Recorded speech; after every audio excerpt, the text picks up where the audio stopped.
All right, good afternoon, everybody. Thank you very much for being here. Happy, thank God it's Friday. Happy weekend. Weekend as very. Great to be here. Thank you very much for joining us and for getting us to 1.1K. We tried 1.1K. Thank you very much for getting us to 1.1K likes. But please, let's power tap. Let's share the live. Let's make sure we get the live on the FYP. Thank you very much for your support. Um, we have to power tap now. If we are starting at 1.1K, that means that we have to really power tap. Just gonna check to be sure we're good on all platforms and then we can get started. Also, please share the live. If you're on TikTok, please click on the heart icon above me here. Click on the heart icon. Please join the team. If you remember already, please click on it and drop a heart me, drop a gift. Everything we can do to make sure we get the live on the FYP would be much appreciated. Thank you very much.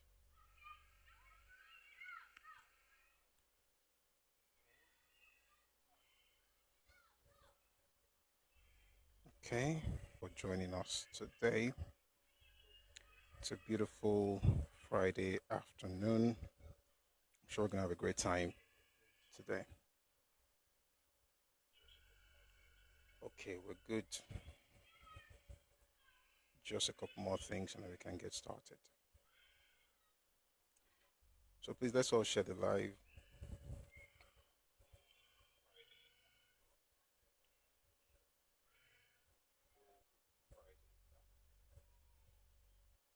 Okay.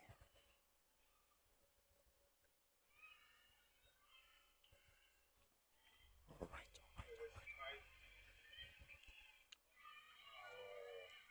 So there's a spike in our engagement on one particular platform. I think it's X. And then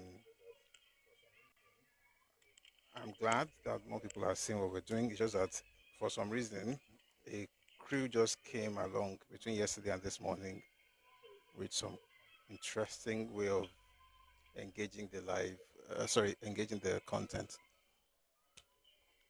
Thank God that they're engaging it, even though some of them they should be referred to a place where they can be helped. But we'll all keep putting the truth out there. So thank you very much. Um, just one more place I need to check, then we can get started.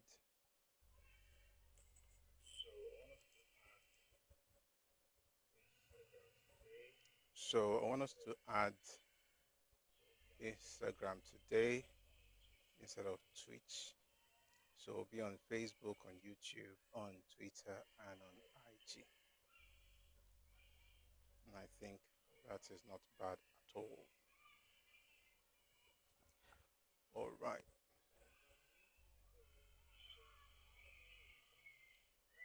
Bàbá mi ti dòrìṣà yé pa, Bàbá 70 dé o, dé o.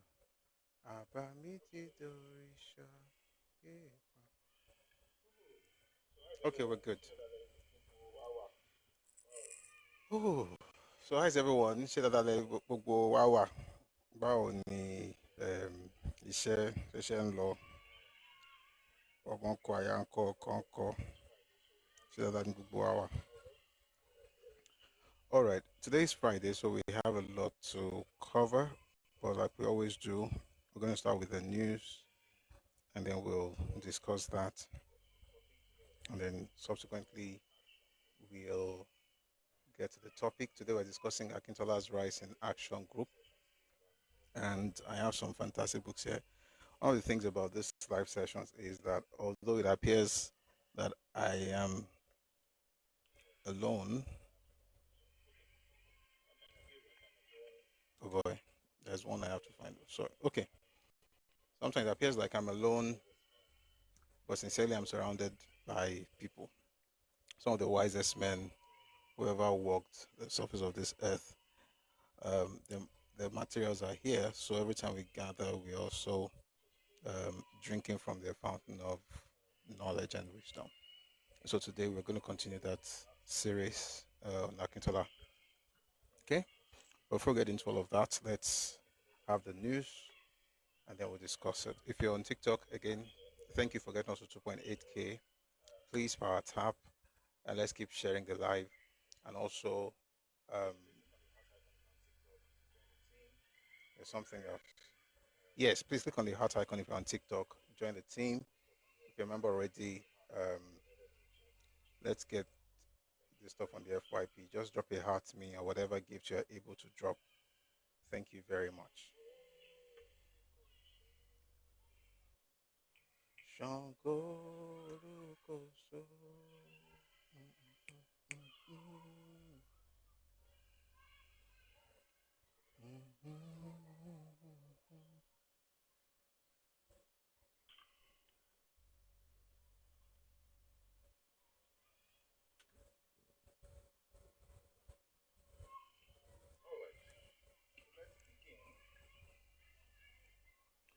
All right, so let's begin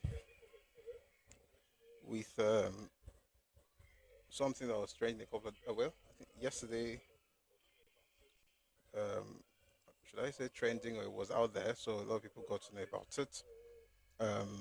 There was a so-called artist who thrives in appropriation or thrives on appropriation and hates the idea of acknowledging the source of what she's trying to commercialize.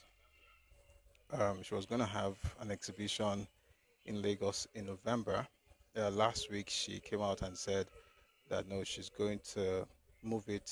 Sorry, it was supposed to be October. I don't even know the date. It was supposed to be October or November. They're going to move the date to November, between November and January, and then they're going to have all these funny things. Anyway, um, apparently the stuff has now been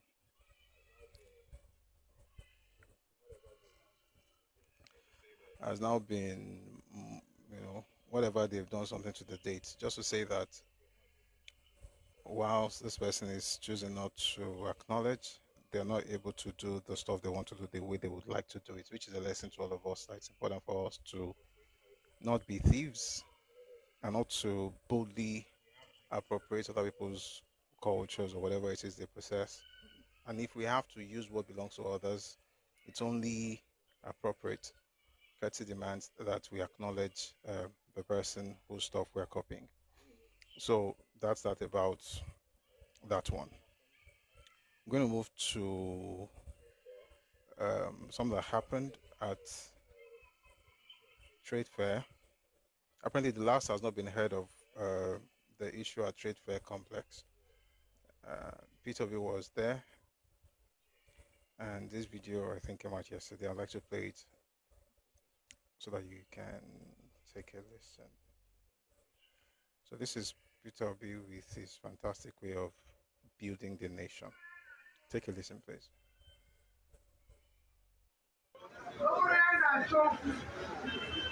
All of you are not abiding, hardworking people trying to do your business. We cannot be talking about foreign investors. We're not an investor. I'm not protected. We can only bring foreign investors if local investor is protected. One of the houses they destroy ever. The man's partner with the daughter, the foreign investor at his office when he was being destroyed. Not to destroy anything. You have taken all this. Essentially, the Lagos will not attract foreign investors if they mistreat local or Igbo investors who are developing Lagos. Again, I wonder why it's difficult for people to develop their homeland, and while they would rather just move to people's places and claim to be developing. And it's a shame that this gentleman did not mention anything about what warranted the demolitions. All this populism makes no sense, regardless of who is doing it. And it's a huge shame, right, that this is what we have to deal with. 1 second, please. Deal with. 1 second, please. You know, this one used to wear tie and come here every time and act as if he's sane. truth of the matter is that that tie is cover for insanity. Let me just help you. I'll mute you for like a minute. Hopefully, in 1 minute, your brain can reset. If not, you can just stay muted. God bless you. All right. No mention of what happened. No mention of everything that the Lagos State government has said on that matter.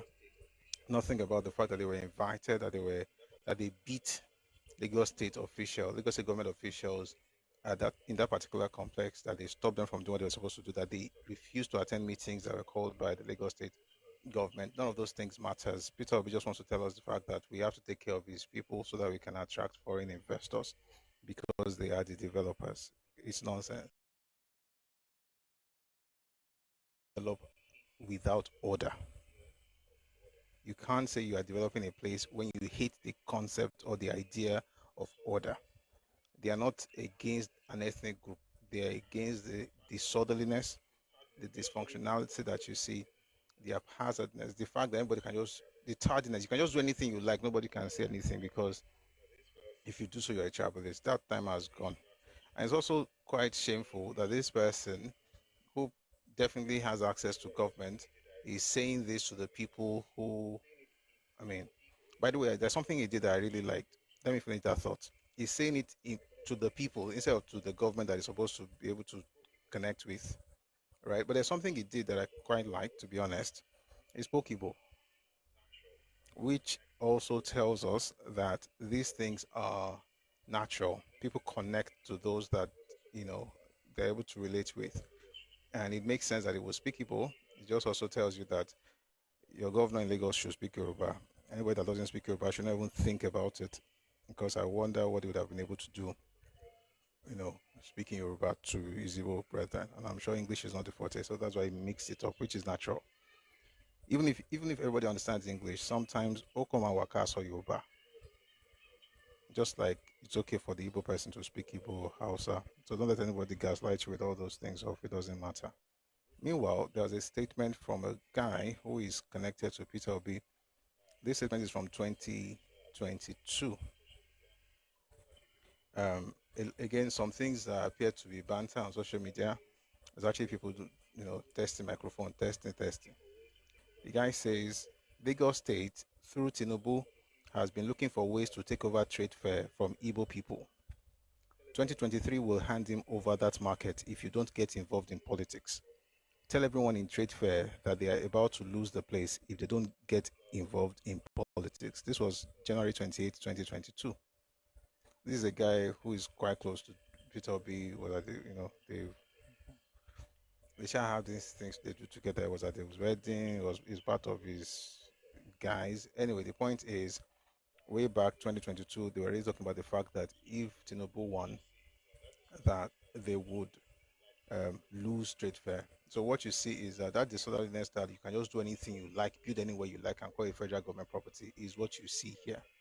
And even educated people, regurgitate this nonsense by saying that after all, this federal government land, federal government. And by the way, we read something yesterday, from Supreme Court judgment that makes it very clear that land is held by the state governor.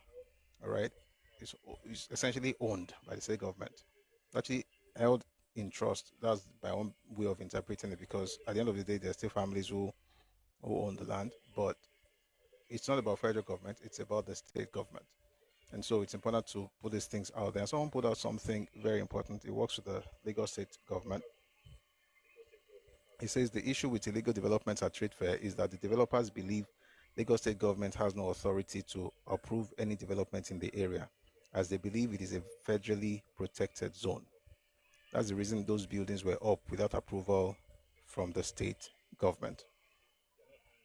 All right. And I think that just explains to you why people are angry. They're not angry because you've done something wrong. They're angry because you have the audacity to stop them from doing what they like. So when people tell you about fairness, rule of law, all those things, please ask them, like, explain, what does it really mean? It means the ability to do whatever they like, and nobody should be able to yell on lower. You can't ask them questions about it. And I'm glad things are changing right now, so that people can, find their place in reality. And speaking of things changing, Um,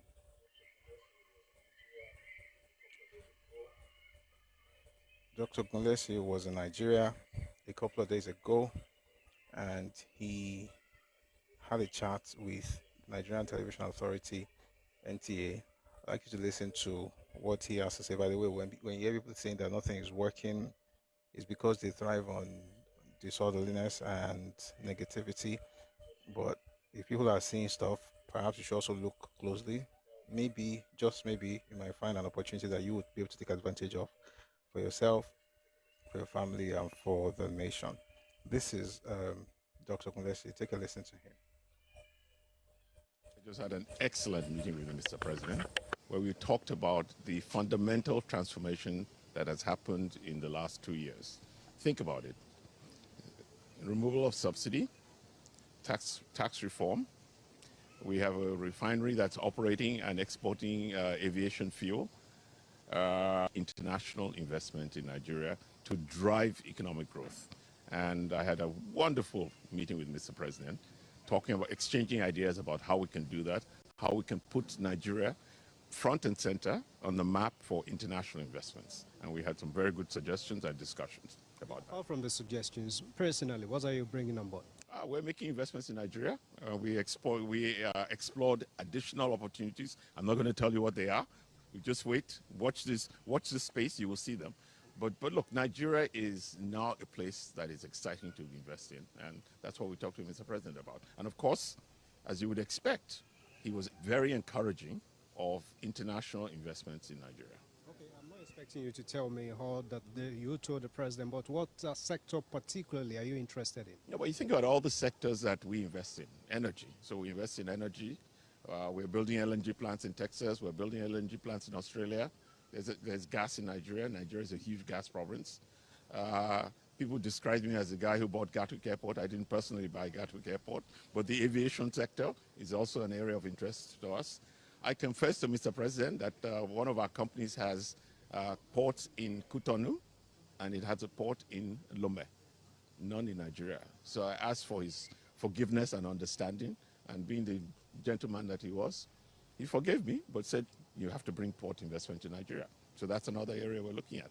Renewables, that's another area. So lots of investment opportunities in Nigeria. You just have to be serious about making the right moves. I think when Nigerians in Nigeria and when Nigerians in the diaspora invest in Nigeria, it can only be a great signal for the international community to invest in us and make our country greater. We thank President Tinubu for his policies. They have made Nigeria investable. We wish him all the very best, and we give every assurance to the President and every assurance to the Nigerian people that we will do our very best, and it will create a fast-growing Nigeria which will achieve its objectives. Our President has done fundamental reform, and that reform on its own invited all these people that you are saying. We've done the fundamental. The next thing for us is to lead export-led economy, which is why you see these are great Nigeria. And they have committed, Mr. President has given them go ahead, and the only thing I can say is the hope is very on rise.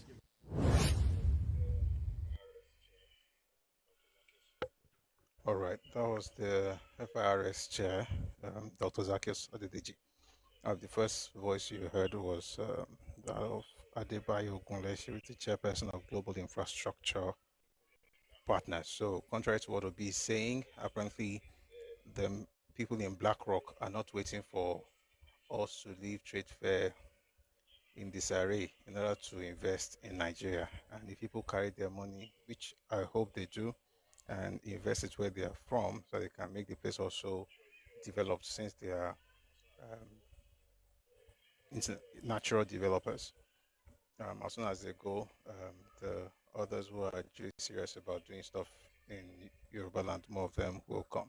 So that's actually good news. We're waiting to see those things come to light. All right. Also, something happened in Ghana a couple of days ago. You've been told by Peter Obi and his cohorts that Nigeria should be like Ghana because apparently it's a place flowing with milk and honey. There's nothing bad in Ghana. Now, I don't I don't want to play this to show that Ghana is bad. Ghana is also a developing country, and we are hoping that everything works out well. But you see, before you compare a country with Ghana and make you look as if you live inside a zoo, take a listen to this nurse who has something to say because of the industrial action that they embarked on. Take a listen. We are just pleading on the government to pay us. We've been working for 10 good months, no salary. Personally, my rent expired in 15th August. I've not been able to pay. My landlord is always asking, when are you paying? I'll be like, they'll pay us, please give me time. I stay at Spantine. I wake up Kolebu. I take transportation, 42 cities to work every day. How do they expect me to get that money to come to work? You go to work, doctors will write. Check patients' vitals, 15 minutes, 30 minutes. Do RBS, 5 minutes, 10 minutes. You bath patients, you tend patients every 4 hours. I'm doing all this just for the minister to tell me that he appreciates the work that I'm doing. Appreciation, babe. I don't understand. Which form of appreciation? How can somebody work and you tell the person I appreciate you for 10 good months? I can't stand it. I'm owing rent. What should I do to be able to pay my rent? I don't understand. They should pay. We hope things get better in Ghana, but it's also important for us not to get carried away with how everywhere is better than home, unless, of course, you live in some parts of Nigeria. Someone says foreign investment is always extractive in nature. Not necessarily, especially it depends on the nature of the investment, right? If you are having a situation where you're getting the raw materials and that's what it is, then you can use that phrase or that phrase extractive or that word extractive. But it's not really about that. If you have someone wants to, you know, refine stuff or take it from raw material to finished product, that's not extractive. And they're going to pay taxes. They're going to get your people to work. All right. So it's not a minus. And the good thing also is that Adebayo Ogunlesi himself is Nigerian, Yoruba. So, you know, the important thing is that we need people to invest in different parts of different sectors of our economy. So, but yeah, you're right that it shouldn't be extractive in nature. Anyway, we're going to move from Ghana to Benin Republic, where we have news from a wonderful sister telling us what is happening right now in the real estate segment or sector of the economy of Benin Republic. Take a listen to this. Wait, has it gotten to this extent that in Benin Republic, some landlords no dey rent house to Nigerians again? Why? So I was looking for a house. Finally, I saw one that I loved. Beautiful house, good environment, everything set. The very day I wanted to pay money, landlord called me and asked me, "Are you a Nigerian?" I said, "Yes, of course." He asked, "Which parts?" I said, "Igbo, my brother, my sister." Landlord said, "No." He told me not to pay again. He said he doesn't want an Igbo person in his house. Since he started renting that house, he said he made up his mind he doesn't want Igbo people. I was shocked. Like what? Why? I was shocked. Eh? So my question is, has it really gotten to this extent? Is this how people now see us? I just carried my bag and left. What do you think about this? Tell me in the comment section, because I wasn't happy about it. I wasn't happy. Eh? Imagine he telling me, if you're an Igbo person, I'm going to give you my apartment. I wasn't happy about it. Excuse me. So please let us know in the comment section what you think about that. Is it that people in Benin Republic have become bigots, or is there something more serious that people should take care of rather than pointing accusing fingers at every other person? Will you let us know when you come up? All right. So terrible things happened a few days ago in Kwara State. We talked about it, how lives were lost and people. I mean, we lent our voice, to also demand for something to be done in Kwara State. People called on the governor. We read some of the statements from the office of the governor on Wednesday. Anyway, the federal government has done something that I think is actually very laudable, and I think this is one of the ways that we'll be able to curb the menace of folks who are just disturbing us all over the place. Somebody says, sorry, before I go on to the good news, Flower Boy says this one happens in Lagos. It should happen in Benin Republic too now. Oh, okay. It is well. All right. So what did Tinubu do that I say is very good? Well, Tinubu approved the establishment of forest guards of Nigeria, direct NSA, that's National Security Advisor, no Ribadu, to commence immediate recruitment of personnel.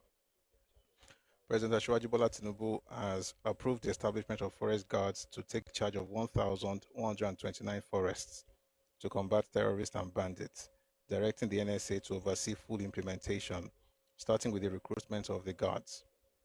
This was made known on Wednesday by Sunday Dare, the special advisor to President Tinubu on media and public communication on his official X account.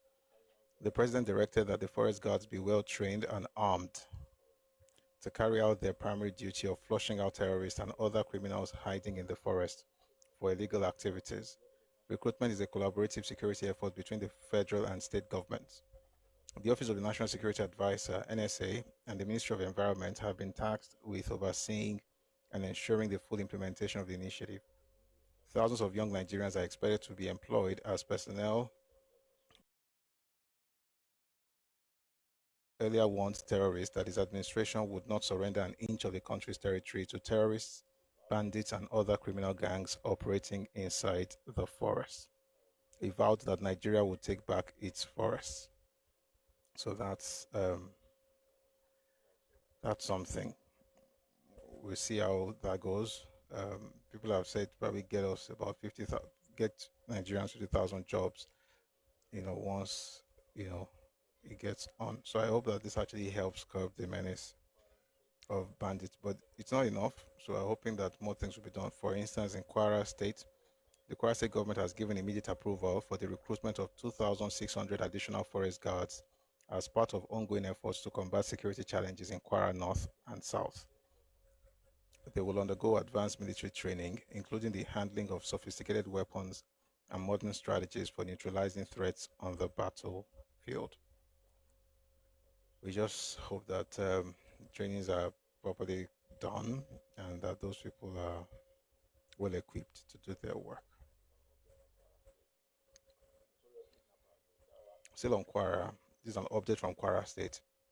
Notorious kidnapper Meidawa and others have been eliminated in Isan-Luisin following fierce engagement with security forces over the weekend in Kwara State. I guess it's an old news over the last weekend, apparently. Communications intercepted by the State Security Service from the marauding kidnappers revealed on Thursday that the notorious kingpin and some of his associates were neutralized following sting operations within Kwara-Kogi borders. The news of Meidawa's death was broken to other gang members by another wanted kidnapper, Bakujo, around Igboro Idofin Road, during a conversation with his associates in faraway Maraba, Megora, Sabuwa local government area, Katsina State. Security forces, spurred by new calls of the state government for urgent interventions, have ratcheted up the efforts to dislodge the kidnappers who often launch cowardly attacks on civilian populations and abduct people for ransom. The operations are phased to cover every area where incidents have been recorded in recent weeks, including Ekiti, Ifelodun, Ishin, Edu, and Patigi. All of this are in Kwara State. That's good news.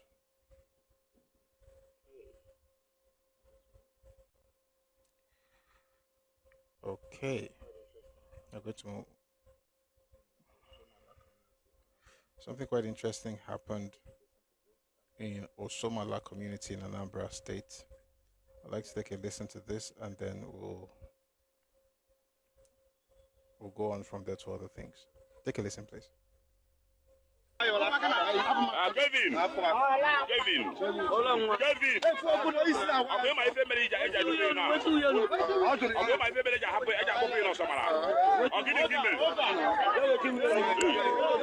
Kevin. Email. Okay. I kwalu email. I will kwalu email. I don't want my. Okay. I bet I am many now, but they are by Muto Gita. And I'm over here. The Malabi Swabi over there. Is about I want the information. Now, why it's about why you remember? Why you got that? It's about email. Can't give what to talk about the Bible. So, I'm about to know. You know, and I love all the windows. Oh, you know, where is what over? Sorry about that. So the long and short of all these things you've been hearing is that the man impregnated 2 of his daughters, his first and second daughter. But that's not even the. I mean, it's bad enough. But rather than, arrest him and demand him over to the police, he has been banished from his community. It is people like this that will then surface in Lagos to tell us that Lagos is no man's land. That's the point I'm trying to make. Enough of bad news. Let's discuss something good. A couple of days ago, the president opened the Wole Soyinka Center of Arts and Culture in Lagos. That's the former National Theatre. So it's now Wole Soyinka. Oh my darn, but it is what it is. I want to find a video where Professor Soyinka himself was speaking.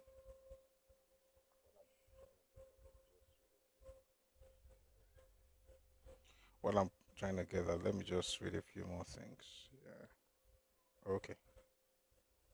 Well.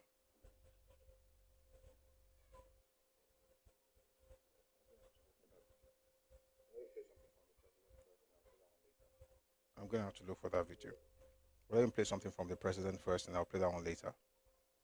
This video, I think, was an event. The event was last month, early in the month of September, but I feel that the message is still apt. Please take a listen to President Bola Ahmed Tinubu. We have no fear of whatever Trump is doing on the other side. And I've just signed off on a huge mechanization, program that every region we have a mechanized center for agric mechanization and have trainees and all of that. That is our path to food sovereignty, food security. You remove hunger from poverty, you have defeated poverty.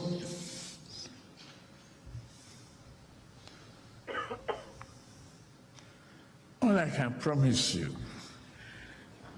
is where we started and where we're going. And your children's education, the path to Nigerian recovery, we are on it. Go home, be assured. Don't let it. We are certain we are going to succeed.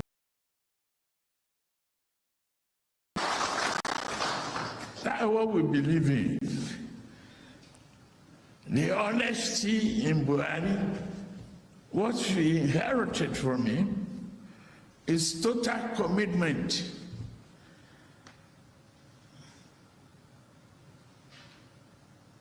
to justice, transparency, and success. That's all.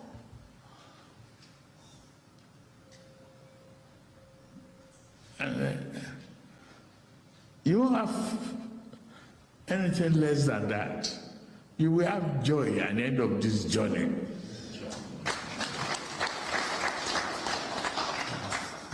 And we will jointly put dime, nickel, copper, toro together. We will build a Buhari house.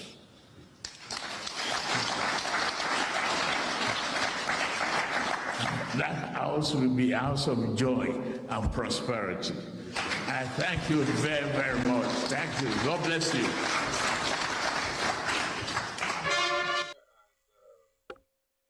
All right. So that's the president of Nigeria, and we're looking forward to these things working in our day. By the way, what he said about agriculture, that's one thing we need. Before I go to West Renka's news, Pastor Snebakari has this to say about the president. Take a listen, please. Ancestry of the former two-term governor of Lagos State, Asiwaju Bola Ahmed Tinubu. I say I have a word for those Yoruba and chorus elements, noise makers who had not achieved as much as Asiwaju Bola Tinubu had achieved, but they are always querying and worrying themselves about his ancestry. His trade users are quick to tell you he's from Iragbiji.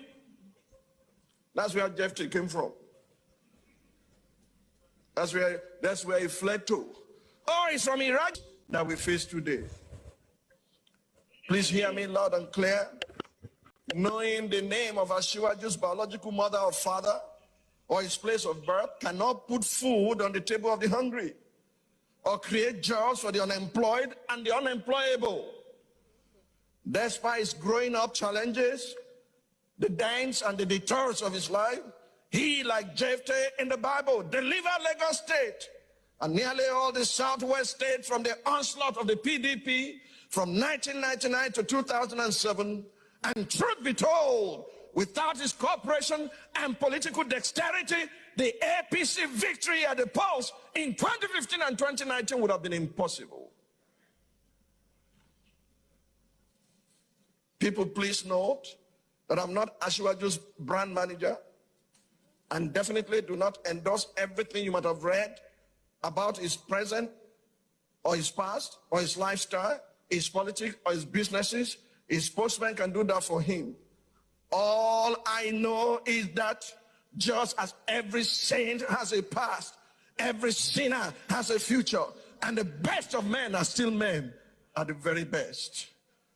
Frankly speaking, I'm not very sure that many of his trade users would have survived if they had gone through the vicissitude of life that Asiwaju Bola Tinubu went through. Therefore, those who are envious of him and those who desire to take his ancestry of the former two-term governor of Lagos State.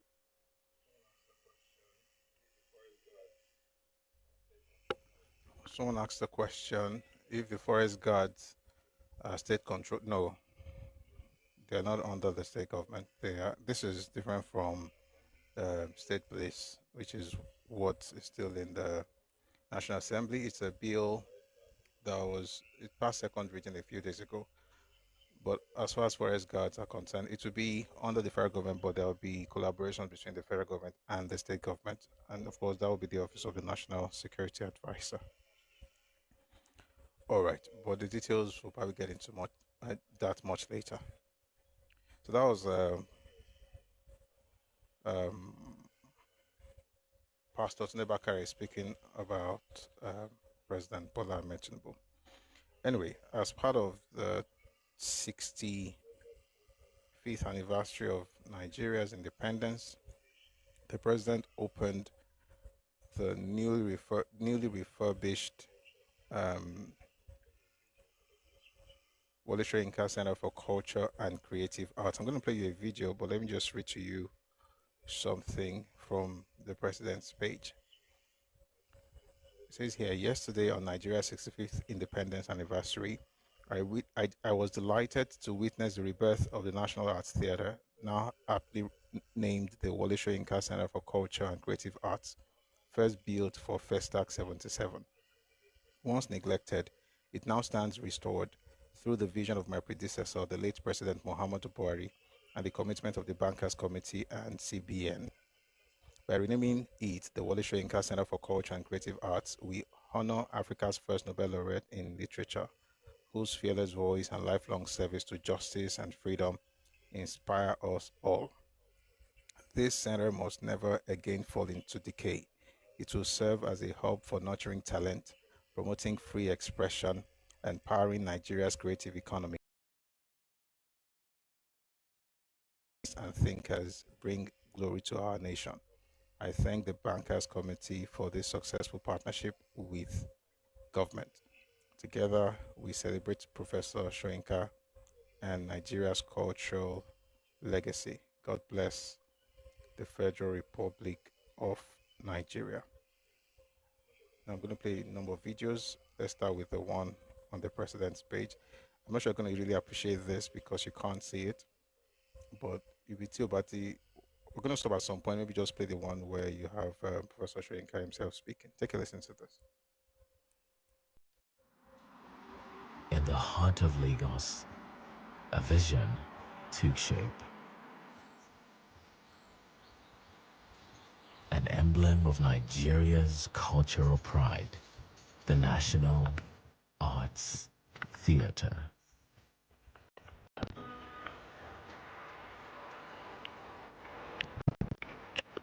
Built in 1976, the theater was born out of a grand purpose to host the second World Black and African Festival of Arts and Culture, Festac 77.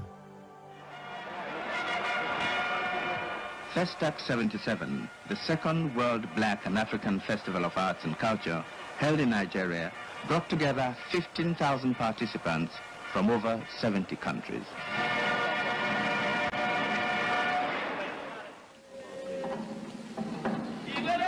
The National Theatre in Lagos was the scene of many important events throughout the festival. This really got through to the audience, who at the end of this performance went up onto the stage to dance with their brothers and sisters from across the water, a fitting end to a festival which succeeded more than anything else in bringing people together.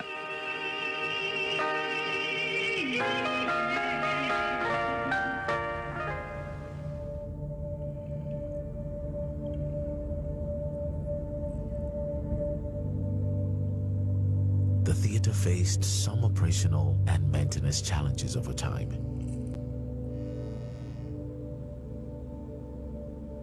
These issues contributed to the building's gradual deterioration, affecting its ability to fully serve its intended purpose.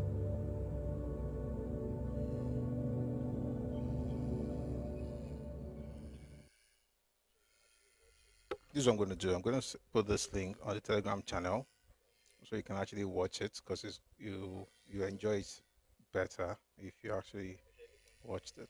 So let me just essentially the point is that at some point the National Arts Theatre was in total disrepair, and I should even say decay, but now it is what's it got, facelift. All right, so it's right there on the Telegram channel. You can watch that later. But before we go, two speeches, the president's and let's just listen to one. Wole Soyinka, National Theatre. Listen to Professor Wole Soyinka. Take a listen to this, please.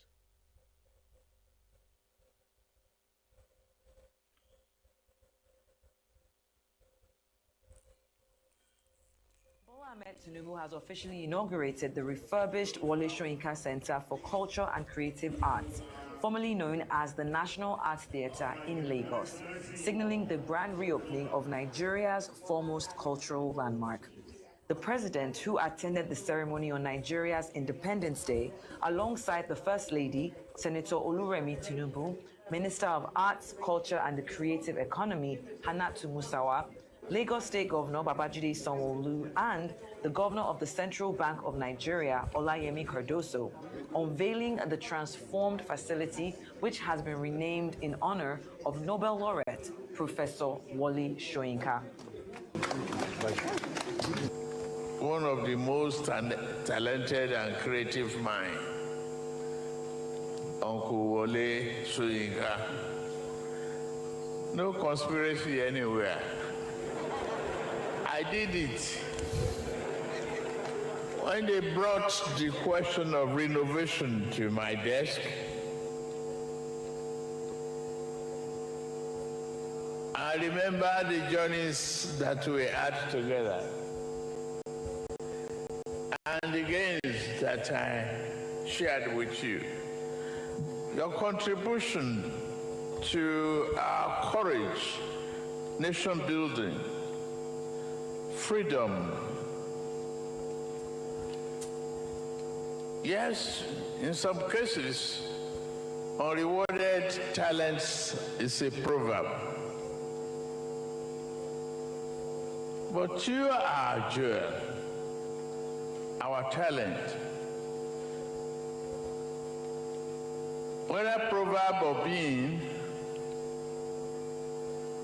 you are one of the greatest assets of the world, the continent, and the country, Nigeria. For nearly 5 decades, this center, formerly known as the National Theatre, built in 1976 in preparation for Festac 77, has stood as a historical hub of African culture, a place where our stories were told, our voices amplified, and our identity affirmed. This theatre is the virtue, the ideal of every single Nigerian. It is only fitting that this landmark now bears the name of Professor Wole Soyinka, our Nobel laureate and eternal storyteller. His words have rectified and reflected our society with honesty while illuminating paths of justice, creativity, and of unity. I want to thank you for this honor, those of you who've been involved in it, including your president, who's a great conspirator. You know, he knows how to lay ambush here and there, you know, but it's okay. This netted yet another victim, and I want to thank him.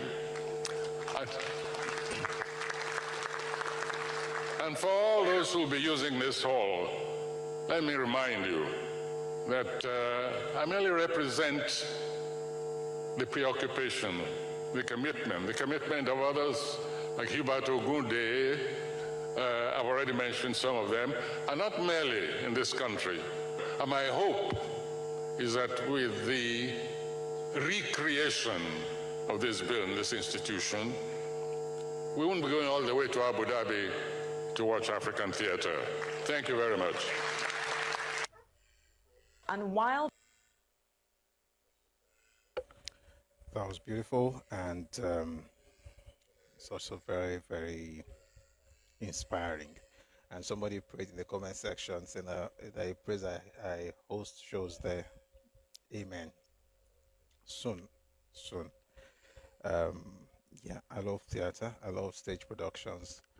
I love the energy. I love the feedback you get from the people and the impact it makes on society. So yeah, thank you for that. I look forward to having a show there very soon. All right. So I don't want to spend too much time on the news for today because we have a lot to cover. But before we leave this, the news segment, I'd like to play an interview that was conducted by Channels TV. Oh dear. What's happening? Oh, okay. It's an interview with Mr. Bismarck Rewani. Two stuff that he spoke about. Talked about the fact that Nigeria has not had new capital projects since 1999, and they also mentioned the fact that 36 states are not viable.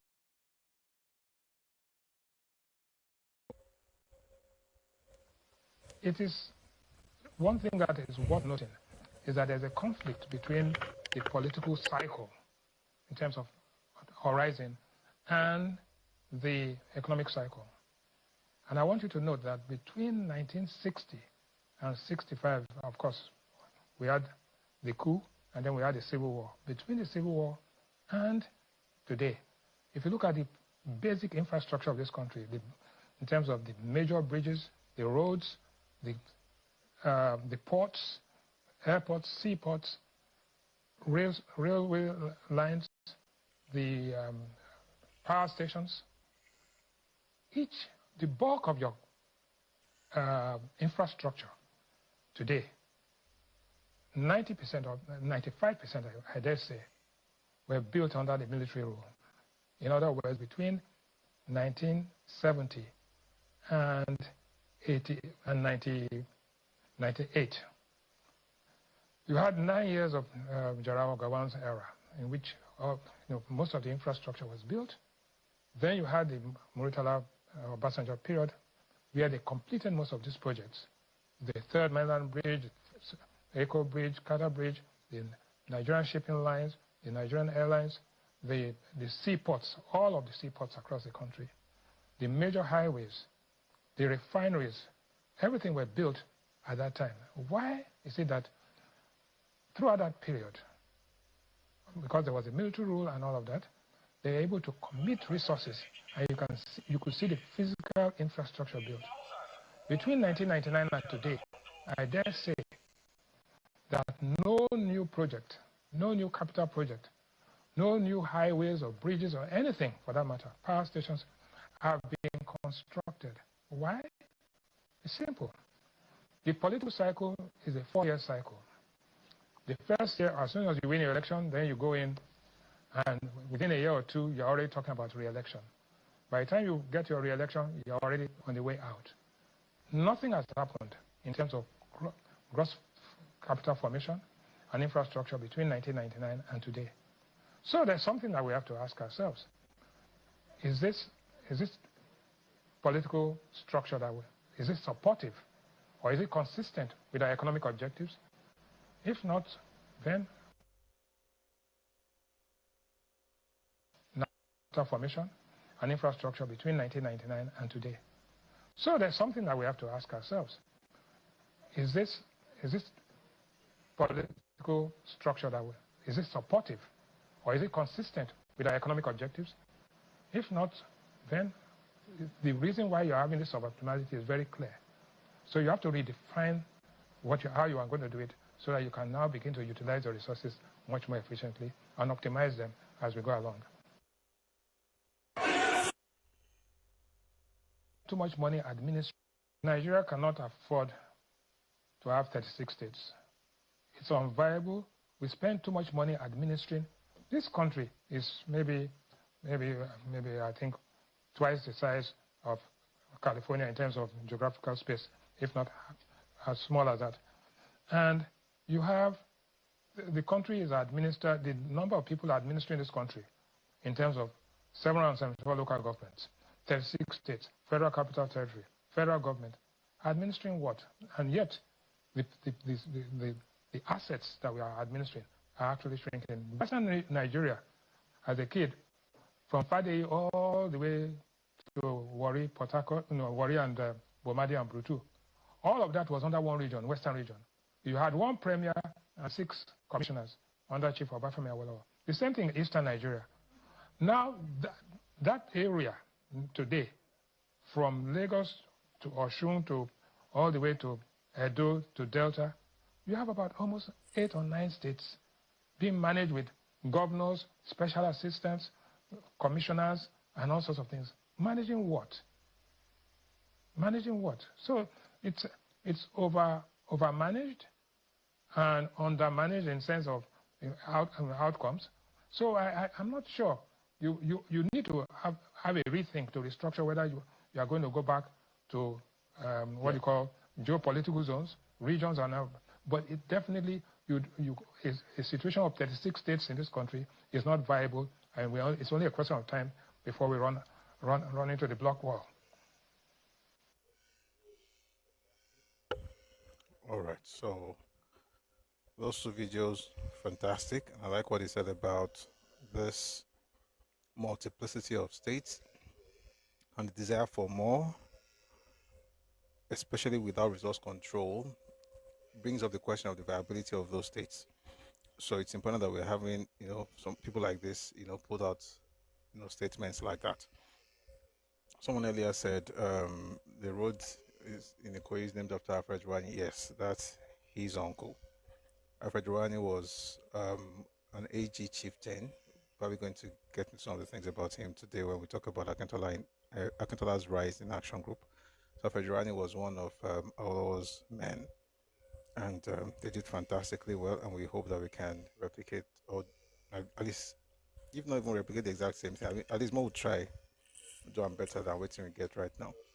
All right, before we go, and speaking on the idea of doing things better, the federal government just unveiled a new policy. President Tinubu unveils Nigeria First policy. Federal agencies ordered to buy only made in Nigeria goods. On May 5, 2025, President Bola Ahmed Tinubu, GCFR, officially launched the Nigeria First policy, a groundbreaking directive mandating all federal ministries, departments, and agencies, MDAs, to prioritize locally made goods and services in public procurement. From automobiles to grains, construction materials, and electrical goods, every purchase will now serve as a direct investment in Nigerian jobs, economic growth, and national prosperity. With the Bureau of Public Procurement, BPP, at the helm, this bold step is more than a policy, it's a promise of renewed hope for the nation. Take a listen to this, please. The Bureau of Public Procurement wishes to inform the public that on May 5, 2025, His Excellency President Bola Ahmed Tinubu, GCFR, launched the Nigeria First policy, which mandates all federal ministries, departments, and agencies to prioritize locally made goods and services in public procurement. This initiative aims to stimulate domestic production, reduce import dependency, and foster national pride in Nigerian-made products. Nigerians, let's unite, patronize our own, from automobiles to ICT equipment, grains, farm inputs, construction materials, military gears, beverages, tasty treats, and electrical goods.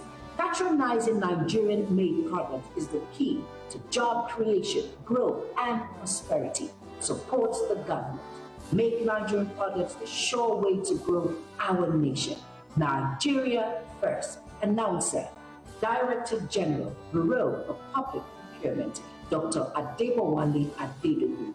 BPP, driving national development through Nigeria First.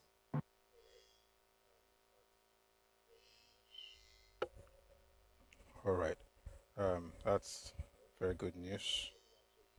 And speaking of Nigeria First, Ajayi Oluwatobi, who is the CEO of Nord Motors, put out a statement yesterday with pictures of himself and the Honorable Minister of Industry, Trade and Investment, Dr. Jumoke Oduwole, who chose to buy Nord Demir as our official car.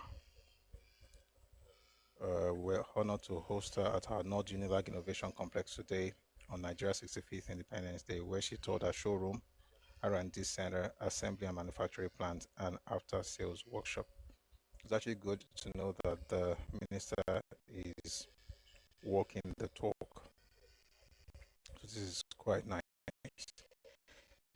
A few more things before we go to today. Something interesting happened in Ogbomoso.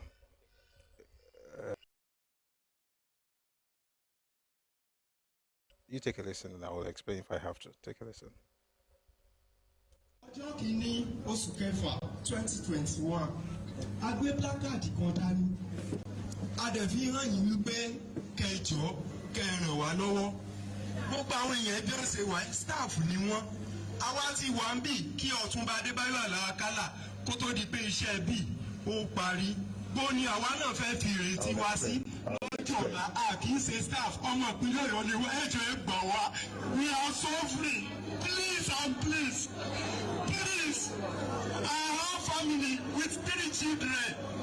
Only mo fẹ́ lọ, ọjọ́ orí dẹ̀ ń dàgbà sí lójoojúmọ́ ni kò wálẹ̀ ẹ jọ̀ọ́ ẹ ṣàánú fún wa Excellency. Èló ni salary tẹ́ ń gbà right now? 18,800 naira ló wá jẹ́. Your Excellency, we are actually not staff of the teaching hospital. The security of this hospital is outsourced from beginning. So it's given to a company who recruits whosoever he wants. But calculation will for our company.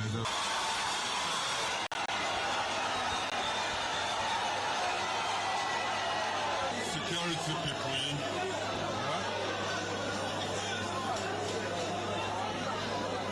terminate outsourcing, bring them in as ad hoc workers from 1st of October.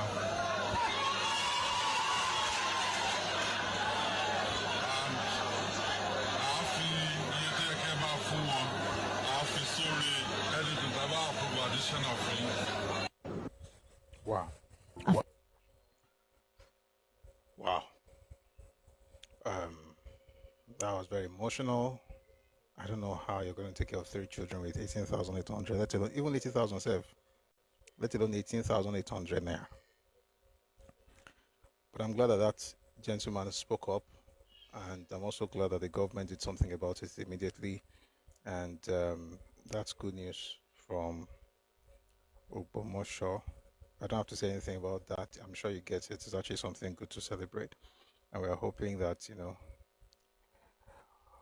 they'll keep that promise. They'll pay them as promised. All right.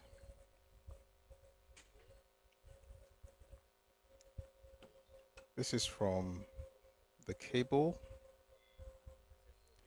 reporting the governor of Enugu State, Pitamba. He says Tinubu's reforms have stabilized economy.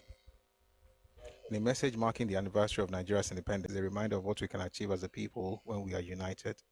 It is also a reminder that progress demands sacrifice and that tomorrow is shaped by the choices we make today, unquote, he said.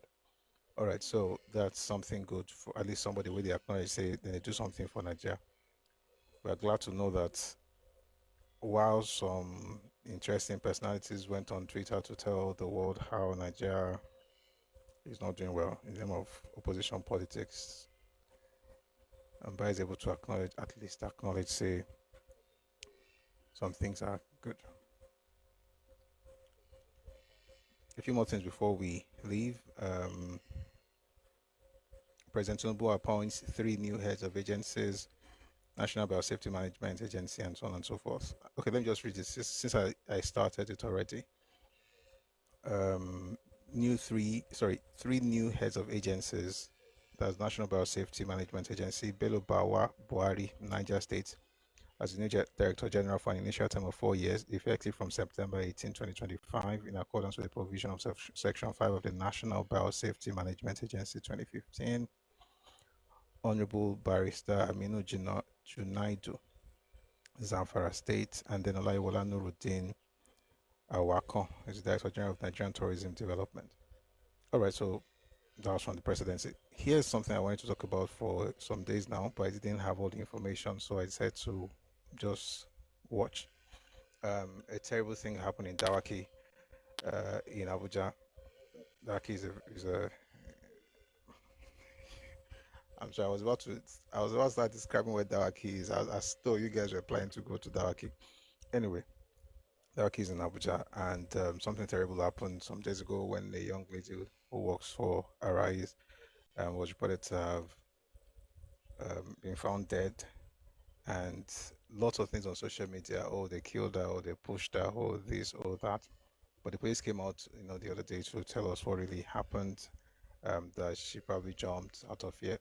I mean, even now, I can't say I know everything, but I think that it's important to say that people should be careful of just jumping to conclusions and say, oh, this is what happened, especially when you don't know. So they said, oh, the hospital didn't treat her, this and that. Those things are, sometimes it's cool for you because you're able to vent and type, but then you don't even have the information. You're just saying what you feel like.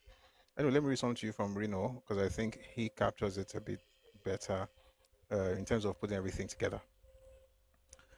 He says, let us respect the facts in the case involving Arise TV's Somtochukwu Maduagu. After listening to the account of the Commissioner of Police for the Federal Capital Territory, Ajawa Adewale, about the incident that led to the unfortunate death of Arise TV news anchor Somtochukwu Christel Maduagu, one can see how fake news spread by enemies of Nigeria seeking to capitalize on a human tragedy can one day ignite social unrest and crisis.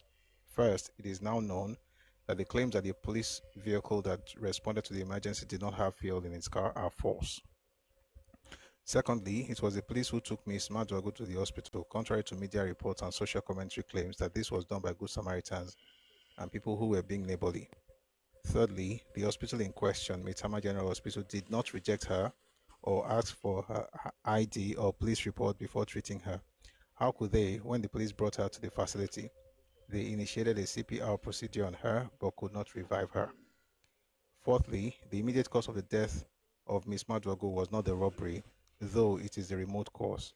She died from injuries sustained after she jumped from her flat in a state of panic during the pendency of the dastardly robbery. In light of these fresh facts, perhaps those who had maligned the medical sector in general and the Maitama General Hospital while accusing them of contributing to Ms. Maduago's death to please provide it to the nation, feeling that the media should not aggravate Ms. Maduago's family's sufferings and undermine Nigeria's reputation by publishing innuendo, rumor, and gossip about the event. Although this was an unfortunate, boy, this thing is long, but I think we get the point. May the soul of Somtochukwu rest in peace. All right. And then finally, before we go, this gentleman was the one who spoke on the Pengassan issue a few days ago. That's Pengassan Dangote Refinery.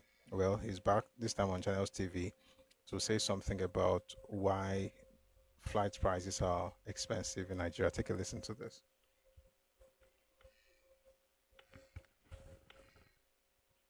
Let me say this. The airline operators of Nigeria is a witness. Because if you look at the value attribution, 40% of the cost in aviation goes to Jet A1 and automotive turbine kerosene, ATK. Okay? The BAUSAS run by the cartel that controls the Jet A1 supply industry in Nigeria.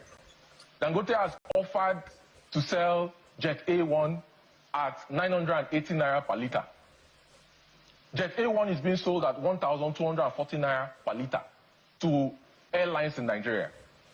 The cartel said that Dangote wants to take their business. So the question I should ask Nigerians is, does it make sense that Dangote is exporting his Jet A1 to Europe and to the US and to Southeast Asia, and the cartel that controls the Jet A1 supply business in Nigeria are selling at a 35% inflation, and Nigerians are made to pay 250 or 300,000 naira for airline tickets in Nigeria? Does it make sense?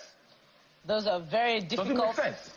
Very difficult. I'll give you another one before I leave, Bukola. I'll give you another one before I leave. I'll give you another one before I leave. Bukola, I'll give you another one before I leave. If you can do it in 10 seconds. 10 seconds. LPG is sold for over 1,000 naira per kg by the cartel that controls the LPG Association in Nigeria. Dangote has offered to sell LPG to Nigerians at 800 naira per kg.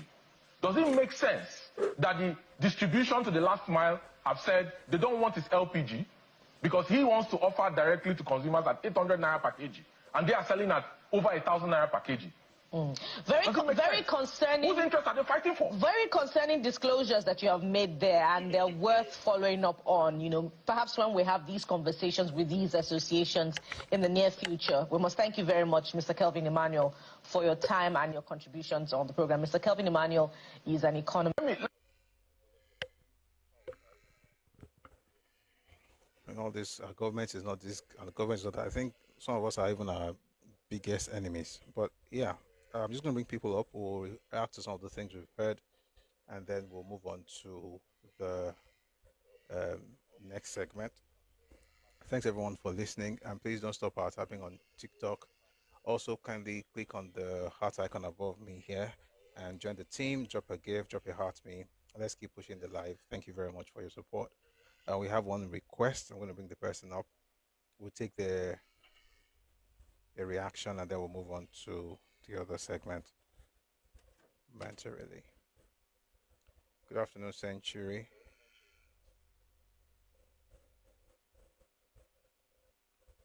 Hello, Century.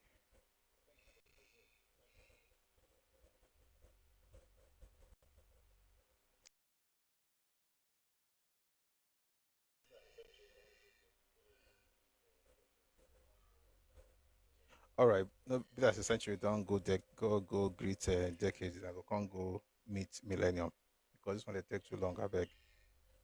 So, Century, we'll see when you come back from your trip.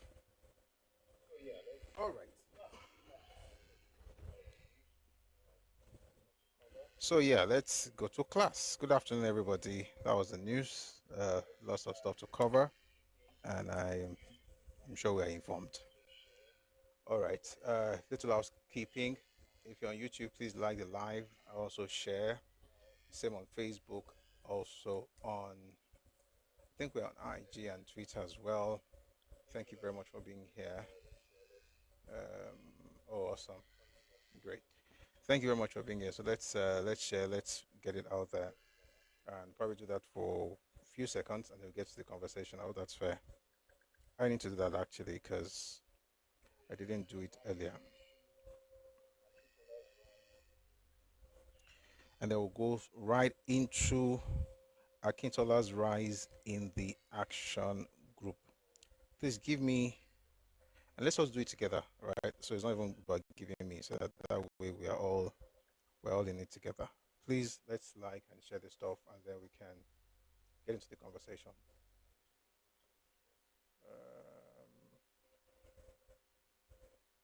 I need to quickly do it here.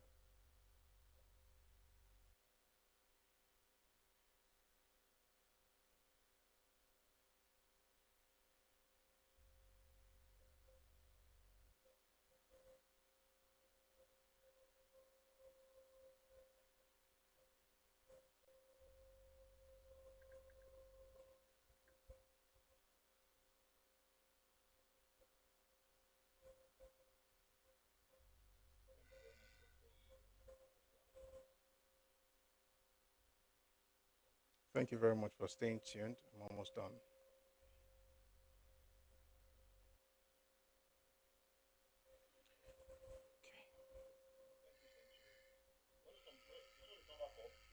All right. Thank you, Century. You want to come? You just want to come back up? Okay. Okay. 1 second. I'll bring you up.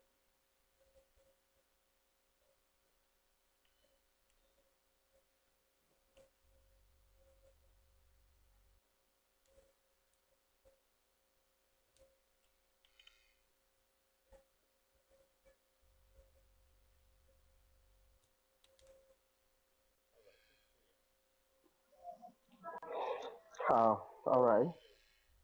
All right. Good Thank to you see very you. much, my brother, Thank Mr. you. Oris. Or should For I say sure. Honorable Oris? Akudaveta, thank you very much. Thank you. I've actually been enjoying you over and over again. Even at times I don't get to see you online, like you post few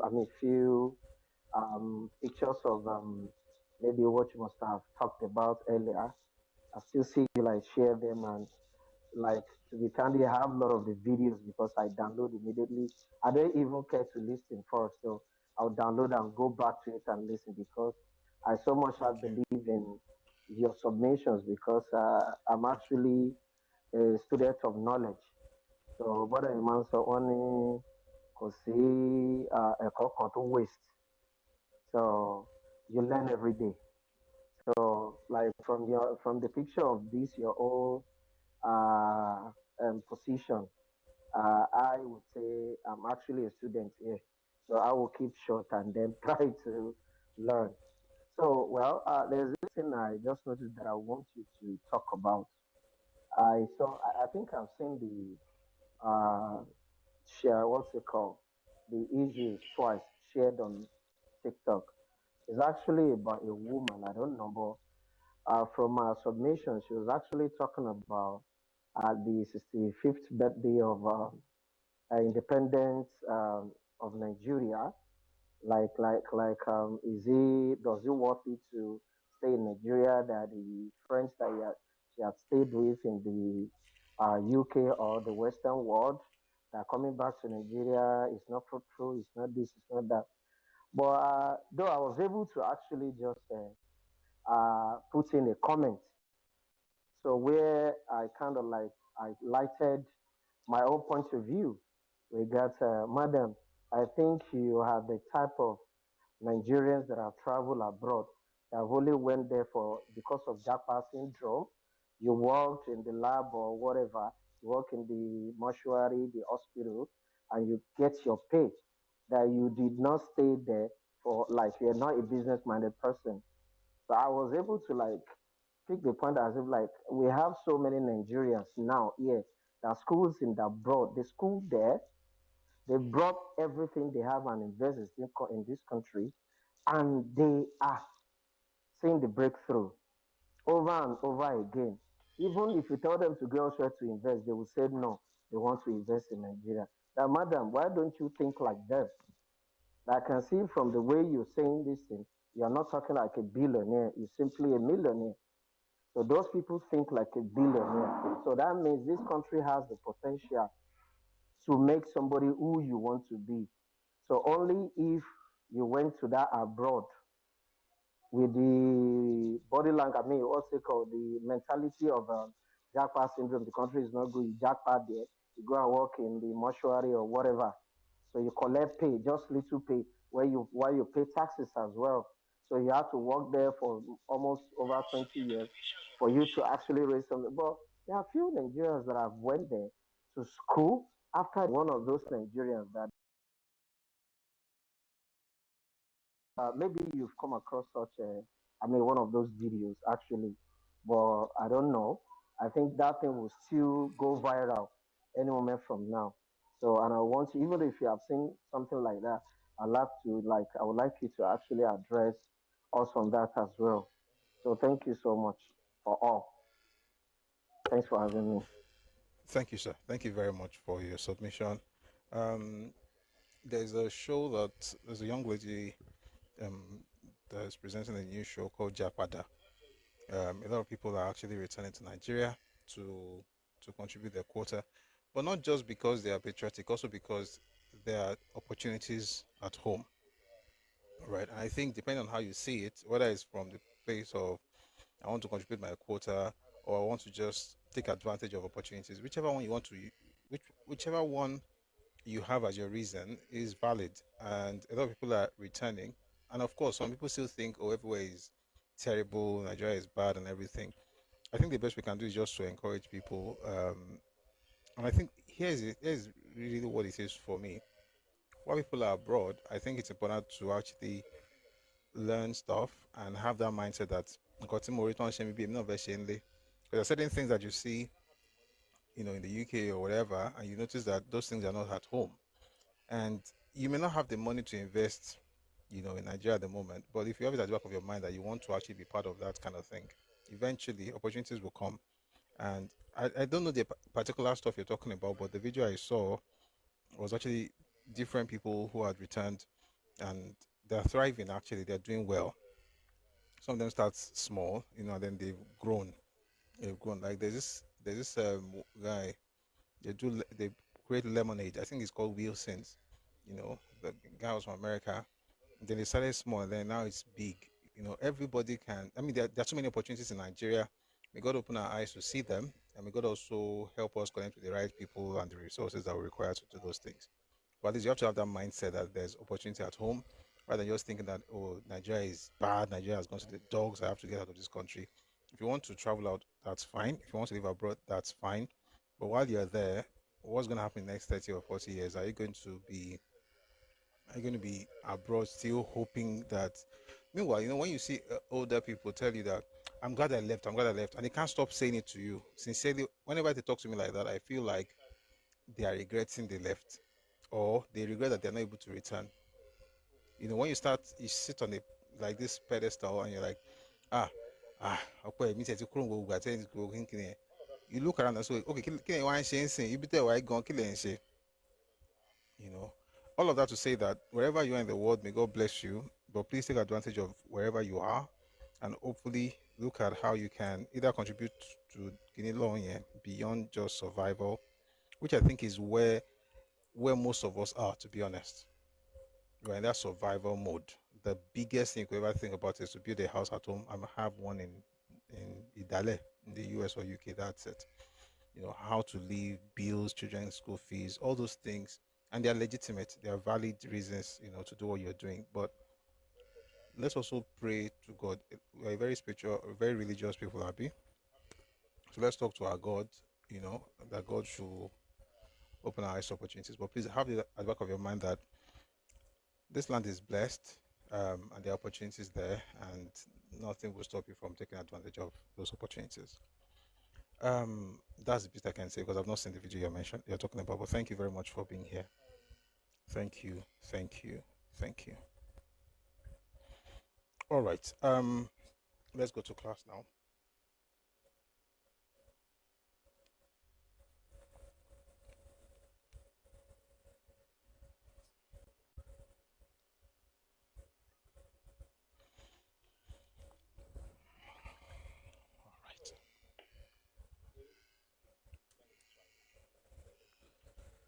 So, again, thank God it's Friday. It's 3:13 p.m. So we have some time. Thank God. Are we ready? Ready. Please like the live on YouTube. Please double tap on your screen. Let's like the live and let's get into the conversation today. Okay. So we've been discussing Akintola. We started with Meet Akintola or Meet SLA, where we discussed, who he was when he was born, how he grew up. Then we moved on to Awolowo and Akintola last week, but I'm again changing my mind not to stay there for now. Let's just talk about his rise. So today we're discussing Akintola's rise in AG. Again, to also understand the contributions that he made to the party, so that we don't do what the regular person on the street does, which is talk about events. Years ago, I learned something that stayed with me, and it's still going to be with me for a very long time. That poor minds or poor people discuss events, average minds, and I think it's important to not just talk about what happened. That's the event, Akintola himself, which is even higher than the event. But in understanding his rise and the things that he did, we might be able to glean some lessons that we can then apply in our own lives or in our whether professional lives or whatever you're doing. So that's why we're taking this route, and I'm sure you're going to have a great time today. So again, our main text is S. Ladoke Akintola, His Life and Times by Professor Akinjide Oshuntokun. So we started earlier, but we stopped at chapter 3. I'm going to read part of some of the things we've read in the past just to be able to create congruence so that we have that needed link.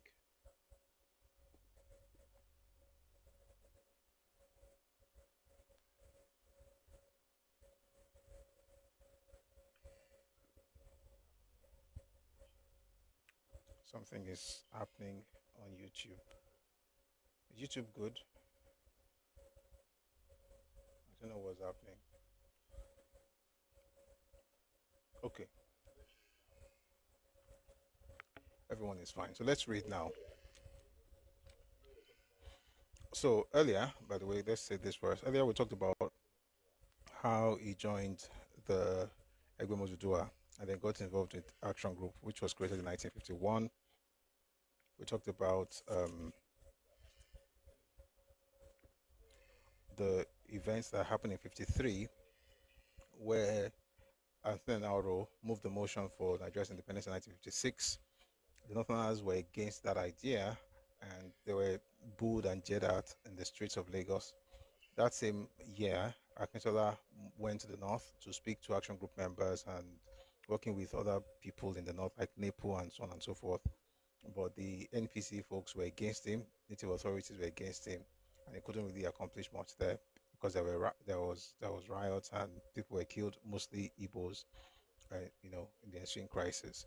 We talked about all that earlier, so we're just going to move on very quickly to chapter 3 of this book, S. Ladoke Akintola, His Life and Times by Akinjide Oshuntokun. So this is chapter 3. Akintola as deputy leader of the Action Group and frontline nationalist. The Action Group had willingly precipitated the constitutional crisis of 1953 and were responsible for the result of that crisis. Following Akintola's tour of the northern region, the subsequent Kano riot of May 1953 provoked the summoning to London of the leaders of all political parties in Nigeria. Akintola was predictably chosen to join the 5-man delegation sent by the Action Group to meet with the delegations of the other major political parties under the chairmanship of the British Secretary of State for the Colonies, with the idea of reviewing the Macpherson Constitution. SLA Akintola was by now well known in Nigeria and in Britain. He is a formidable debater. He was a man to have on one side. He was also the legal advisor to the Action Group, and during the conference, he was assigned the role of scrutinizing all legal and constitutional agreements. And because of his interest in Yoruba history, he was responsible for preparing the brief on Western Nigeria's case for the retention of Lagos, the federal capital, which the NCNC under Azikiwe was bent on severing from the West. I have to pause now for a bit. If you're on TikTok, please power tap. There's something going on TikTok.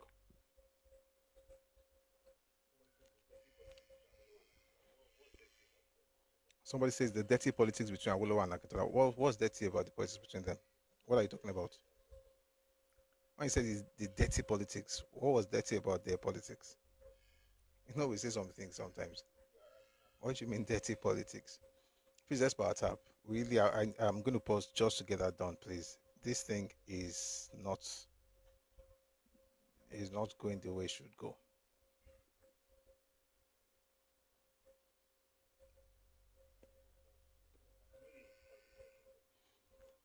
And it's because we're not. I know you're probably working, you're busy, but please help this live. If you're on YouTube, please just do this on your screen. Just like the live so that the algorithm can recommend it. But particularly on TikTok, I don't want us to lose the live with what usually happens on TikTok. So please power tap. Thank you. Let's get back to this book. It says Akintola was also the legal advisor of the Action Group, and during the conference, he was assigned the role of scrutinizing all legal and constitutional agreements. And because of his interest in Yoruba history, he was responsible for preparing the brief on Western Nigeria's case for the retention of Lagos, the federal capital, which the NCNC, under Azikiwe, was bent on severing from the West. The Constitutional Conference of 1953 achieved the desired goals of both the Action Group and the NPC. As pointed out previously, the NPC had been irritated by the way nationalists in southern Nigeria had tried in 1953 to ram the independence motion down their throats, and their response had consequently been to advocate a loose political arrangement. Chief Akintola had himself said he did not believe in what he called the pseudo-federal constitution, and he and the leader of the Action Group, Chief Awolowo, had argued for a proper constitution. Only the NCNC of Dr. Nnamdi Azikiwe was demanding a unitary state. But it was not long before Azikiwe, in the face of strong advocacy for a federal constitution by both the NPC and the Action Group, would agree to a federal constitution. The Action Group wanted Lagos to remain the federal capital, included in Western Nigeria. This move was defeated by the combined forces of the NPC and the NCNC. The NPC position was that if Lagos was to continue to be the federal capital, it must be separated from the West and be made a neutral territory where only the federal government would exercise jurisdiction. The NPC was not opposed to transferring Lagos back to the West if another neutral capital could be found. But inasmuch as no alternative capital was proposed, the NPC stood its ground that Lagos, even though Yoruba city, must remain a separate political entity from the Western region. The NCNC, which had a large following in the city, was opposed to the inclusion of Lagos in the West. Yoruba top-notchers in the NCNC, like T.O.S. Benson, Adeniro Ogunsoya, Fagbe Yorobie Yoku, and Prince Adeyinka Oyekon, all wanted Lagos separated from the West. The Lagos Yoruba, in their arrogance, looked down on their kith and kin as country bumpkins, and for this reason did not want to take orders from Ibadan. Azikiwe exploited these nuances of feeling of a considerable segment of Lagos opinion. Azikiwe, for many reasons, some personal, some financial, did not want Lagos to be part of the West. All these newspapers and property investments were in Lagos. There was also a considerable number of migrants from Igbo land in Lagos. And because of the ethnic tendencies of Nigerian politics, he did not want to trust the Action Group. The NPC, still brooding over the Action Group attack in Lagos and Akintola's campaign in Kano, decided to team up with the NCNC to sever Lagos from the West. This decision has withstood the test of time, in spite of the fact that Chief Arthur Prest and SLA Akintola, two of the brightest legal minds in the Action Group, were dispatched to London to argue their case before the Secretary of State for the Colonies only after the decision was made public in Nigeria and when all the delegates had returned home. Despite this political setback for the Action Group, the London Constitutional Conference of 1953 was a huge success. The conference resulted in many far-reaching decisions, namely, number one, that Nigeria be a truly federal state. Specific powers were vested in the federal government, while residual powers lay with the regions. Number two, that the boundaries of the regions should remain as they were. This was a compromise between the NCNC and the Action Group at previous. This was a compromise because the NCNC and the Action Group had previously insisted on boundary review, particularly along ethnic lines. The NCNC had wanted to press for reorganization. 1 second, please.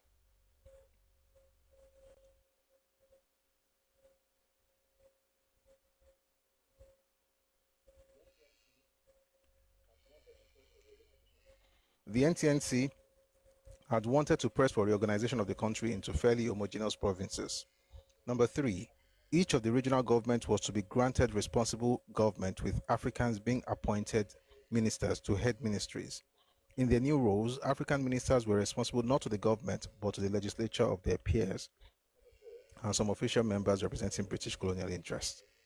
Number four, the British also promised full internal self-government to any region that might demand it by 1956 or after. Number five, the British also promised to review the revised Macpherson Constitution within 3 years to take stock of advances and progress on the tortuous path to internal political autonomy. This new constitution also provided for a unicameral federal legislature in Lagos. There was no provision for an upper house, as was provided for in the western and northern regions, where there were House of Chiefs. There were to be 184 MPs divided between the north and the south equally, as well as 3 ex officio and 6 special members representing federal and official interests. There was to be a federal cabinet or council of ministers made up of 13 members, 3 ex officio, 3 from each of the 3 regions, and 1 from the United Nations mandated territory of the Cameroons, which was then being administered as an integral part of Nigeria. Ministers were to be recommended by majority party to be maintained. This was necessary in order to fetter the initiative and actions of individual ministers unnecessarily. When the new constitution came into force on October 1, 1954, Ladoke Akintola continued as Federal Minister of Health and Social Welfare. Having returned to the cabinet after the London Conference in 1953, recalling this period of Akintola's life, Chief Awolowo wrote, "At the center was Chief S.L. Akintola, an able lawyer. He is a breezy, affable character who cannot be ruffled easily, if at all. His peculiar gifts consist in his capability to argue and defend 2 opposing points of view with equal competence and plausibility. This quality, backed by his sense of humor and his capacity for nuances, made him an insoluble puzzle to our opponents." Sir John Macpherson, in one of his farewell speeches, described Chief S.L. Akintola as a master of ambiguities. Ladoke Akintola, Bode Thomas, and Arthur Prest, who represented the Action Group in Lagos at the inception of the Macpherson Constitution in 1951 until 1953, were largely responsible for forcing the governor to realize the imperfection of his scheme, and were therefore to be credited with pushing Nigeria along the federalist lines it took towards independence. They and the threats of northern secession arising from the crisis of 1953 helped to crystallize in constitutional. Oh dear, I have to take it again. So he says, Ladoke Akintola, Bode Thomas, and Arthur Prest, who represented the Action Group in Lagos at the inception of the Macpherson Constitution in 1951 until 1953, were largely responsible for forcing the governor to realize the imperfection of his scheme, and were therefore to be credited with pushing Nigeria along the federalist lines it took towards independence.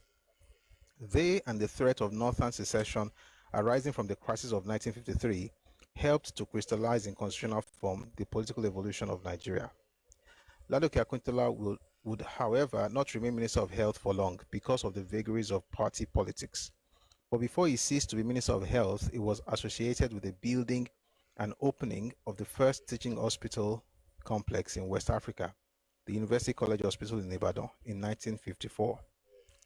By the way, the University College Hospital used to be in a place called Adeoyo. Anybody knows Adeoyo here? Well, if you're an Ibadan person, if you grew up in Ibadan, I grew up in Ibadan. I like to say it a lot. I like to say it a lot because when people like saying only Lagos with a shower, say we live Lagos, but we grew up in Ibadan. So UCH used to be in Adeoyo before they now moved to where they are now in 1954. And Akintola was the Minister of Health at the time they moved. His party, the Action Group, having found out that it could not carry out some of his extensive social welfare, health and education schemes, decided in April 1953 to levy a capitation tax of 10 shillings on every adult male in West Nigeria. Someone says, my grandma lives in... Oh, really? That was good. Okwayemi Lukman were discussing Akintola's rise in the Action Group. We're talking about SLA.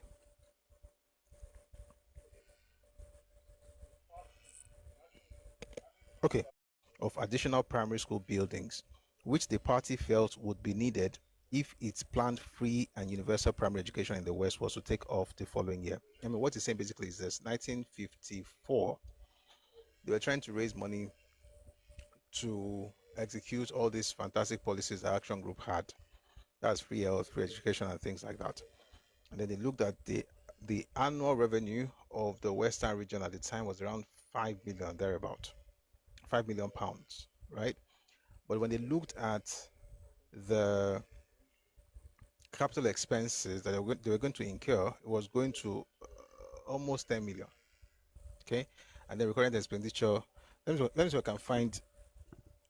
There's a book that I think will help us understand that a bit. One second.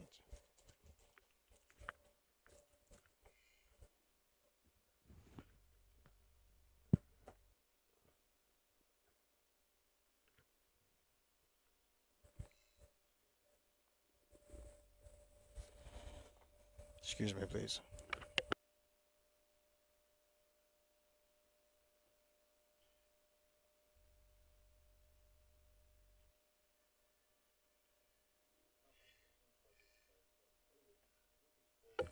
I can't find it. I think it's probably inside. But anyway, the book is called Unfinished Greatness by Olufemi Ogunsanwo.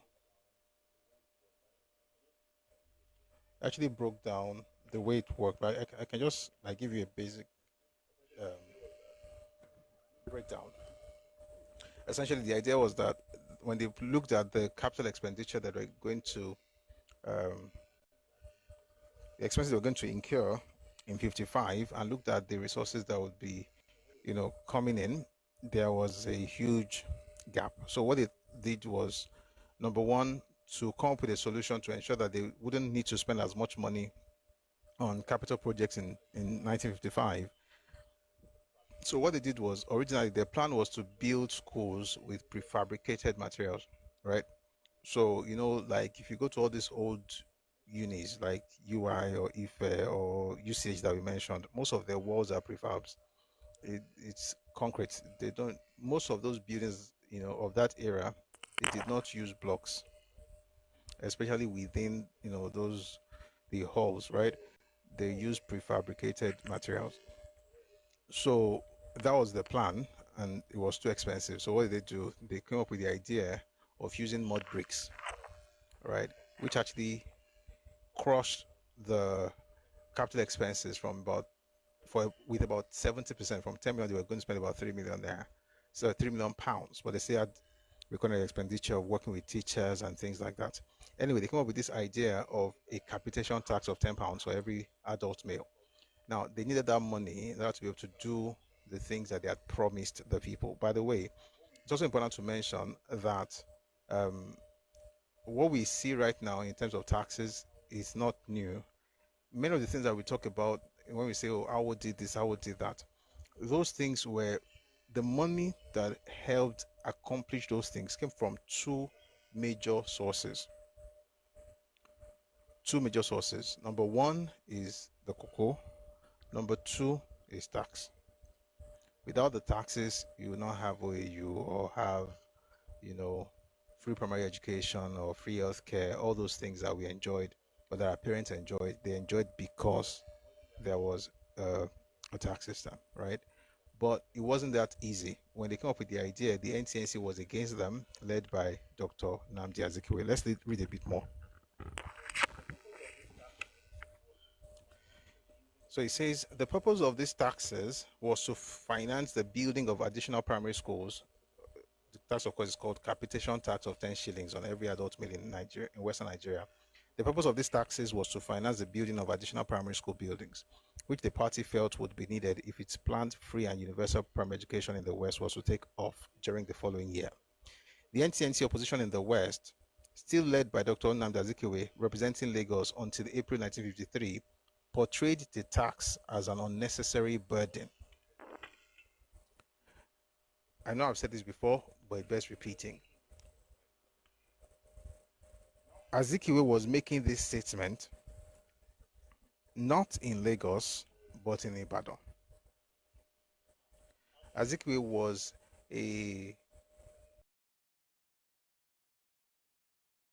in that regional parliament in Ibadan, representing Lagos. And it was one who first moved against the idea of people paying taxes. He called it unnecessary burden. The reaction of the general populace was widespread resentment against the action group, deteriorating into rioting in several places, particularly in Ibadan division.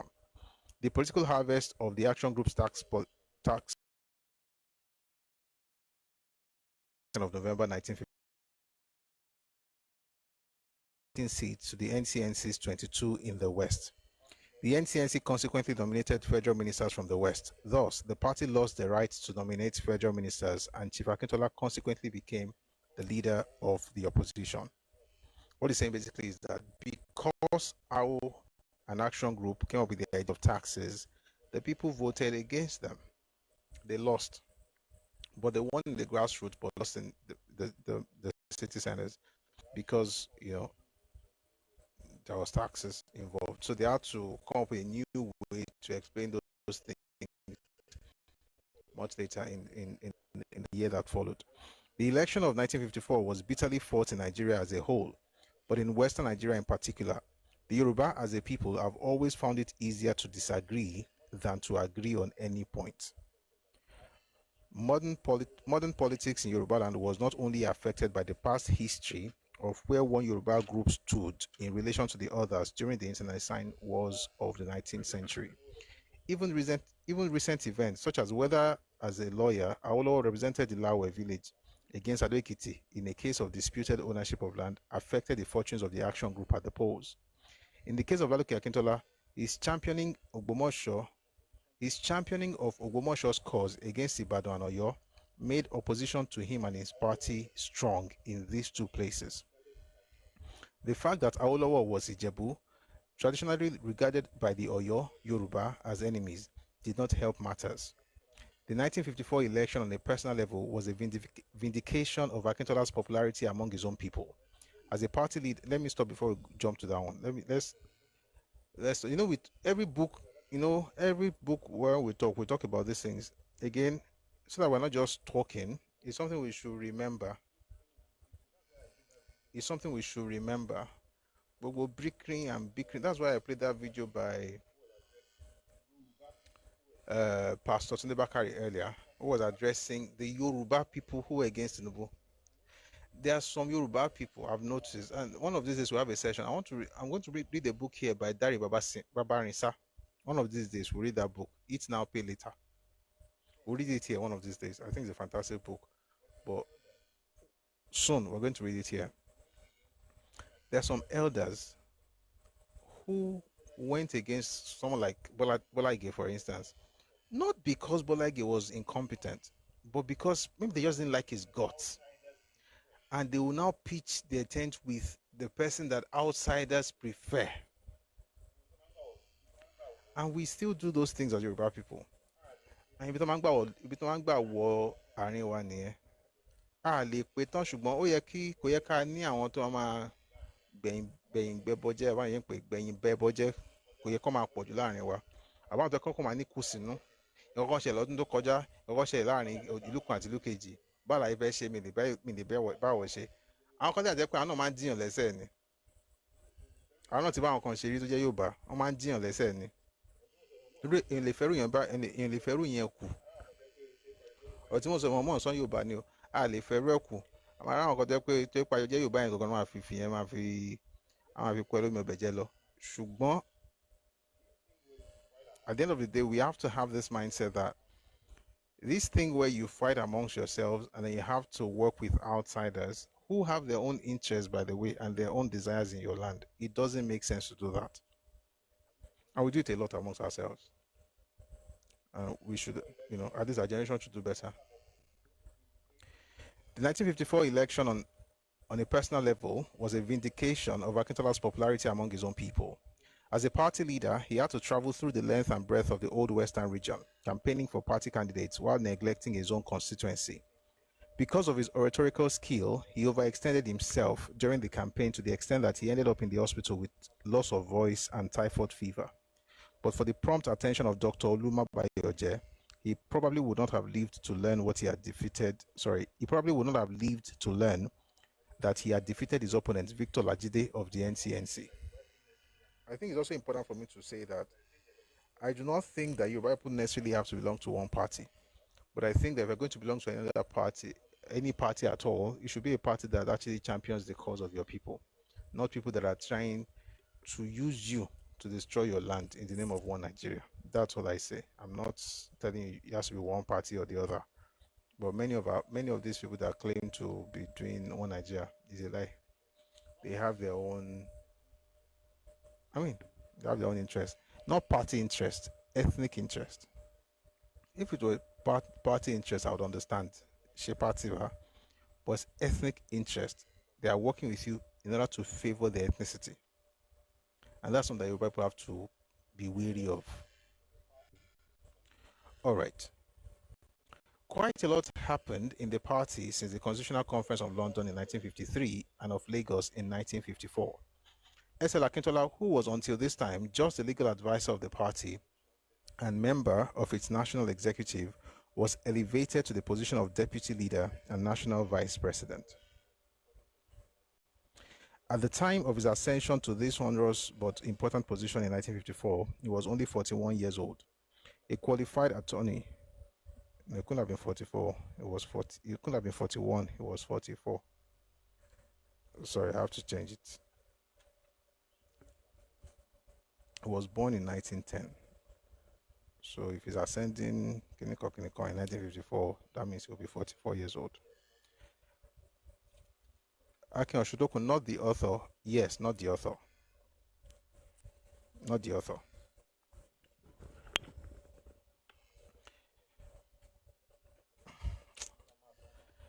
Ọ̀rọ̀ Yorùbá.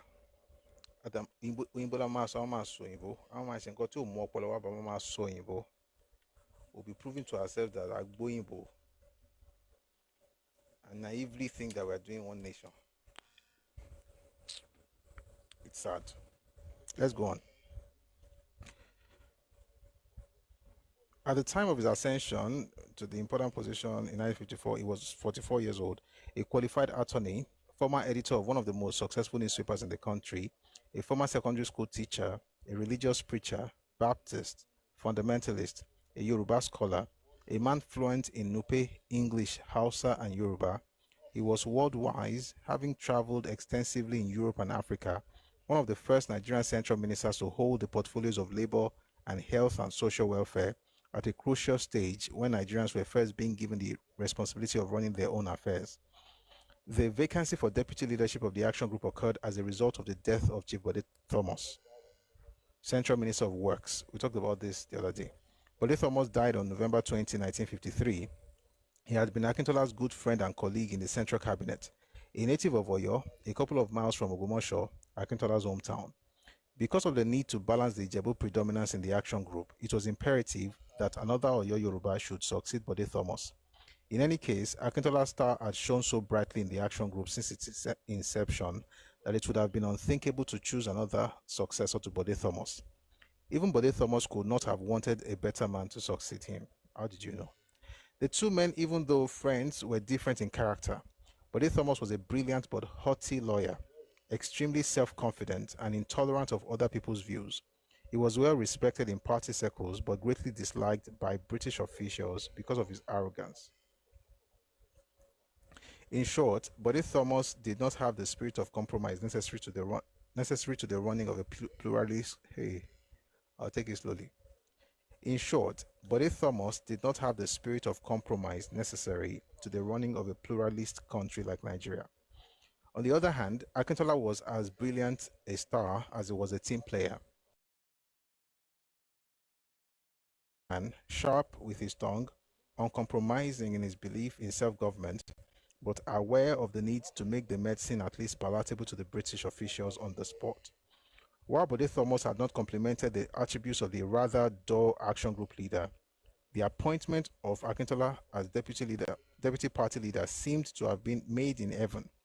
Commenting on the appropriateness of the choice, one of the leading Nigerian newspapers wrote, "The election was a natural sequence of events, as it was a fitting tribute to a life of exemplary devotion and selfless service to the country and people. As an old and well-tested veteran of Nigerian nationalism, Mr. Akintola had earned the respect and confidence of all Nigerian patriots, irrespective of party, and as a champion of political morality and decency in public life symbolized by the action group. Mr. Akintola is one of the few leading members whose efforts and goodwill have clothed the party with that aura of responsibility and public confidence, which many are now accustomed to take for granted.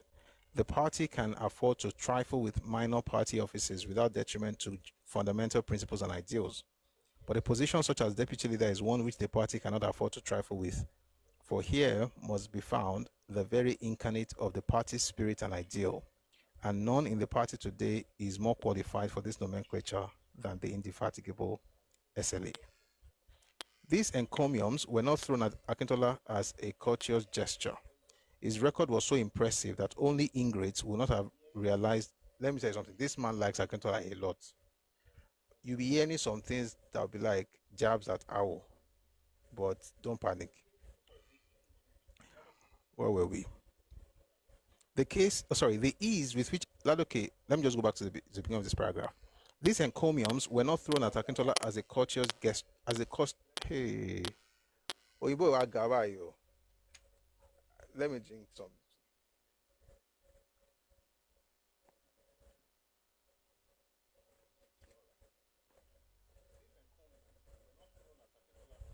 All right. These encomiums were not thrown at Akintola as a courteous gesture. His record was so impressive that only ingrates would not have realized the obvious merits of the man. The ease with which Ladoke Akintola assumed the role of deputy party leader should not be misconstrued as meaning that the position was not contested.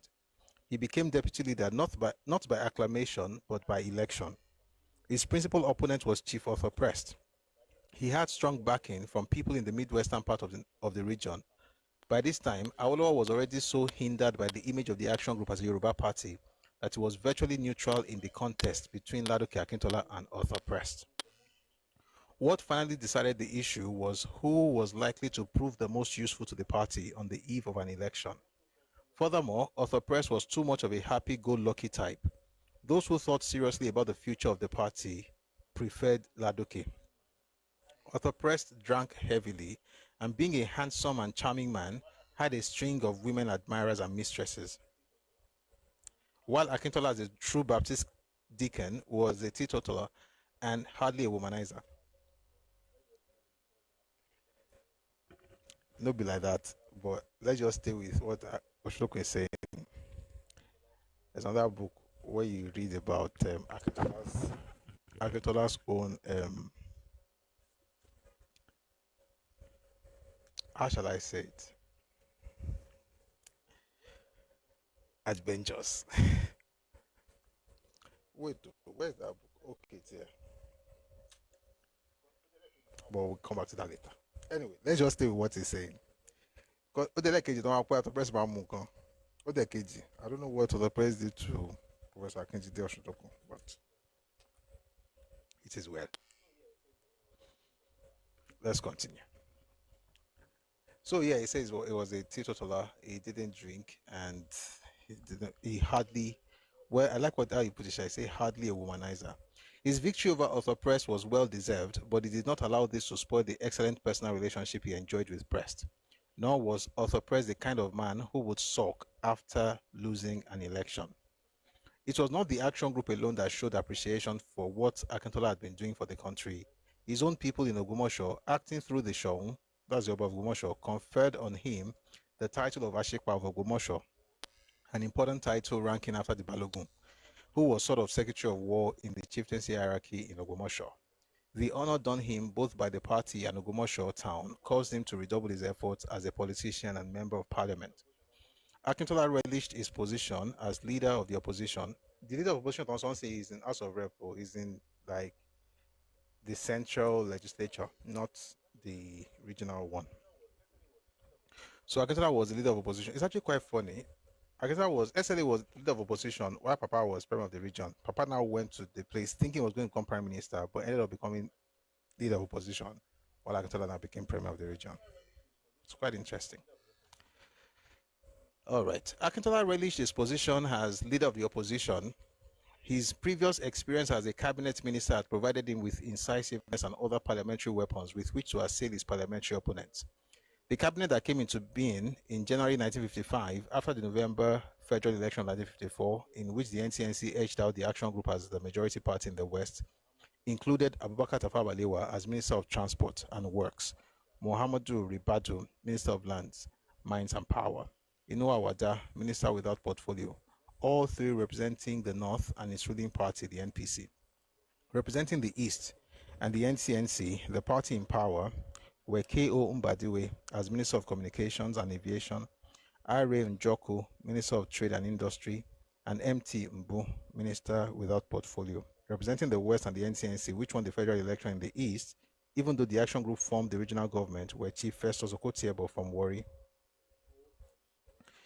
a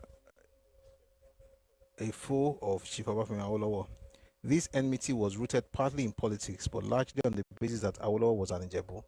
For Minister of Natural Resources and Social Services, to round off the list was Victor Mokete, Minister without portfolio, representing United Nations mandated territory of the Southern Cameroons.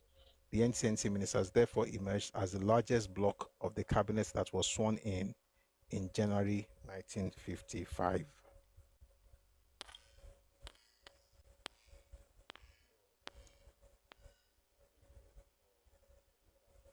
Oh, okay. I see you, Dr. Badru. The defeat of the Action Group at the federal election was a great setback for the party in the West. The result of this was the emergence of Adegoke Adelabu as an important political leader of the time. Adelabu, popularly known as the Lion of the West. On board.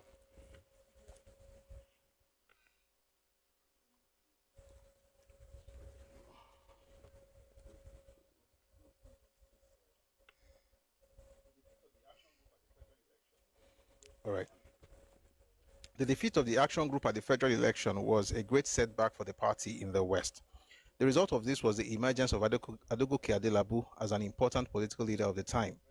Adelabu, popularly known as the Lion of the West, was an inveterate foe of Chief Obafemi Awolowo. This enmity was rooted partly in politics, but largely on the basis that Awolowo was an Ijebu. This Ijebu thing was actually an issue, especially in Ibadan, back in the 50s. Things are a lot better now, thank God. But we have to make it even better. All right. So this enmity was rooted partly in politics, but largely. And by the way, when you say Ijebu and Ibadan, this thing started in 1892. That's actually where I think I should just mention it. It was because of what happened in 1892, the Magbon War or the Anglo-Ijebu War. Ibadan was on the side of the British.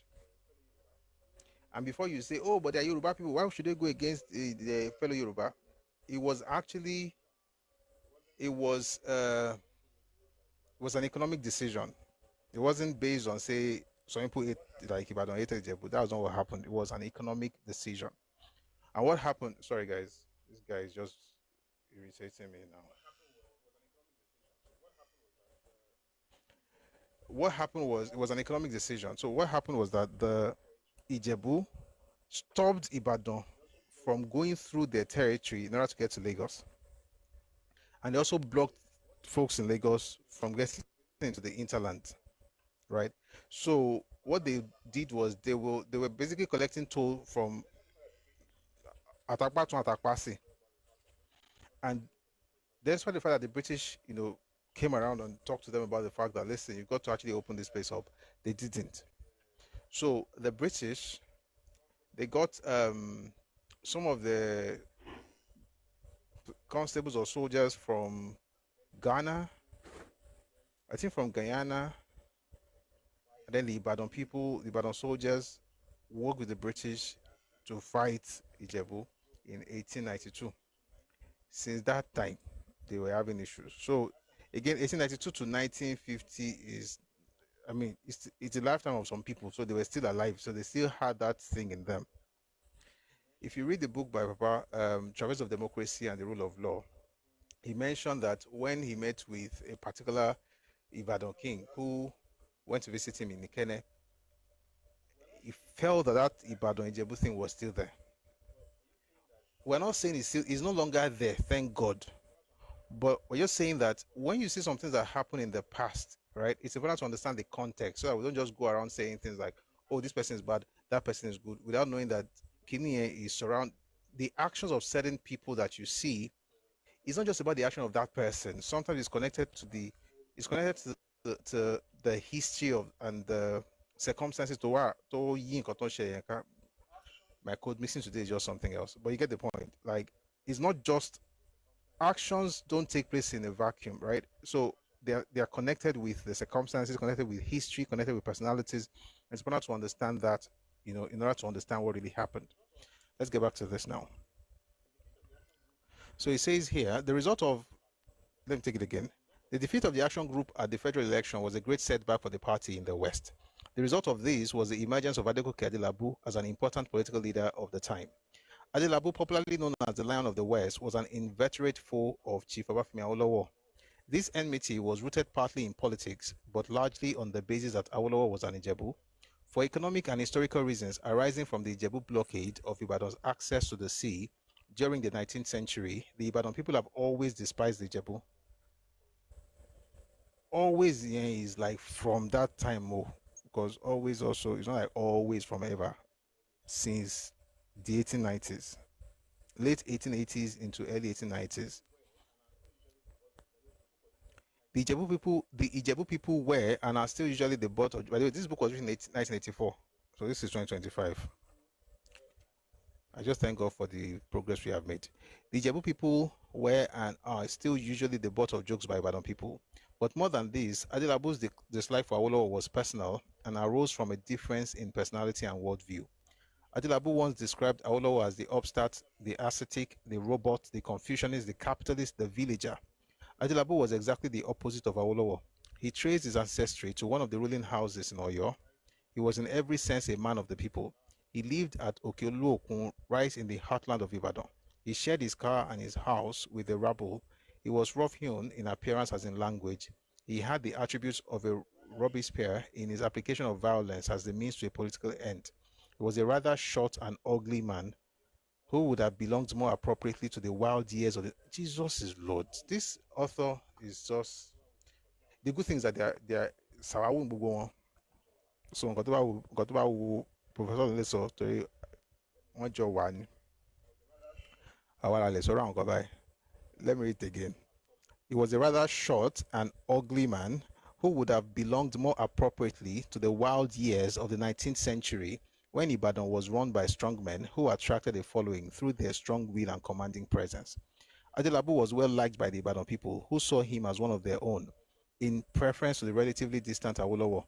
Adelabu was not without intellectual brilliance. He had schooled at Government College Ibadan, where he had won 2 double promotions as a student, but he lacked the character and temper to function as a leader in a developing democracy such as Nigeria.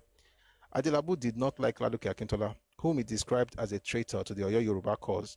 He did, however, respect him, and he knew that Akintola could outwit him if he depended on a direct appeal to Yoruba people. The struggle for supremacy in the West was fought on two fronts, back at home in the legislature in Ibadan and at the federal legislature in Lagos. By the way, Adelabu is the grandfather to the present Minister of Power. Adelabu is also the person we know as Bankelemes. Okay? I think his grandson is trying to become the governor of your state right now. I think next election, I guess. All the best to him. As leader of the opposition in Lagos, Chief Akintola reserved his vitriolic pen and tongue for the NCNC without completely sparing the NPC ministers. Hardly had the Federal House of Representatives opened for business in March 1955 when Chief Akintola, in his maiden speech as leader of the opposition, described the government as a mutual admiration club. Akintola called on the NCNC to honor its campaign promises to the electorate on Nigerianization, minimum national wage, cuts in taxes, rapid expansion of higher education, prison reforms, equitable allocation of crown lands at Ikoyi, and abolition of discrimination in all phases of life in Nigeria. Chief Akintola was particularly sensitive on the issue of expatriate permanent officials in the ministry refusing to obey orders from their political bosses. The new Nigerian ministers ought to show them what he considers sufficient respect. With the new, again, what's the same basically is that the Oyinbo, where they work for ministry, no, they respect the Nigerian, we don't become minister, because they were the first set, right? And so I guess it took them a while to get accustomed to the fact that there's a new sheriff in town. But essentially, it was saying that they didn't respect them enough, and so on and so forth. With the new constitution granting Nigeria responsible government, some of the white officials were usually accused of bad faith and not wanting to cooperate with the political heads of departments. Chief Akintola, on many occasions in the House of Representatives, said, quote, "Ministers should be respected by all because they deserve due honor and respect of everybody. If any official should disrespect any ministers, sack him," unquote. Chief Akintola said that the contemptuous attitude of the British towards Nigerian ministers could be seen in the fact that the Nigerian government during the second half of 1956 proposed to send an economic mission to the World Bank for the purpose of raising loans for development of Nigeria, for development work in Nigeria. This was fine by him, but what he found disturbing was the fact that such an important issue was never discussed in Parliament, nor was it even discussed in the Council of Ministers. The result of this white man's arrogance was that a team made up of Colonel Ralph Emerson, the chairman and general manager of the Nigerian Railway Corporation, Mr. A.G. Carlyle, deputy financial secretary to the Federation, and Mr. T. Frank Griffin, industrial advisor to the Ministry of Trade and Industries, was sent to New York and Washington to negotiate on behalf of Nigeria loans the terms of which were kept secret. Not even members of the cabinet knew the details in a country supposed to be on the threshold of independence. Chief Akintola asserted, "I have the overwhelming support of public opinion in opposing with all the emphasis at my command the composition of this delegation on the grounds that it excludes Nigerians. Why are the people for whose benefit the loans are being sought not represented in the delegation? Are there no Africans of the right caliber and status, either from the Economic Council or outside, who are The position of the delegation is an insult to all self-respecting Nigerians. Exclusion of Nigerians from it would deprive our leaders of the opportunity of education and experience which such a high-powered delegation could give."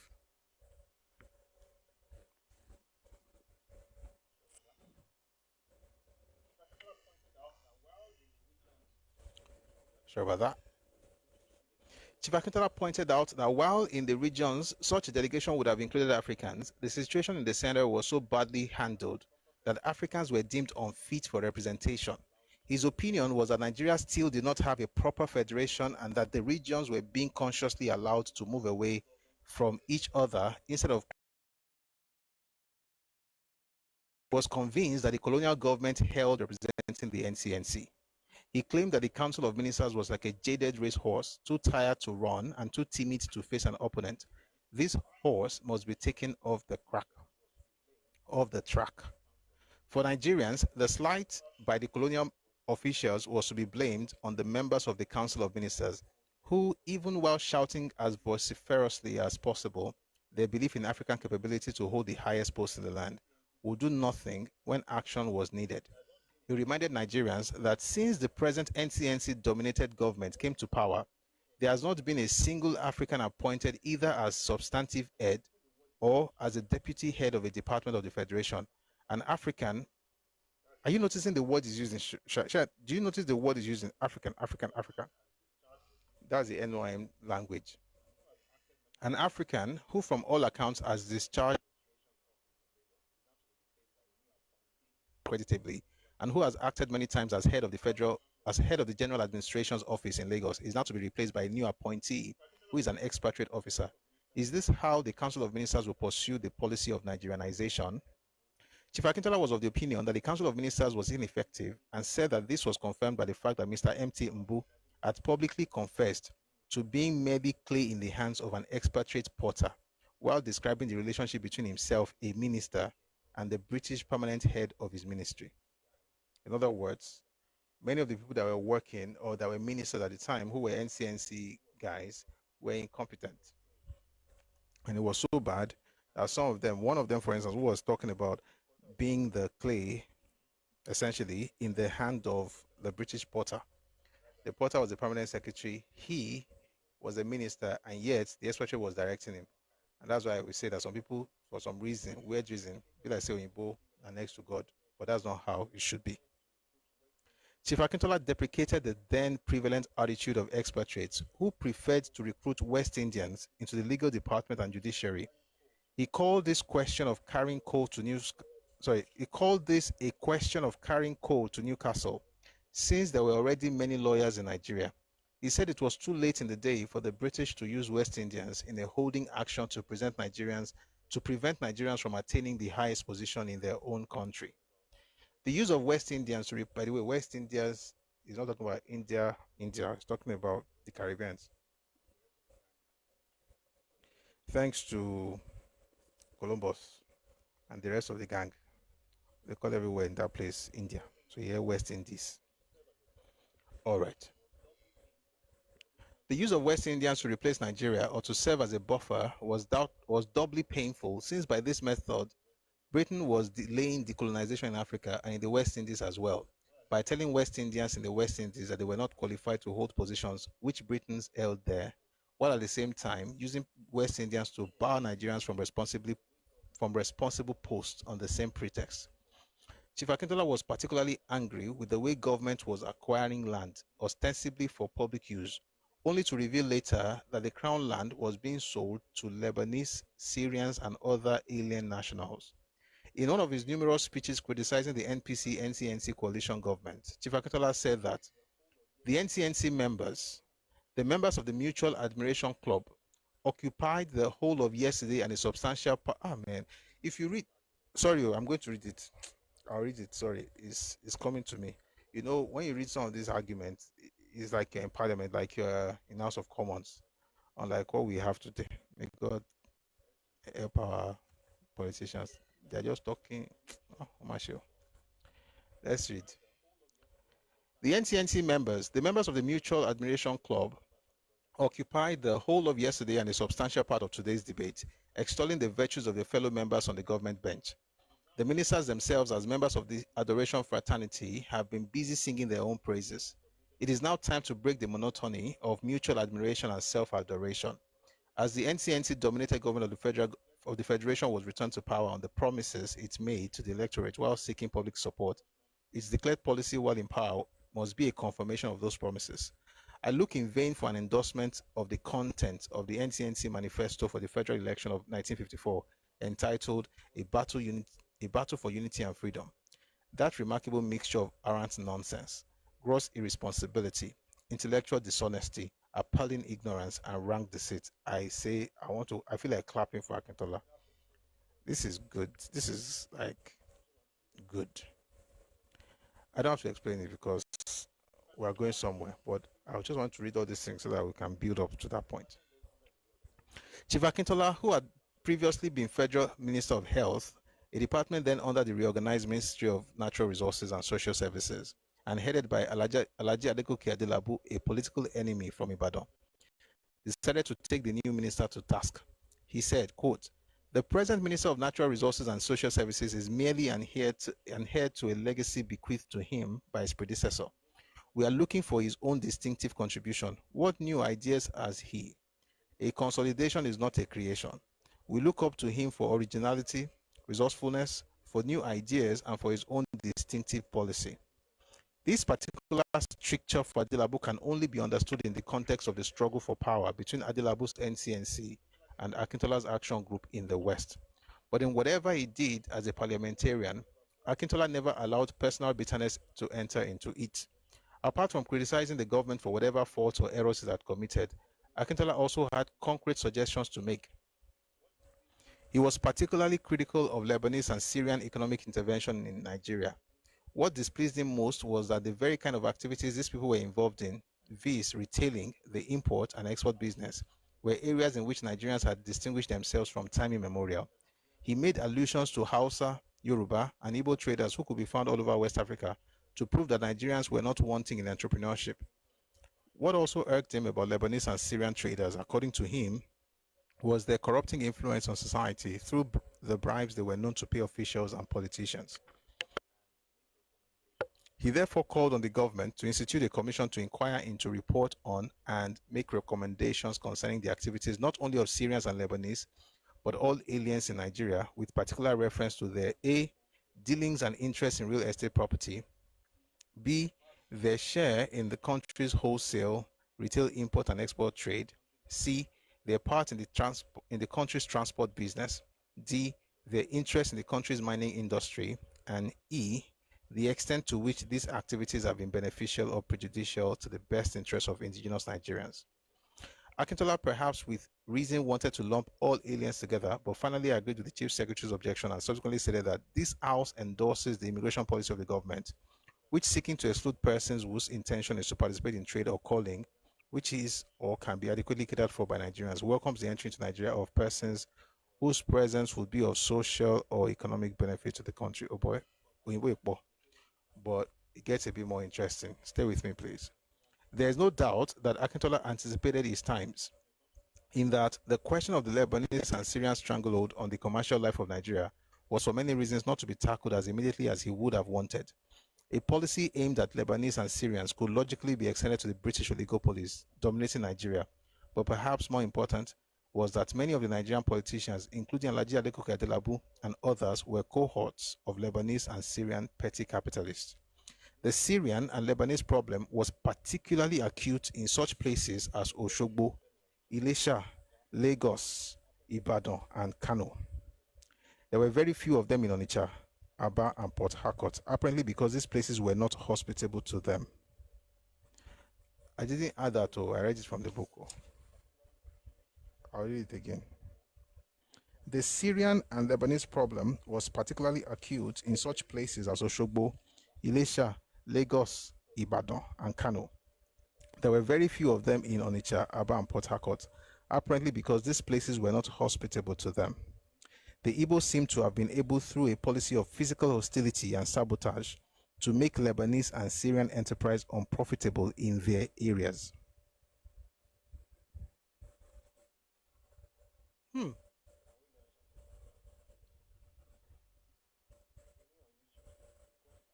Can we learn something from that? Yemi on YouTube says, because I want Ìjẹ̀bú láhùn. Ṣé Ìjẹ̀bú láhùn ni ṣá? Àbọ̀kàn ju ọkàn àbí lára àbẹ́yẹn sí lára. Ah boy. Interesting. All right. Secondly, the rich areas in Nigeria then were the northern and western regions, and Lagos and I'll take that again. Secondly, so it says, firstly, the Igbos seem to have been able, through a policy of physical hostility and sabotage, to make Lebanese and Syrian enterprise unprofitable in their areas. Secondly, the rich areas in Nigeria then were the northern and western regions and Lagos, and these areas seem to have attracted an influx of Syrian and Lebanese retailers. It was Chief Akintola's belief that if the encroachment of the Lebanese and Syrians was not checked by legislative action, the people might take the laws into their own hands. Although nothing came of Chief Akintola's efforts in terms of legislative action to control the Syrian and Lebanese menace, Shortly after this time, Lebanese and Syrian traders began to withdraw from Ilesha and Osogbo and to congregate in places like Ibadan, Lagos, and Kano, where they still are, by the way, where they apparently felt safer in the event of physical opposition from Nigerian citizens. One thing stood out clearly about Chief Akintola throughout these years in politics. He always seemed to enjoy politics as a game without the bitterness many Nigerian politicians seem to have attached to it. Even though he disagreed with Azikiwe and his NCNC, he was always on first-name terms with NCNC co-parliamentarians. His friendship for all was generally reciprocated. He did have a love-hate relationship with the NCNC leader in the West, Alhaji Adegoke Adelabu, and Akintola was more than a match for the tempestuous Adelabu. In fact, when party political broadcasts had to be made, the Action Group always made sure Akintola was around to deliver the rebuttal in Yoruba to many of Adelabu's usual allegations of Ijebu domination in Yoruba land. In the Federal House, Adelabu was always on the defensive vis-a-vis Akintola, who as the leader of the opposition was wittier and infinite. I'll tell that again. In the Federal House, Adelabu was always on the defensive vis-a-vis Akintola, who as leader of the opposition was wittier and infinitely more knowledgeable than Adelabu. But when Adelabu, after being Minister of Natural Resources and Social Welfare for a year, ran into trouble, Akintola deliberately refrained from embarrassing him. His action was particularly surprising because Adelabu had, for two reasons, held Akintola in contempt. In the first place, Adelabu... Please, let's power tap on TikTok. Oh. I know that normally, today like I said, I want us to read. And I know that it may be boring, but trust me, this is how we learn. I could just come and start talking and everything, but I just feel like sometimes like we do this thing from time to time. We just read. And also, I know that what we read is more, go see this versus this in there. I know, but let's read together and let's power tap as we study together. Okay? Don't worry, the boring part is also part of it, but it's not boring. Reading is good. All right. When it's time for Gbasgbos, we'll do it, but not yet. His action was particularly surprising because Adelabu had, for two reasons, held Akintola in contempt. In the first place, Adelabu used to call him and Chief AMA Akinloye and other Oyo Yoruba who were in the action group Ijebu slaves, in reference to the acceptance of Awolowo and Ijebu. Secondly, Adelabu disliked Akintola and J.O. Adigun, both from Ogumosho, because of their agitation for the creation of an Osun division, which would have meant splitting up what was then the Ibadan division, including the areas that later became Osun. Akintola's retort, of course, was that he was no more a slave of Awolowo than Adelabu was of Nnamdi Azikiwe, the leader of the NCNC. And as for wanting the Osun division excised from Ibadan, Akintola said this was in line with the principle of self-determination to which all Nigerian nationalists subscribed. There was no love lost between Awolowo and Adelabu. Awolowo was personally put off by Alhaji Adegoke Adelabu for several reasons. One could not find two men so different from one another. Adelabu was noisy, scurrilous in his attacks on Awolowo, took politics as war. He was a charismatic leader with a deep sense of history. He was also a Muslim and would have preferred being hooked up to as some kind of sheikh who managed the affairs of his sheikhdom without having to account to anybody. Awolowo, on the other hand, was a Methodist, teetotaler, that means he doesn't drink, well organized, extremely ambitious, ascetic, disdainful of large crowds, and not a rabble-rouser. In the light of these differences, the antipathy between the two men becomes more understandable. To complicate matters, both Awolowo and Adelabu were extremely ambitious, but Awolowo was the more organized of the two. While Awolowo was Premier of Western Nigeria, Adelabu was a member of the House of Assembly and opposition leader. He was also president of the Ibadan District Council. He did, however, leave the Western House for the Federal Parliament in November 1954, having led the NCNC to a victory in the West. He became the Minister of Natural Resources and Social Services in January 1955. but still retained the chairmanship of the Ibadan District Council. The Action Group government under Awolowo took its cue from Adelabu's weakness as a big spender, always feeding a large retinue of Ibadan freeloaders. 1 second.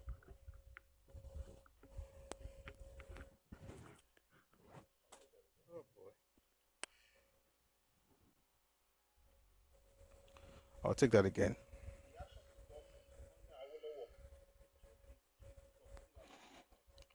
The Action Group government under Awolowo took its cue from Adelabu's weakness as a big spender, always feeding a large retinue of Ibadan freeloaders to scrutinize Adelabu's finances. This is how evidence was found that Adelabu had been using his considerable power in Ibadan for personal financial aggrandizement. Adelabu had such a domineering personality that he seemed to hold even the traditional leadership in Ibadan in his hands. But politically and constitutionally, Adelabu was not in a strong position. The regional governments, according to the current constitution, were so much more powerful than the federal government that even the membership of the Federal Council of Ministers did not confer upon him, as Adelabu had expected, any measure of respect and inviolability, so that when Awolowo's government in 1955 set up a commission of inquiry into the administration of the Ibadan District Council, there was nothing Adelabu could do to stop it. The commission was headed by E.W.J. Nicholson, a British civil servant invited specifically for this purpose. Nicholson was chairman. This report was willingly accepted by Awolowo's government. The latter issued a white paper on it and left the next line of action to Sir James Robertson, who had earlier succeeded John Macpherson as governor of Nigeria. Just a year after being elevated to such an exalted position, having found no support from the NCNC leadership and upon the governor's suggestion, Adelabu resigned as federal minister. The disgrace made him more implacably committed against Awolowo and his Action Group. He thus set out to find the best way to rid himself of this thorn. The opportunity came in May 1956, when the Western House of Assembly was dissolved and new elections were called. In a bitterly fought election, during which Adelabu seems to have suffered bouts of depression, the Action Group scaped through with 48.3% of the popular votes to the NCNC's 45.3%. These results were not reflected in the number of seats which the Action Group won, the total tally being Action Group 48, NCNC 32. All Ibadan seats, with the exception of the Ibadan West constituency, which was in the rural area, were won by Adelabu's Mabolaje NCNC. 3 out of the 5 Oyo seats, the 2 seats in Elisha, 1 seat in Ife, all went to Adelabu's NCNC. Most of the seats in the Midwest were also won by the NCNC, and the Action Group was saved from defeat by the energetic campaign and oratory of Akintola in Oyo Yoruba areas outside of Ibadan, where Adelabu seemed unbeatable. Even though the Action Group did not win anywhere in Ibadan, the percentage of their votes there did rise, and it became increasingly clear that only the intelligent use of Chief Akintola's great talents and persuasion, I'll tell that again, even though the Action Group did not win anywhere in Ibadan, the percentage of their votes there did rise, and it became increasingly clear that only the intelligent use of Chief Akintola's great talents of persuasion and command of Yoruba, not to mention the performance of the Action Group government, could lead to the firm control by the Action Group of the Western region. The years after the Western regional election, up to the end of 1959, were to be the years of greatest achievement of Chief Akintola as a national leader. He had led the opposition in Lagos as brilliantly as anybody had ever done. His candor and lack of hostility had ensured the respect of people on the government benches, with the result that Akintola received more cheers than boos for his constructive criticism and for his parliamentary decorum, and most especially for his amazing sense of humor. To crown his parliamentary career as leader of the opposition in federal parliament, Chief Akintola on March 26, 1957, moved the historic independence motion that this House instructs the delegates to the forthcoming constitutional conference to express the views of this House to do all in their powers to secure the grant of Why he wanted independence, please power tap on TikTok. Why he wanted independence in 1957 was not clear, because he knew very well that the British were unlikely to rush Nigeria to independence after they had agreed in 1953 that the regions would have to become self-governing first before the entire country could become independent. The probable reason for Chief Akintola's haste was that Ghana was to become independent in 1957, and Akintola felt that Ghana should not beat Nigeria to it. However, Jaja Wachuku of NCNC moved an amendment to Akintola's motion of independence, changing the year from 1957 to 1959. Akintola quickly accepted this proposal, saying that he considered it a subject of great importance, and the best way to give it the importance that is due to it is that it be faced with the utmost spirit of unanimity. Alhaji Abubakar Tafawa Balewa, Deputy Leader of the NPC and Minister of Works and Transport, then spoke on behalf of his party and associated himself and his party with Chief Akintola's motion as amended by Jaja Wachuku. 1 second, please. Come in.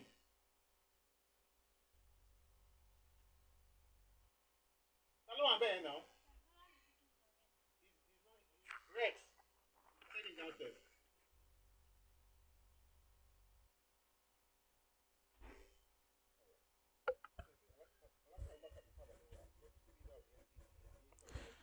All right. So it says Alhaji Abubakar Tafawa Balewa, Deputy Leader of the NPC and Minister of Works and Transport, then spoke on behalf of his party and associated himself and his party with Chief Akintola's motion as amended by Jaja Wachuku. The motion was then passed without any dissent. While in public there was general agreement on independence for Nigeria in 1959, there were also behind-the-scenes consultations on future constitutional changes going on between the Action Group and the NPC, initiated by the latter party. The idea was to have a broad agreement with the Action Group before the Constitutional Conference in London, which resumed in May 1957. Now, this one, you may get some fireworks. Welcome, Mr. Chesson. So it says here,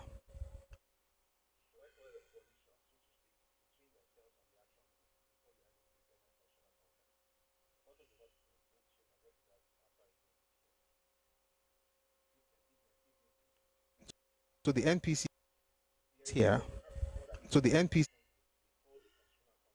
initiated, the idea was to have a broad agreement with the Action Group before the Constitutional Conference in London, which resumed in May 1957. Chief Akintola, in line with the Action Group policy, had been championing the cause of the creation of states to allay the fears of minority ethnic groups in the Middle Belt, Calabar, Ogoja, the River Niger Delta area, COR, and the Midwest. Chief Akintola, believing in Pan-Yorubaism, had on many occasions said on the question of Ilorin province and its merger with the West that the ultimate decision on where Ilorin province should belong depends on the people. It will not depend on the whims and caprices of an outmoded oligarchy issuing edicts from Kaduna. The right of self-determination is the essence of democracy. Laji Eso Gbadamosi, I'll take that again. Meetings did take place on March 3, 10, and 17, 1957, in Alhaji Eso Gbadamosi's house in Ikorodu, about 20 miles from Lagos.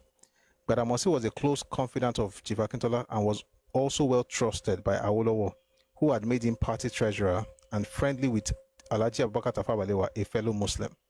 In any case, the two leaders, Akintola and Abubakar,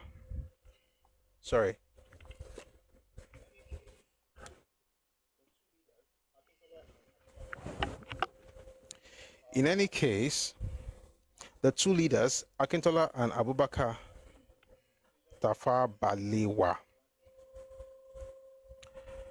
reached agreement on the decision to press the British to grant independence in 1959, and on revenue allocation, a sore point in a federal system. But perhaps, in view of the divergent policies of the NPC and the Action Group over the creation of states, Akintola and Abubakar agreed that all claims for the creation of new states should be referred to a commission of independent men. Let me read this particular part from Papa's book, because it's better structured there.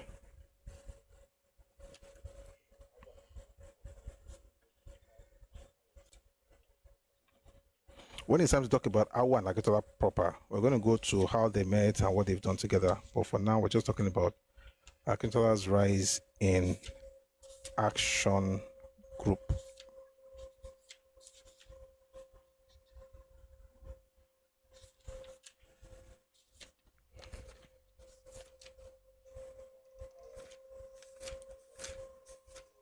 Okay.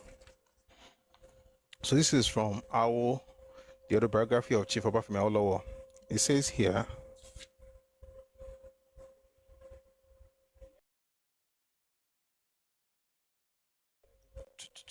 okay, good. The NPC and its leader, the Sadano of Sokoto, made certain moves before the 1957 conference by means of which the action group was rendered almost hors de combat and splendidly outmaneuvered when the question of new states came up for discussion at the conference. On its own motion, the NPC suggested to the action group that a meeting between the leaders of the two parties was desirable in order that both of them might exchange ideas in regard to the proposals to be made by the NPC and the action group at the coming constitutional conference. It was thought that such an exchange of ideas would facilitate proceedings at the conference and might lead to closer collaboration between the two parties. In order to ensure secrecy for the proposed meeting, the venue chosen was the house of Alhaji Eso Gbadamosi, one of the outstanding leaders of the action group in his hometown, Ikorodu, some 20 miles from Lagos. The meeting was held on 3, 10, and 17.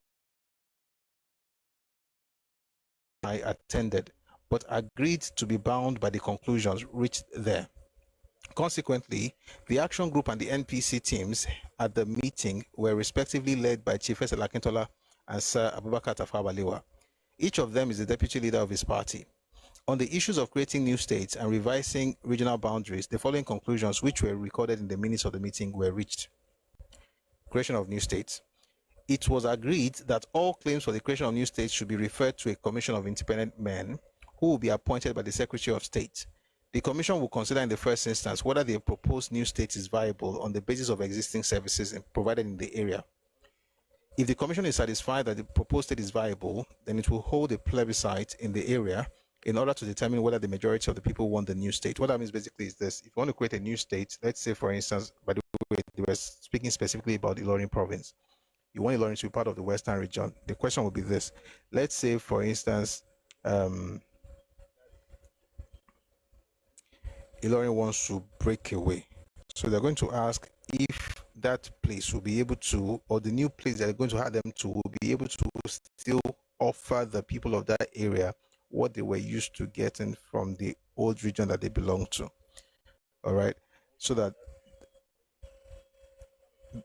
the people, of course, are not left in limbo.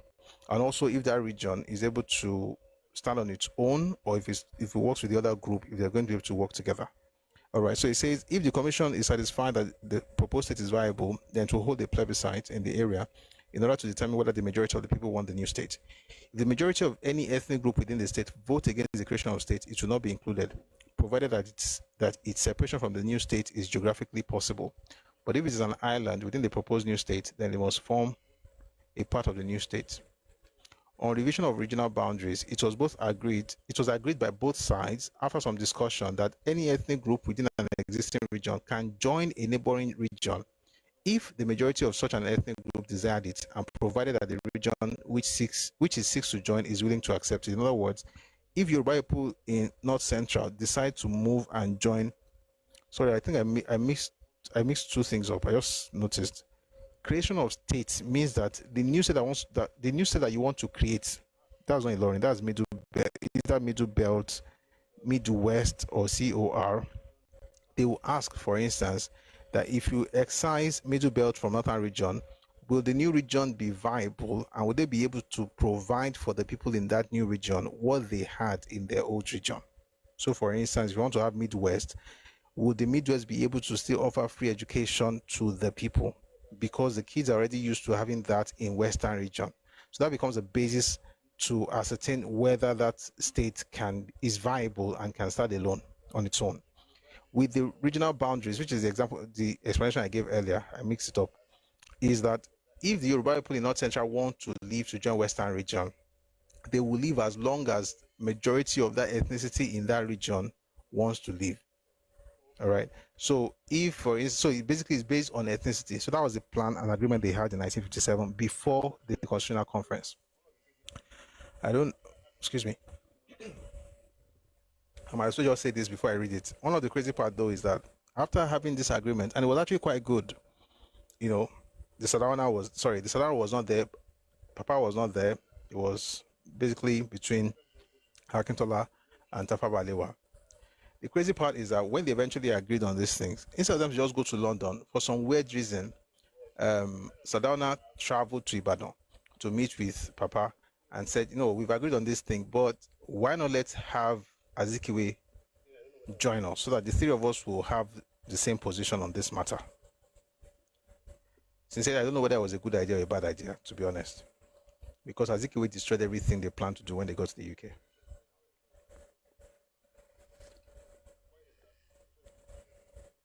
If I need to explain, I will explain later because of time. But the point is that they said they're going to have a summit meeting in Lagos. That was supposed to be in April 16 and 17. They went to the meeting. They agreed on everything. They now went to London. When they got to the UK, Azikiwe switched everything. He did not care for all the things they agreed before leaving. All the things they agreed on before leaving Nigeria. Obina said it was a bad idea. I'm very careful not to say it was bad. I don't know if it was good. I'll tell you why I'm conflicted. It was bad because Azikiwe did what he did. It was good because I think, and this is me, you know, this is my opinion, I think that the Sardauna probably made that decision based on the experience they had in 1954. So in 54, the conversation was about secession clause that Papa had brought up in the UK. And Sardauna supported Awo, right? Only one person said no, which was Zik. And the British worked with Zik on that matter. Zik himself said it in 1975. There was an interview, I think I read it here before, where Zik was discussing what happened in 54, but that interview was granted in 75. So the British supported Zik. And 3 years later, going for this meeting, maybe this was one of the reasons Sardauna said, no, I'm saying maybe. It could be something else. Anyway, let's read a few more. Let's go back to the book by Akintola Shotoku. Emajao in the comment section in TikTok. I hope everybody's having a great time. Let's continue. Someone says Azikiwe would never agree given the Igbo plan that was later leaked. COR was totally against Igbo plans. Yes, but he agreed. That's the crazy part. He agreed before they left Nigeria. But once they got there, he switched. I'll go back to that book if I need to, but let's go back. Let's come back here now. The most important agreement between Akintola. Okay, I already read it. The thing about how to separate states, and okay, I read it from the other book. Okay. The most important agreement between Akintola and Abubakar concerned, no doubt, the Yoruba irredentist question of Ilorin. On regional boundary adjustment and revision, it was agreed by both sides after some discussion that any ethnic group within an existing region can join a neighboring region if the majority of such ethnic group desire it, and provided that the region which is sought to join is willing to accept it. So the first thing is ranking in the western region. They have only two things to do. Number one, the Yoruba people in Ilorin majority of them must say they want to go. They want to go. Number two, the western region must say, oh yeah, come. That was what they agreed on at the time. Let's continue. It is of course quite clear that the NPC, even while agreeing to these 2 points, never really expected it would be called upon to honor the agreement, or at least the NPC felt, in spite of the general enthusiasm in Ilorin for the Talaka Parappo, the Ilorin movement that supported the action group call for an Ilorin West merger, the NPC could always guarantee a negative vote on this vital issue. So let's continue. They are saying here, and they were there, by the way. So maybe I have my own kidney, but they are saying that the NPC wouldn't really want to have those things happen, although they agreed to those things as well. By the way, Talaka Parappo is a movement that, so Yoruba people in Ilorin province, but they favored Action Group and they wanted to be with their Yoruba brothers, but they were in what you call North Central now. Therefore, they were under the Arewa, whatever they were doing in the north. The Sardauna was, of course, not in favor of splitting the North and did not, in fact, consider the question of minorities within each region important. Abubakar and Akintola failed to reach any decision on whether Lagos should be part of the West as the action group favored. It was by now clear to Akintola that Lagos was a lost cause since the NCNC considered it a no man's land, and the NPC stated that there was no precedent for a federal territory belonging to a constituent state of a federation. What is important in all this is that for the first time since 1953, when the seeds of discord seem to have been sown between the NPC and the action group over Anthony Nauro's premature,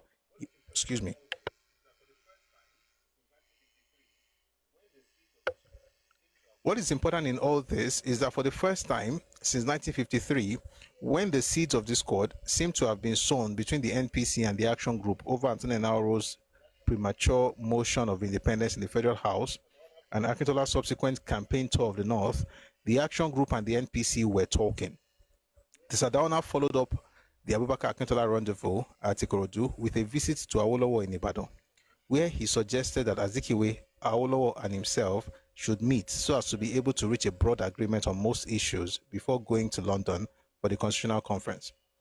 Chief Akintola then met Dr. K.O. Mbadiwe, Chief Kola Balogun of the NCNC, and Alhaji Aliyu Makaman Bida of the NPC in a preparatory conference to agree on the format and the issue of the Premier Summit. When the summit of Azikiwe, Awolowo and Ahmadu Bello convened on April 16, 1957, part of the agenda was to confirm the agreement reached between Akintola and Abubakar Tafawa Balewa. Chief Laluki Akintola had so well played his role as opposition leader in the Federal House that rather than alienate the two parties in the coalition government, he had been able to work amicably with them.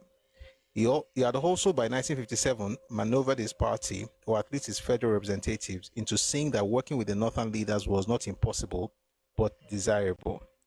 Even though the question of Yoruba irredentism in Ilorin was a sore point, Chief Akintola became increasingly convinced that apart from cultural similarities between the northern Nigerians and the western Nigerian counterparts, the two groups shared a community of other interests, particularly in their preference for federalism over unitarism, and in the acceptance of sharing federal revenue on the principle of derivation. I'll explain. Since the two areas grew cocoa, cotton, and groundnuts, which were the money earners of the country at the time, their accepting the principle of derivation was understandable but selfish. The question of revenue sharing, needless to say, has been the bane of federations. Many have collapsed over this issue, and even in Nigeria today, no acceptable formula has been worked out. Well, it has been worked out now, but this was in '84. However, the secret deals between Chief Akintola and Abubakar Tafawa Balewa would continue to be legally binding until debated and agreed upon in the London Constitutional Conference of 1957. Let me just quickly explain what I read so far. On this particular thing, I actually agree with Akintola. The group that Yoruba people should have worked with. Again, I'm saying this, I'm going to say it again when we're discussing Awolowo and Akintola proper. But the group that Yoruba people needed to work with and still need to work with are actually Northerners.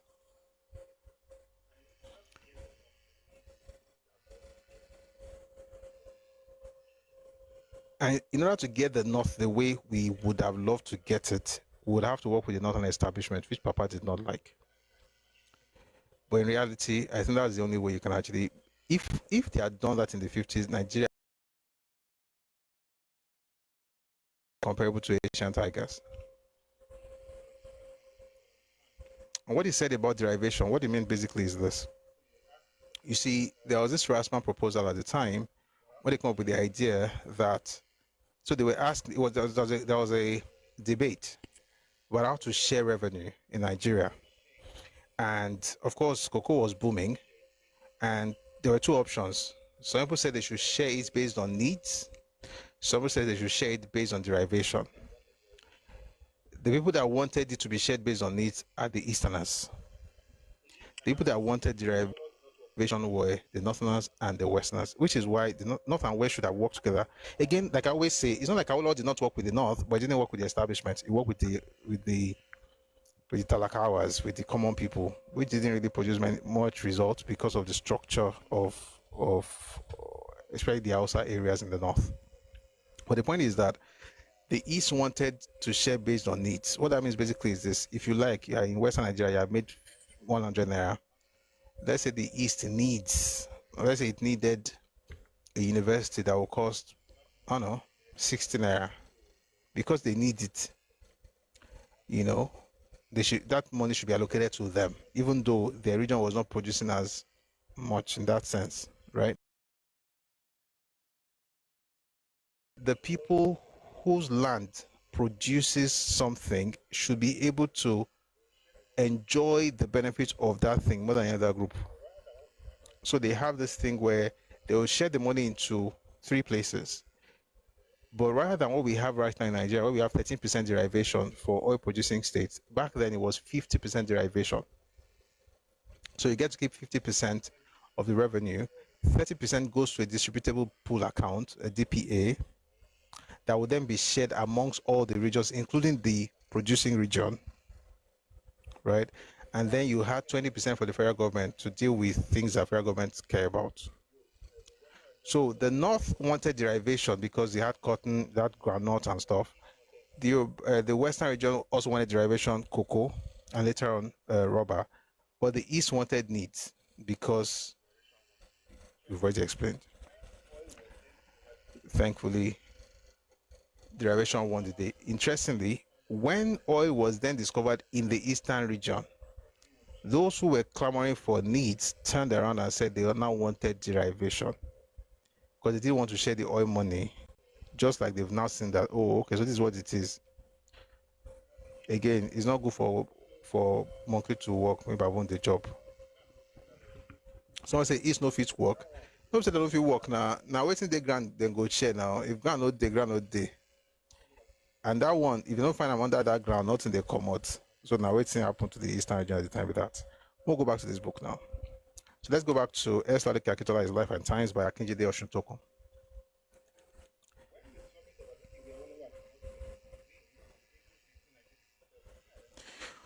When the summit of Azikiwe, Awolowo and Ahmadu Bello convened on April 16, 1957, I think I read this already. I read the derivation.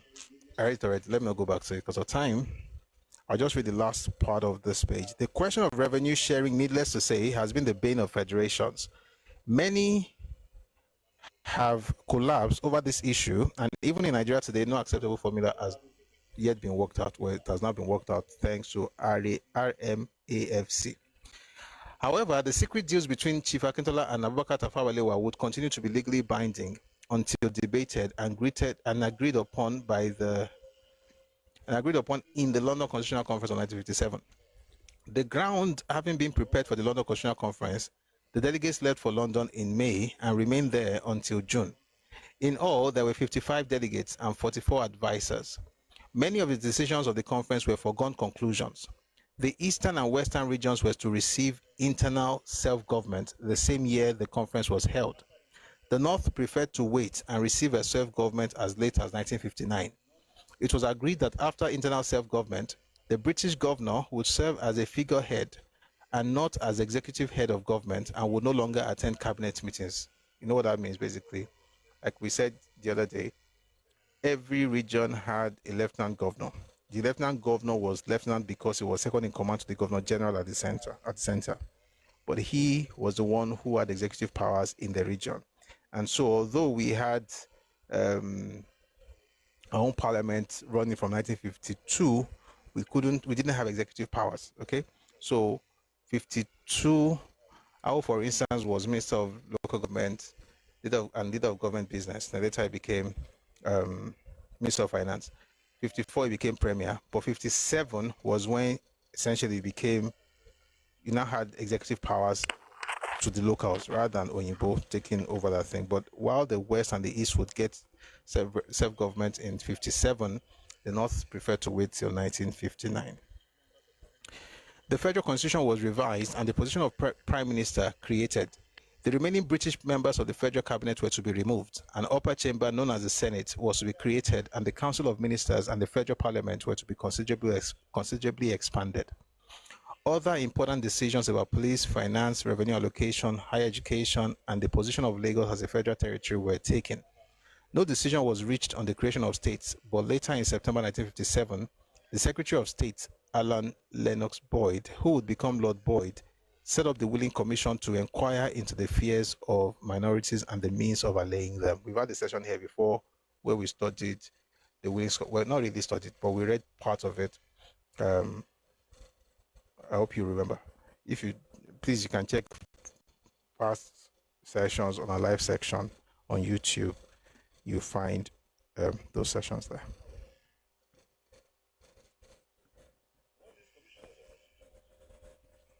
All right.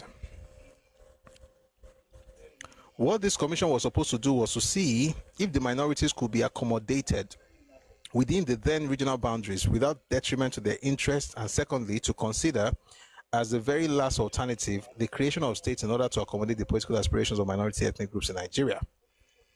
The three major political parties also unanimously pressed for independence in 1959, but to the surprise of even the Sultan, I'll take that again. The three major political parties also unanimously pressed for independence in 1959, but to the surprise of even the Sardauna of Sokoto, the apostle of graduality, this date was rejected and 1960 was imposed by the British. The grounds on which this decision was taken by the British were that the regions should first operate self-government constitutions and see if all went well. Secondly, that the question of minorities would take a little time to decide to the satisfaction of everybody. Further meetings took place in 1959 after the Willing Commission had reported, and in spite of the action group's protestation, the British government agreed with the NPC and the NCNC that they did not want the question of states to delay independence beyond 1960. The action group had to agree to this to avoid the public opprobrium as the party that did not want early independence. In other words, if you read, this book, My Command by Obasanjo, he mentioned that one of the conditions that the British gave for the creation of new states in 58 was that they would have to wait another 2 years before independence. That means I would have gotten independence in 1962. So Action Group wanted to have more regions, but NCNC and NPC did not want more regions. NCNC was even worse. NPC didn't want more regions, right? NCNC didn't want more regions broken out of their region, but they wanted the West broken into 4, which is again demonic. But then, rather than continue to fight for new states, the AG had to acquiesce, because if they didn't, they would be seen as the party that did not want early independence. Welcome, Mr. Motivator. In spite of the efforts of Chief Akintola on behalf of the Action Group, the other two major parties, the NCNC and the MPC, continued to mistrust the party, and particularly its leader, Chief Obafemi Awolowo, who seemed to alternately generate hatred and affection depending on the circumstances and the people. Writing in 1957 about the strategy the NCNC should adopt at the Constitutional Conference in London, Dr. Sonia Onobamiro, secretary to the NCNC delegation, while sounding a word of caution about Awolowo and suggesting that the NCNC should have no dealings with him, said of his deputy, Chief Akintola is regarded by those who claim to know him intimately as a popular whipping boy of the Action Group leadership. He is a mere vocal megaphone of his party leaders' views without necessarily sharing those views himself. It is thought that Chief Akintola is not really a bad man himself when one gets to know him. Akintola provided a bridge between the Action Group and other political parties because of his residence in Lagos, but largely because of his amiability, as can be seen in a message he sent to Nnamdi Azikiwe when the Eastern and Western region, in accordance with the decisions of the 1957 Constitutional Conference, achieved internal autonomy on August 8, 1957. He wrote, quote, "The self-government status attained today is a triumph of creative nationalism, intelligent planning, constructive agitation, and sincere leadership, of which the Action Group is one of the leading exponents. We take special pride in this historic event, which is so far the most important landmark in the process of political evolution in Nigeria. We have always believed a state or regional autonomy is an essential feature of federalism. Although your realization of this fact is somewhat belated, we welcome it all the same and rejoice at the fact that both the East and the West will become self-governing. It is a matter of joy to us that we of the Action Group have contributed in a large measure not only to the attainment of this status in the West, but in the East as well. Although what Akintola said was largely true, the way he said it reduced the stinging effect which such a congratulatory telegram might have had it been sent by Awolowo to Azikiwe, whom he held in great contempt. Akintola's conciliatory skills, I don't think that is true, Shao. I don't think that is true. Because again, we have to be very careful. We are reading books, but it's not everything that we are reading that is necessarily true.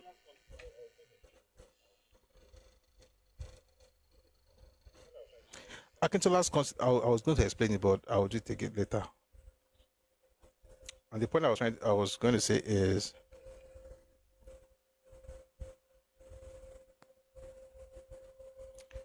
let me put it this way.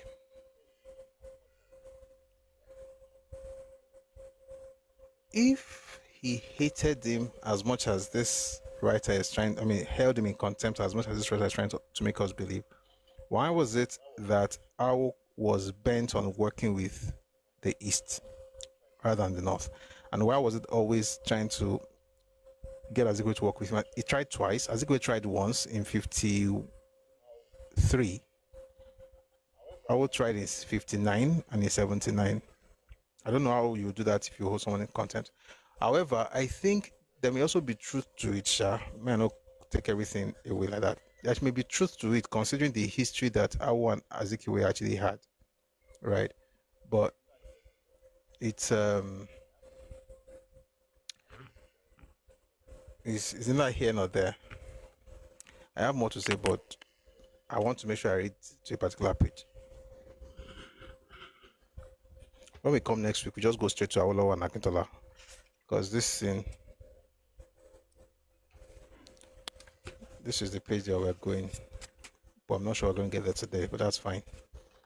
I'll begin to get to the action group crisis. We'll now read from everybody. We'll read from this man. He likes Akintola a lot, so that's okay. We'll read from Femi Kende. We'll read from Awolowo himself. All right, so let's get into this. Akintola's conciliatory skills were to be rewarded in September 1957, when on assumption of duty as Prime Minister, Abubakar Tafawa Balewa named Akintola as Federal Minister of Aviation and Communications and Ayotunde Rosiji as Federal Minister of Health, the former being Deputy Leader of the Action Group. And the latter its Federal Secretary. In other words, Ayotunde Rosiji was AG Federal Secretary, and Akintola was Deputy Leader. This move was taken to impress the British that there was unanimity in Nigerian political circles in their demand for independence. Not everybody Azikiwe said it was a step in the right direction. The western wing of the NTNC, led by Adekoke Adelabu and T.O.S. Benson, were opposed to it. Chief Awolowo was away in London when the national government was formed in 1957, later claimed during the action crisis in 1961 to 1962 that he was opposed to it. There is, however, no evidence for believing that he was opposed to the inclusion of the action group in the national government. His deputy chief, Laluke Akintola, and the Federal Secretary of the Action Group, Chief Ayotunde Rosiji, could not have accepted ministerial positions in national government without a nod of acquiescence from Chief Awolowo. Besides, Abubakar Tafawa Balewa was merely doing the Action Group a favor by including them in the national government. For although they formed the government in the West, the majority of the MPs representing the West in the Federal Parliament were NCNC members. Abubakar Tafawa Balewa impressed Akintola so much that he began to impress on Chief Awolowo that the NPC meant well towards the Action Group and that Chief Awolowo should not shut the door against cooperation with the NPC. The entry of the two Action Group leaders into the national government severely undermines the NCNC in the West because they could no longer claim to represent the West alone in the federal cabinet. With Akintola's entry into the national cabinet, the debates into the House of Representatives became very dull, and apart from an occasional sparkle, life seemed to have gone out of the House. The reason for this was quite straightforward. Although each of the three main parties was still divided on the issue of creation of states, Most of the politicians did not want to do anything to jeopardize the attainment of independence in 1960. It was in this relatively calm political atmosphere that Akintola served with distinction as Minister of Communications and Aviation. Chief Akintola was largely responsible for the establishment of the Nigerian Airways. The British territories of Nigeria, the Gold Coast, and Sierra Leone and Gambia up until 1957 operated jointly a common airline company known as West African Airways Corporation. I think we talked about this the other day. Everyday H. Uncle Benson used to come to your grandpa's house. Wow. Your grandpa's house sounds like a Lagos elite.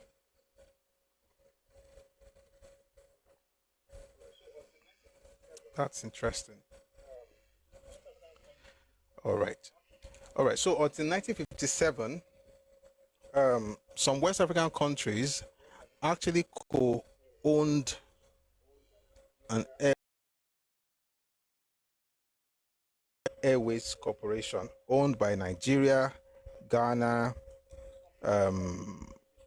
Sierra Leone, and Gambia. This company was established by British Order in Council, and when the Gold Coast became independent and took the name Ghana in 1957, the instruments of incorporation of the West African Airways Corporation became legally obsolete and inadequate.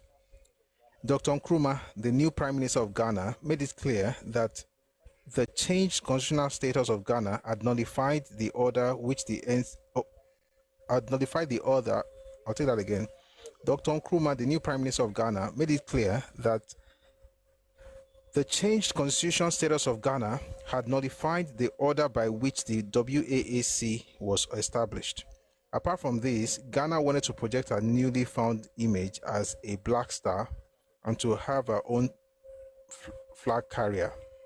This was a posture with which any Nigerian politician could sympathize. Nigeria, and particularly Chief Akintola, the minister responsible for aviation, had in fact foreseen the development. Chief Akintola traveled to Holland and Great Britain in June 1958 for two reasons. First, he went to see the Fokker aircraft works in Holland in order to sign an agreement with the company from which the new Nigerian Airways will be buying their middle-range jets for Nigeria's domestic and West African routes. Secondly, Chief Akintola also went to talk to officials of Elder Dempster Lines Limited and those of the British Overseas Airways Corporation, BOAC, that's what we now call British Airways, as well as those of the West African Airways Corporation, with the aim of getting these companies to participate in a joint venture with Nigeria in establishing the Nigerian Airways. After successful negotiations in Holland and England, and after making brief stops in Gambia, Sierra Leone, and the newly independent country of Ghana, Chief Akintola returned to Nigeria to work with his officials to put the finishing touches to the project. He, however, took pains to assure Gambia and Sierra Leone that the new company that was going to be set up would cater to their interests, since he realized that such small and poor countries as Gambia and Sierra Leone could not seriously be expected to have their own airlines. Chief Akintola said that Nigeria herself should not expect the new company, when it was formed, to be profitable. He said, in effect, air transport throughout the world does not yet in many cases pay, and prospects of it doing so in the near future are not bright for the government. It is not so much a question of trying to make a profit necessary to establish the company.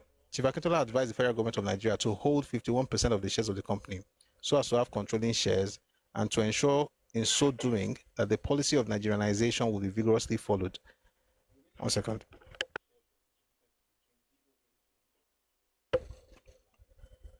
The remaining 49% of the shares were distributed between BOAC, Elder Dempster Lines, and WAAC Limited. Mr. John Booth, a director of BOAC, I just be calling it British Airways, and Mr. Baker Beale, chairman of the WAAC, met for the purpose of formalizing the agreement negotiated with them by Chief Akintola, signed on behalf of Nigeria. The company, worth £6 million sterling, came into being on October 1, 1958. Thus began one of the companies which was to be considered an essential item in the paraphernalia of nationhood.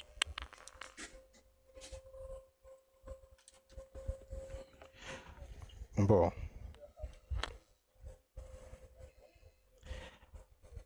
Akintola's retort was that Nigeria had to make haste slowly, that running of airlines was a complicated matter, that Nigeria would need to acquire the know-how, and that the only way to do this was through cooperation with well-established companies, and in the case of Elder Dempston Lines Limited, with a company whose relationship with Nigeria went back over a century.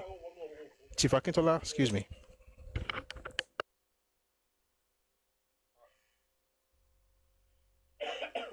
don't do this now. This is a judge alone. You won't affect the community.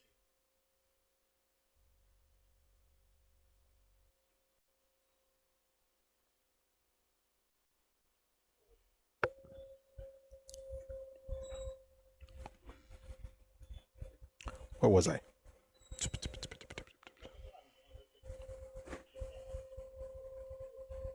All right. Chief Akintola and his undersecretary later undertook a tour of the United States and Canada with the purpose of securing places for Nigerian students to train as pilots and also to see the Boeing, McDonnell Douglas, and Lockheed aircraft manufacturers. In retrospect, one may disagree with Akintola's idea of setting up an independent airline as a way of raising a flag to show that Nigeria as a nation had arrived to take a place in the sun. This practice of setting up corporations as national showcases of Nigeria's new status did prevail, but to the detriment of the national economy. Since these corporations relied on annual government subsidy, they continued to be a drain on national resources without making any worthwhile contribution to the growth of the gross national product.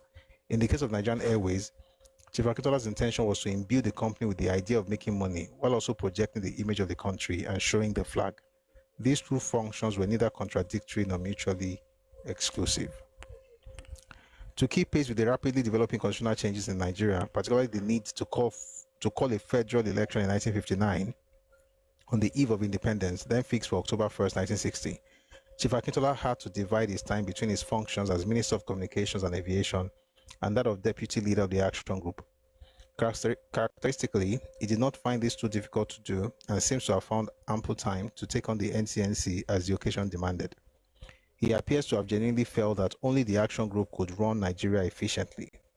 In his view, the NCNC was not organized and was afflicted with a strange malady of perpetual crisis, while the NPC was a party of privilege whose principal instrument of policy is oppression and persecution. The alliance between the two at the federal level was born out of fear of the Action Group, and because it was based on fear, it did not augur well for Nigeria's future.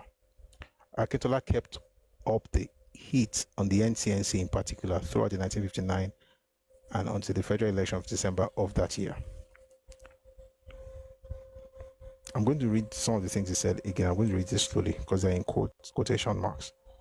He says, in his view, the NCNC was not organized and was afflicted with, quote, a strange malady of perpetual crisis, while the NPC was a party of privilege whose principal instrument of policy is oppression and persecution. If you're looking for a reason AWO did not work with NPC, that's the reason. Because that's what you get when you operate a feudal system. People are put down for the ones at the top to climb. That's what feudalism is, essentially.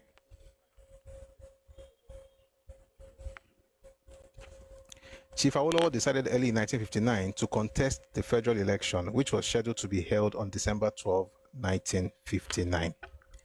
Chief Akintola was then told by Chief Awolowo not to contest the election into the federal house. At the time, it was not generally known that Chief Awolowo had to be persuaded to let Akintola replace him as premier in the West. Chief Awolowo seemed to detest Chief Akintola's virtue of being able to work and get along. You know what? This guy, I think he has a personal issue with. To be fair, he supports Akintola to the kidney, and I think that's coming out from these books. I mean, from the way he's writing this stuff in the book.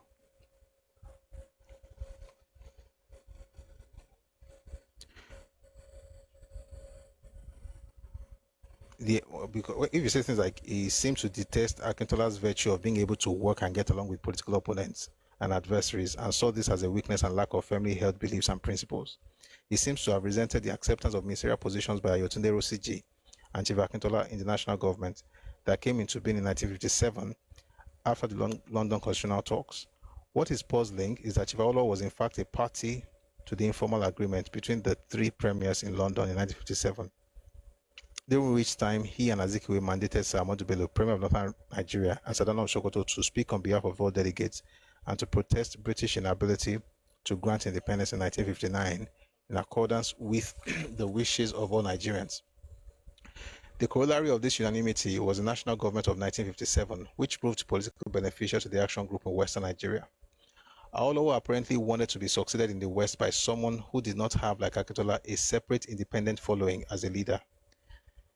Okay, at this point, I'm going to have to say this man is writing nonsense. This particular line is nonsense. If Akintola had all the following they are saying he did, how come he had to constantly bring up populist policies in the late 50s and early 60s in order to get his following? So the mistake that he's also making here is that you can, just because you like one person doesn't mean you should force him down our throats and make the other person feel bad. You get what I'm saying? But let me read what he said. I mean, it's a book, so it's important to read it. Whether I like what he's saying or not, it's okay. He says, Awolowo apparently wanted to be succeeded in the West by someone who did not have, like Akintola, a separate independent following as a leader. It is not unlikely that as an Ijebu, he would have had an innate distrust of an Oyo Yoruba like Akintola, but he had known him since the 1930s. Which one is this innate distrust? But they've worked together. At this point, I was going to wait to do this next week. This man also is Mr. Lawal on YouTube. Thank you very much, sir. This man is also making the same mistake. I mean, fantastic book, but just because you favor... So let me tell you where I think he is coming from. Most people will talk about praise him to the high heavens, and they just derided Akintola. So this person, for me, what I see here is a person trying to reclaim the identity of Akintola and, make him what he thinks that people did not know him to be. And that's fair enough. But this whole business of saying Awolowo would have any distrust for him because he was Oyo Yoruba, it doesn't make sense. It doesn't make sense because they go way back to NYM. This is not like they forced him on him. He hated him because he was Oyo Yoruba.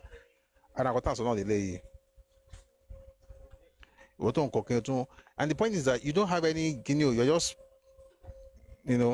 projecting whatever it is you thought was happening between them. No, I don't think that happened at all. And when it's time, what? I don't do it now, but when it's time, let me quickly introduce this book. I'll read it when the time comes, because you will hear from Papa himself on this matter. But we'll first hear from the person who they support Akintola. We'll hear from Papa. This book is Papa's response. Well, not response, because he wrote it long before this other one was published. The Traverse of Democracy and the Rule of Law. This Adventures in Power Book 2. You will see what he thought of Akintola and where the issues began. Okay? But that's actually what I would prefer to do. I would rather listen to Papa. But I also think that it's important to listen to somebody else. But it's also important to correct some of these ridiculous notions. Because the crazy part is that Awo himself would write books and say people are acting based on certain things. And he's trying to navigate it. This one is saying that's the reason that Awo is doing what he's doing. I'm like, Abba. Anyway, if you see me stopping from time to time to defend his honor, don't worry. Don't panic. This is what we do. Because this is our war. But let's read Oshidokun a bit more. So he says that it is not unlikely that as an Ijebu, he would have had an innate distrust of an Oyo Yoruba like Akintola, and also a premonition that it might be difficult to teleguide Akintola while Awolowo, was in Lagos. You know why this doesn't make sense? Everybody who has written about this period have said that Awo worked very well with Bode Thomas, and that Awo would have prepared Bode Thomas to be the one that became premier when he went to the federal. Guess where Bode Thomas was from? Oyo. Bode Thomas was from Oyo. It was because Bode Thomas died that Akintola then took over. So if Awo had problem with Oyo Yoruba so much, how come everybody is saying that he had a very fantastic relationship with Bode Thomas, since the problem is Oyo, not personal? They had personal issues. But let's continue. All right, where were we? His choices were, however, limited to people like Chief Rotimi Williams, who had never stood for or won any election, but had been brought in from the House of Chiefs as minister. Chief Akindeko, Obasidi Akran, and Chief Anthony Nauro. Others like Chief J.A.O. Odebiyi, Chief J.O. Oshuntokun, that's himself, Chief A.O. Adeyi. Anybody lived in Ibadan, you'd have heard of Adeyi Avenue and Oshuntokun Avenue in Bodija, named for these two people. So it says others like Chief J.A.O. Odebiyi, Chief J.O. Oshuntokun, Chief A.O. Adeyi, even though highly qualified educationally, were by and large inexperienced and too young for that kind of responsibility.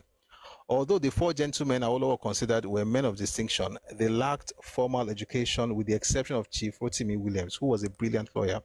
Of the four, Chief Akindeko,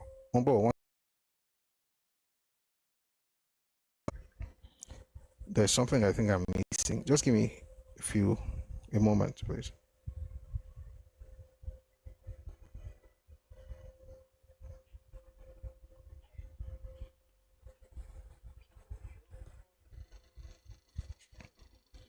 I need to.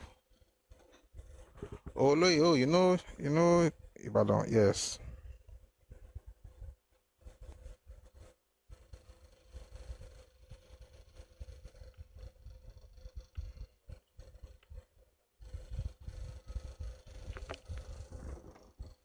One second, I want to confirm something. I think I'm missing a little.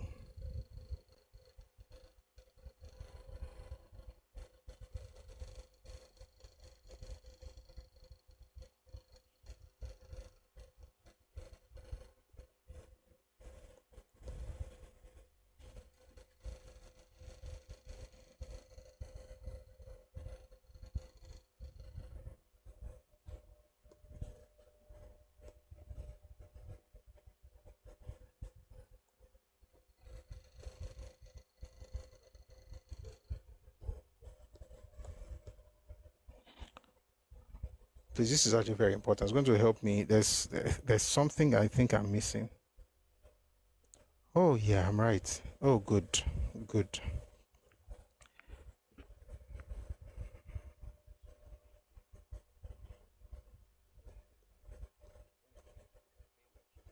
So he made a statement. When he said that they were too young. So I had to confirm his age, and then to be sure that I wasn't mixing things up. And yeah, I wasn't mixing things up. Also to be sure that it's not the same person. I mean, I've said it before, but just to be sure again, that it's not the same person as the Akin Oshuntokun who was working with Peter Obi on the last this last election. By the way, Akin Oshuntokun also worked with Obasanjo, but he. All right, we got that out of the way. Let's get back to this now. So he said people like him or Adeyi or Debbie, even though highly qualified educationally, were by and large inexperienced and too young for that kind of responsibility. Although the four gentlemen Awolowo considered were men of distinction, they lacked formal education. One second. I think there's another thing I'm missing.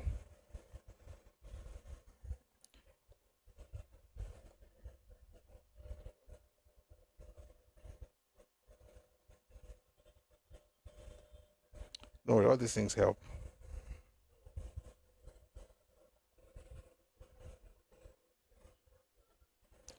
Oh, I made a mistake. There are not two people, there are three people. There are three people. I made a mistake.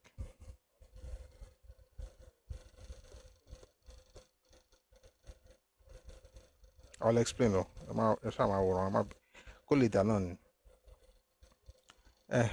So I made a mistake. Here's the mistake I made. And I think it's well to mention it. So there are three Oshuntokun, not two. What are we pay? There are three Oshuntokun, not two. And what he said about being too young is actually what made me wonder if it couldn't have been the writer. I thought it was the writer, but it couldn't have been the writer because the writer was born in 42, and this issue was happening in 59. So the writer would have been 17 years old. It couldn't have been him. So apparently he had a father who was also involved in politics, but you couldn't say that one was too young because he was also born in the same year. He was born in 1921. 1921 to 59, that's how old. How can you say 28 years? Well, maybe 28 years was so young, sir. 28 years was quite young. Okay, so there are 3 Oshutokuns apparently. There is J. Oshutokun, who was the Sawawu Akintola. That's his peer. Not even his peer, is 11 years younger than Akintola, but was in government at the time, right? Having won a seat in 1951. He won a seat to represent Ekiti in regional parliament in Ibadan in 1951. That's around 30. So how can he wait though? 38 years old cannot be too young now. What does it mean his father was too young?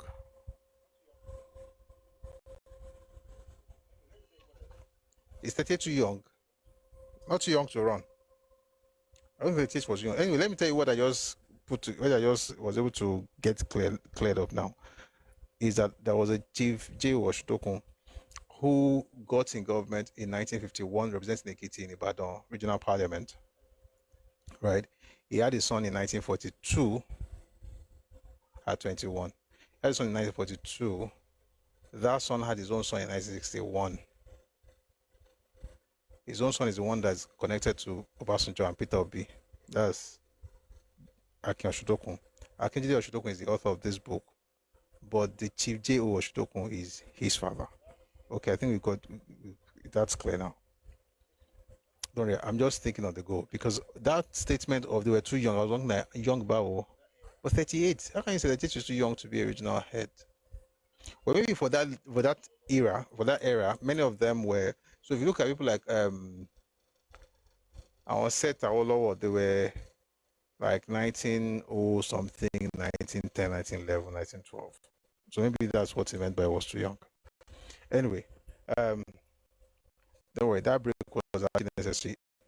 Until now, I thought it was just 2 Oshutokuns, but there are 3.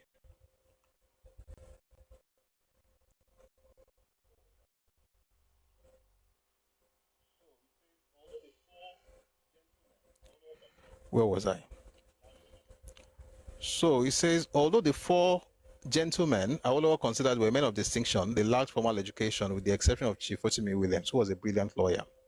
Of the 4, Chief Akindeko had the best managerial and organizational skill, but he was a dull campaigner and definitely not an orator. Oba Akran by age alone was experienced and highly respected, but he had his hands full, especially with domestic Badagry affairs, where he was a traditional ruler, and his grasp of economic affairs was doubtful. Anthony Naoro Anishan from Uromi was bright and popular and was probably Awolowo's choice, but he too had the handicap of possibly not being acceptable to the Yoruba rank and file in the action group. Chief Rotimi Williams, strictly speaking, was not a politician, but a legal technocrat. Akintola's qualifications were so obvious that if Awolowo had chosen another person in 1959 to succeed him, the action group as a party would have collapsed like a house of cards. Of course, Awolowo did not like Akintola's fraternization with members of the NCNC and the NPC in Lagos.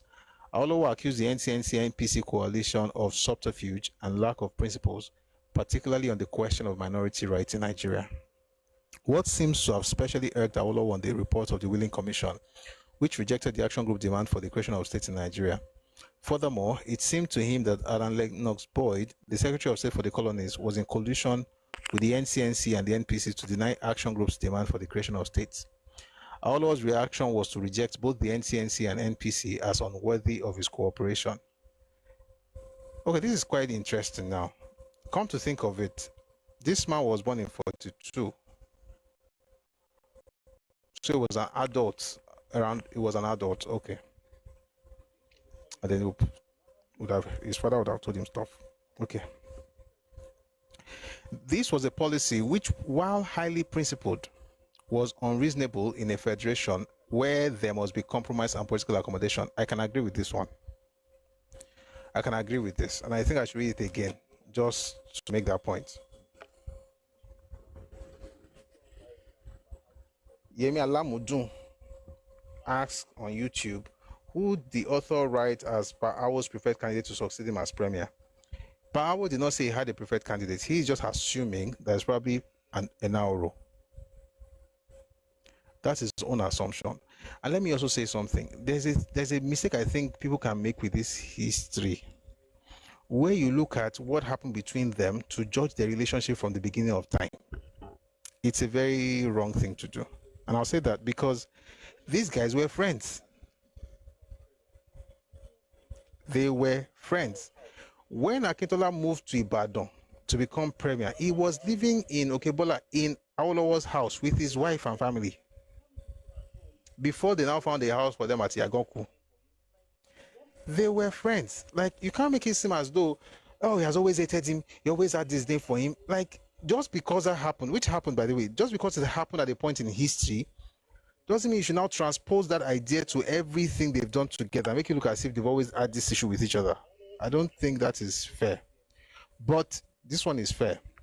The idea that Awolowo's reaction was to reject both the NCNC and NPC as unworthy of his cooperation. This was a policy which, while highly principled, was unreasonable in a federation where there must be compromise and political accommodation. It's actually true that everybody talks about Awo being very principled, but there's also, like we always say it here, and it's a lesson we learned from his own stuff, his life, that you have to also find a way to bend, so that you're not just, yes, you are doing some learning, but at the same time, in some cases, you have to bend, which is what is working for the president now.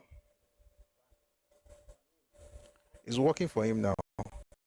You can't just always, buy. I mean, politics like me. But I also believe that it was good for him to do what he did. I just wish, let me tell you what we'll talk about this. I'll repeat this again as many times as possible. Everything Awo did was right. Or let me put it this way, everything Awo did would have been right if he did those things in Western region.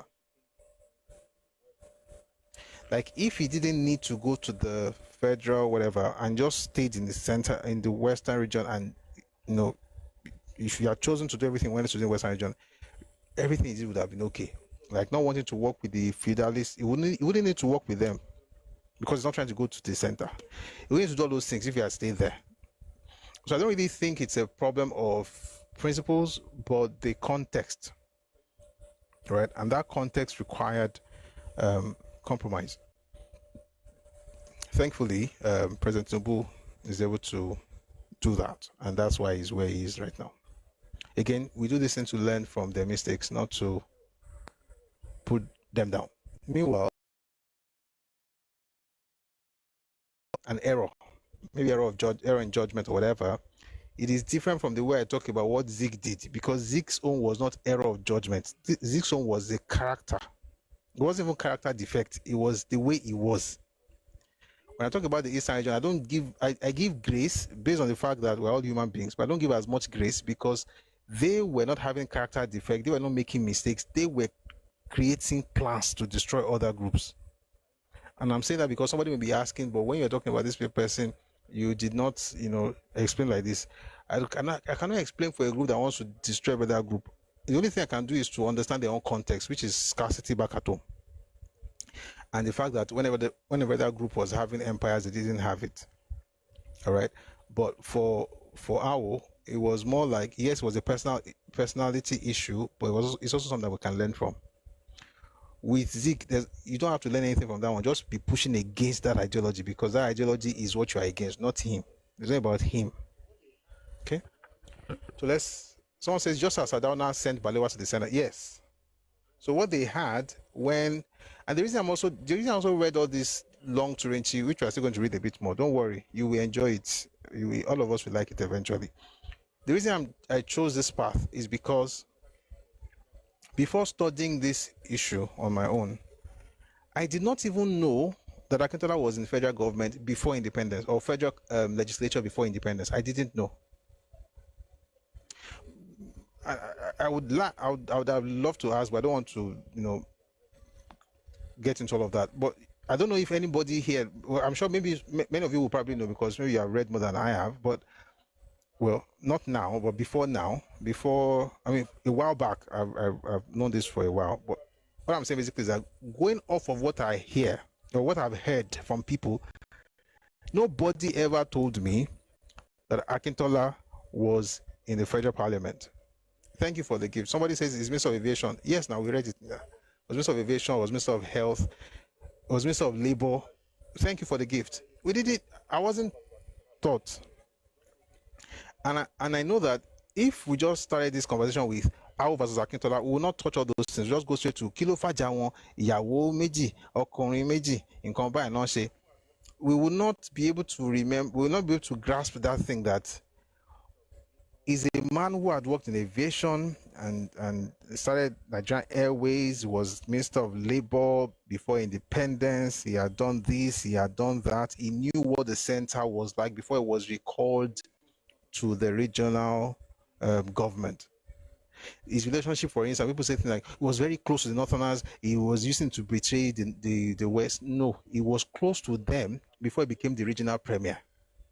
These nuances help us understand what really happened. So we don't, again, he made some mistakes, and we're going to talk about that later, but it's important to actually understand the person, not just to assume that because he went against Awo, who you're not supposed to go against, by the way, in my own understanding. But because he went against Awo, nothing he ever did was good. That's you can't think about it like that. Thank you very much for the gift. Where can you download the audio? Which audio? You said that audio, so that's a particular audio. I don't know which one you're talking about. You know, we just go straight to, it can't be good. He did this, he did that. And he did that because he wanted to work or not. He was already working in the government of Tafawa Balewa before he became the regional premier. So all these things help us understand the context in which these events happen, so that we're not just like the regular street person saying,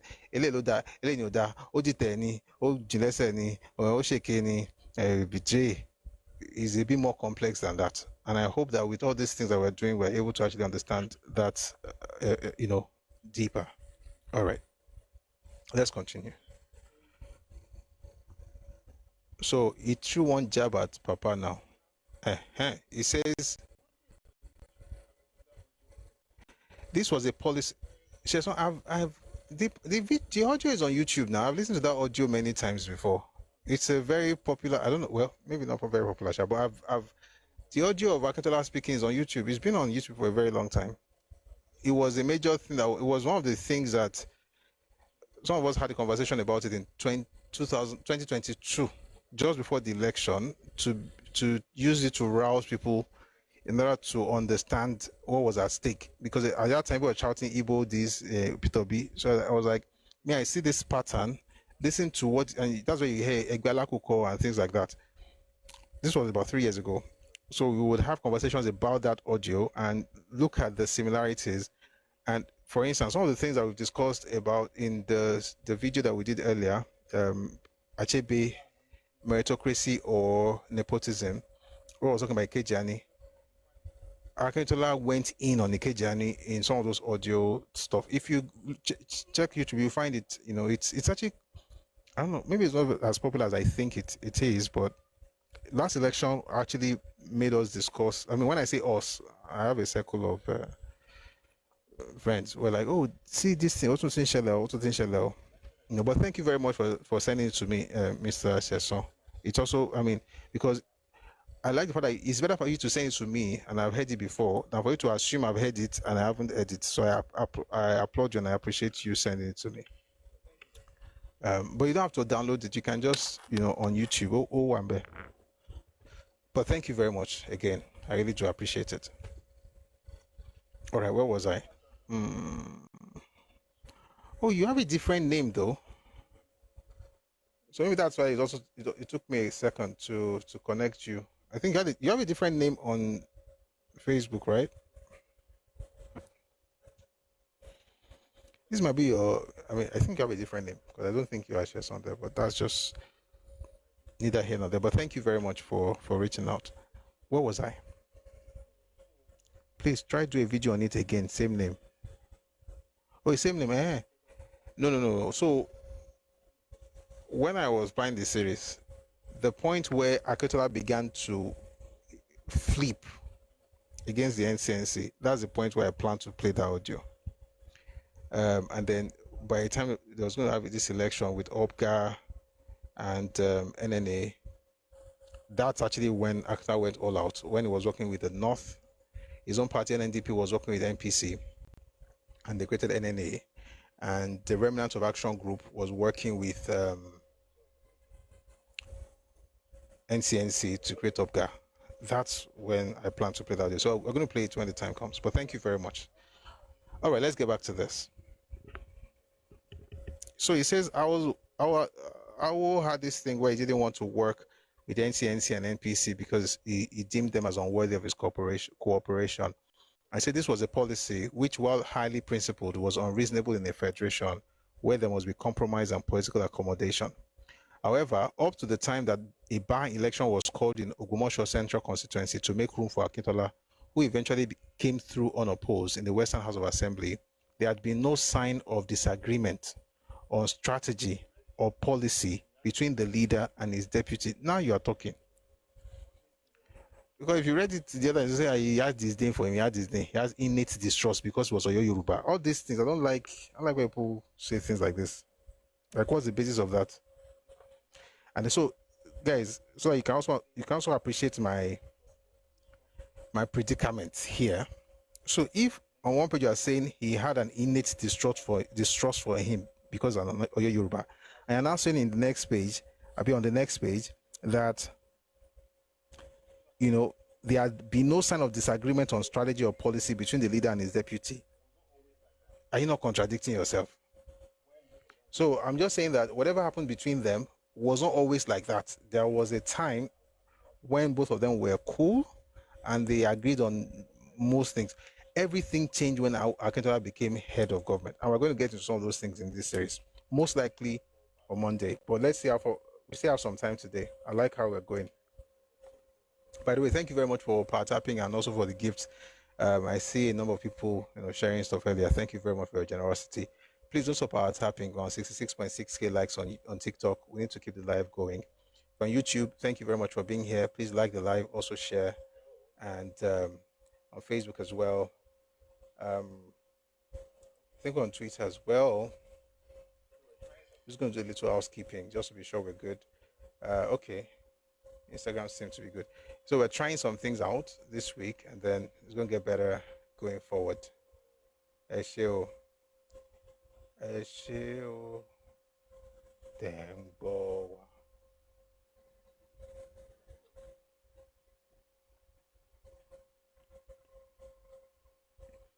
All right, where were we?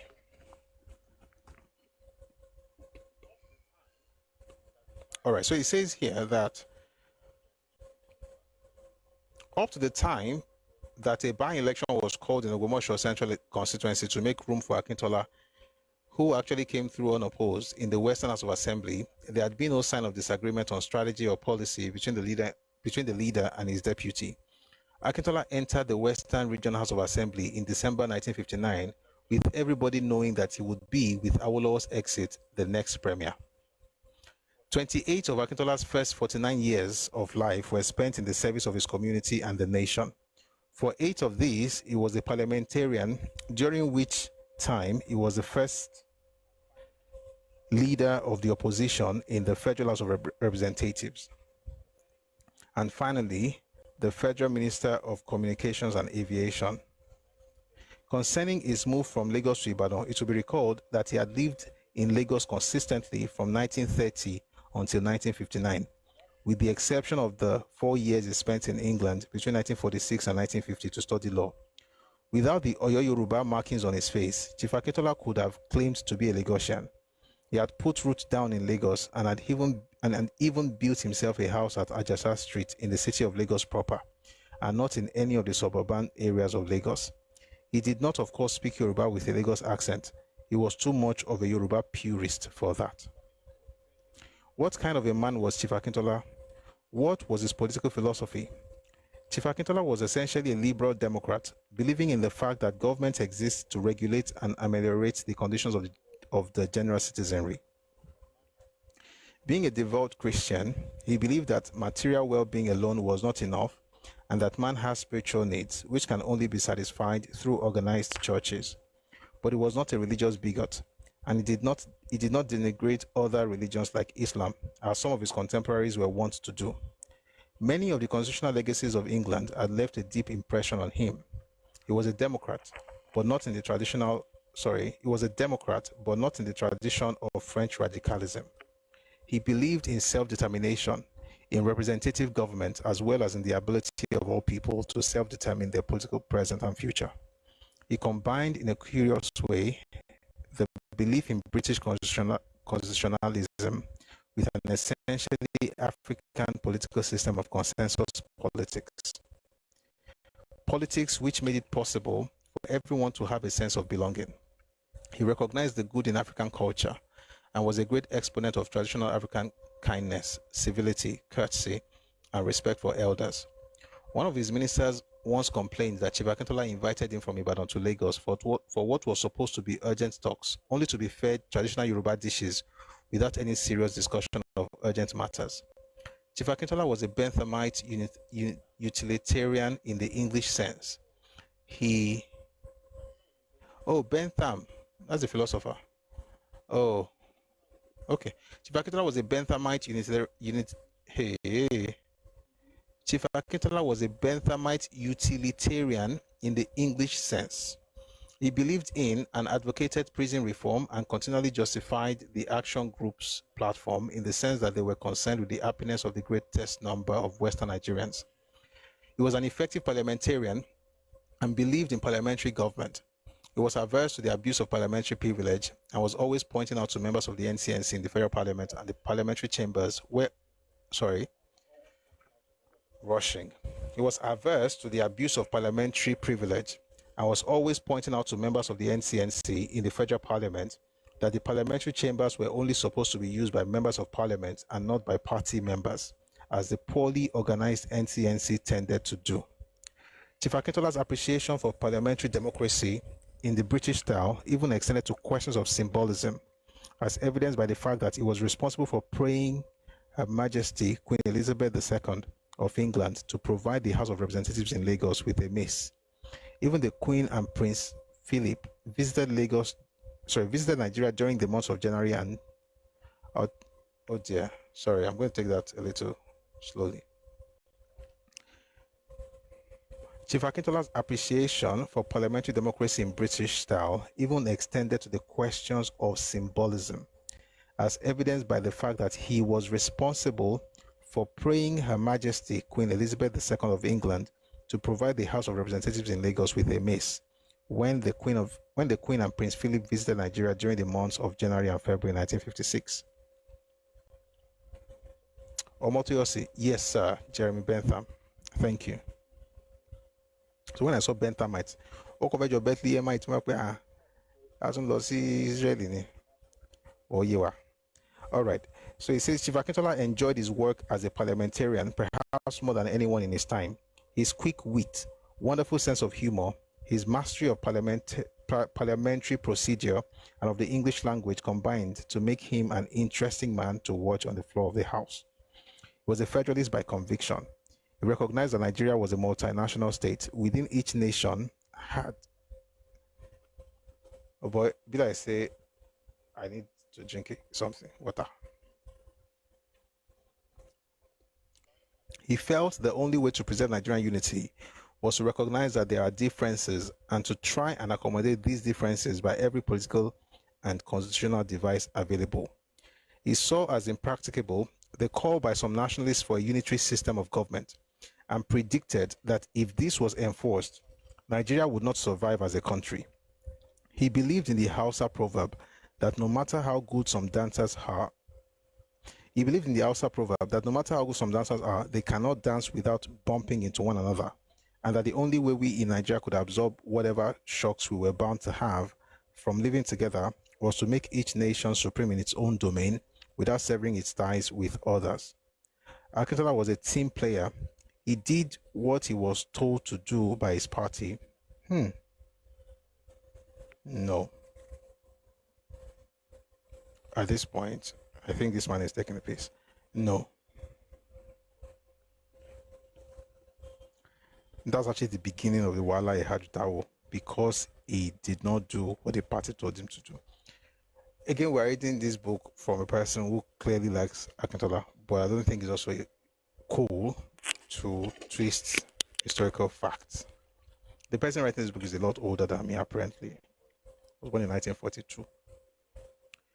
But, no. What really caused wahala was because he went against the party. We'll talk about that when the time comes, but let's keep reading. I may stop from time to time just to, because, you know, it happens when you like a person. Sometimes you also overlook their, which is okay, but let's not change history. But let's read what he's saying, just for now. He says Akintola was a team player. He did what he was told to do by his party, and he deferred to the party leadership. Perhaps he overdid this and allowed what should have been a collective leadership to develop into a one-man show, a situation which doomed to failure his move from Lagos to Ibadan. This man needs to calm down. He needs to calm down.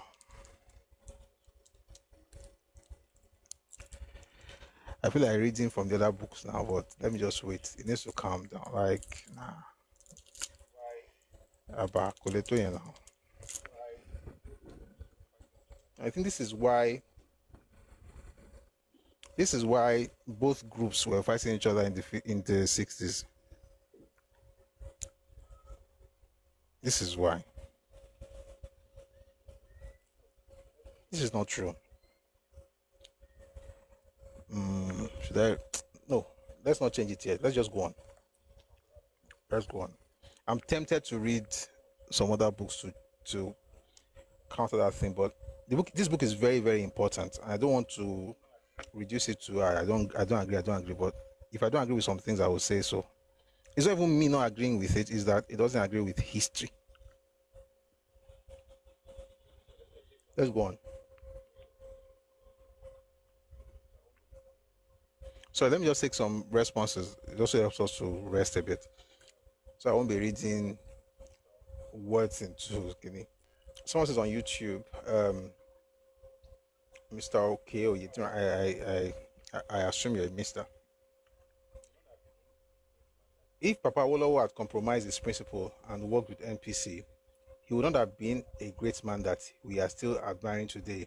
He would be forced to work against his people like Akintola did.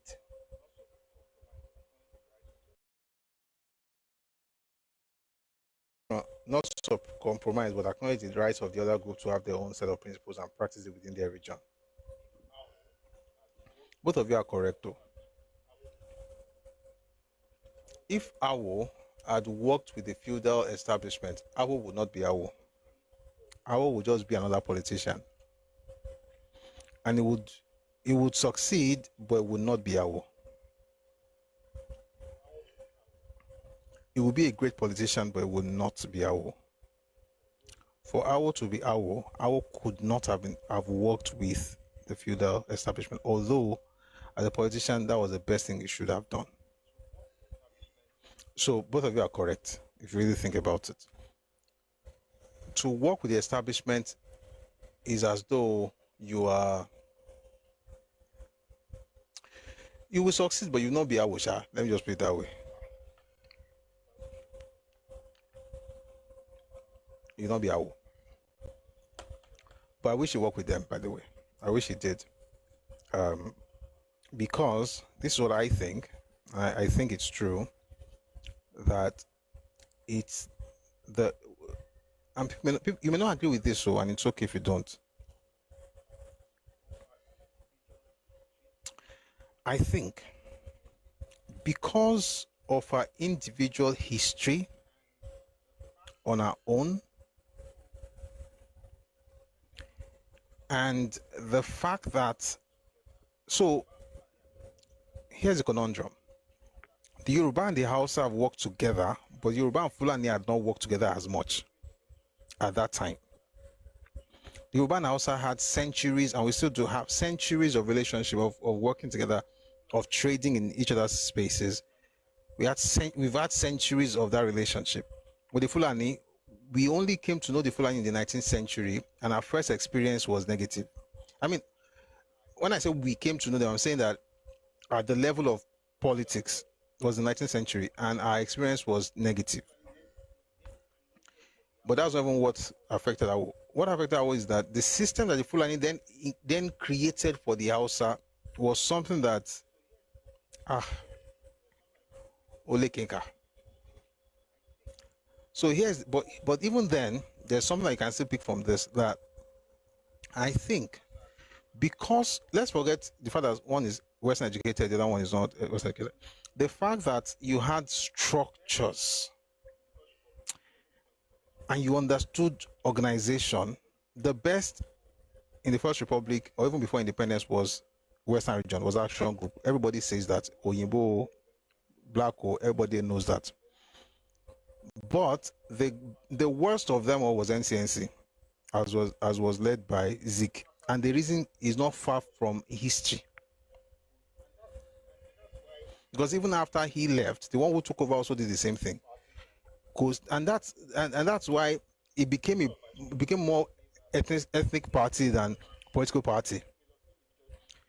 All of my 20, just to say that I think that based on our individual history and the structures that we had in our different spaces, the North and the West would have been the best partners to make Nigeria work.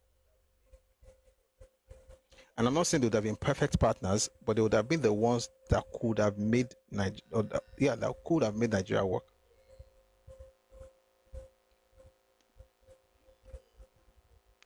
But here we are. The East could never make the East work, let alone Nigeria. The only thing the East wanted was to own Nigeria and dominate the entire country, regardless of the fact that it was going to bring development to Nigeria or not. The development was to come to not even the Eastern region, but to the Igbo people. And I can't blame them that much because they had never experienced that kind of politics at that level before in history.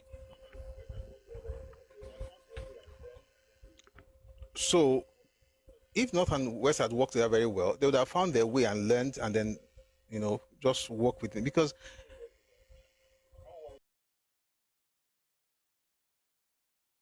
we didn't work with them, Sha. I wanted to work with NEPO. We did work with NEPO, work with UMBC in the Middle Belt, but just didn't see any reason for working with the core Northern establishment. Like I said, if he had worked with them, it would not be AWO, but without working with, it would have been a regular politician, but without working with them, Nigeria had no chance, and that's why we are still where we are. And the difference between him and of course, is always great, by the way. The difference between what he did and what President Tinubu is doing is acknowledging that fact. We can play politics by saying all of us are important, but we already know what's up. And I'm not going to say one group is not important or one group is more important, but we can all say that everybody is the same in Nigeria, but we all know that we are not. And you can tell from our history, you can also tell from the way we conduct ourselves, even in political landscape of Nigeria today, the kind of things we talk about. I just think we lost an opportunity in Nigeria. Hopefully we regain the lost years with the president in charge now.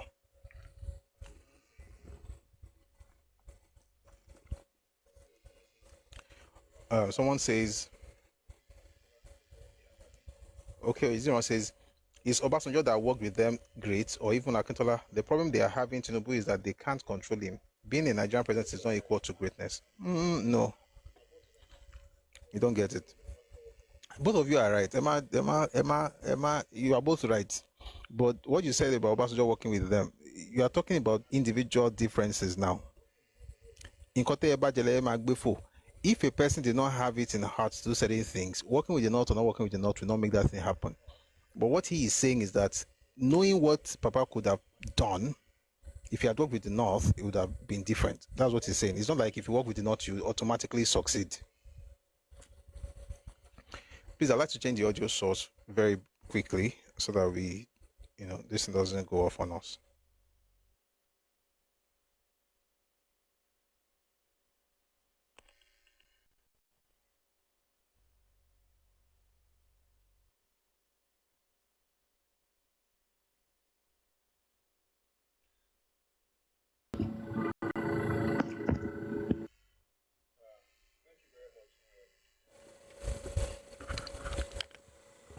All right, I think we're good.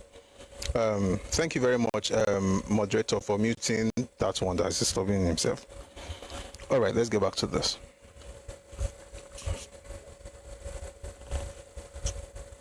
Okay, so we're reading Akintola being a team player. I think he was a team player at some point, but if you want to know how the beginning of the end of the relationship was actually him no longer being a team player.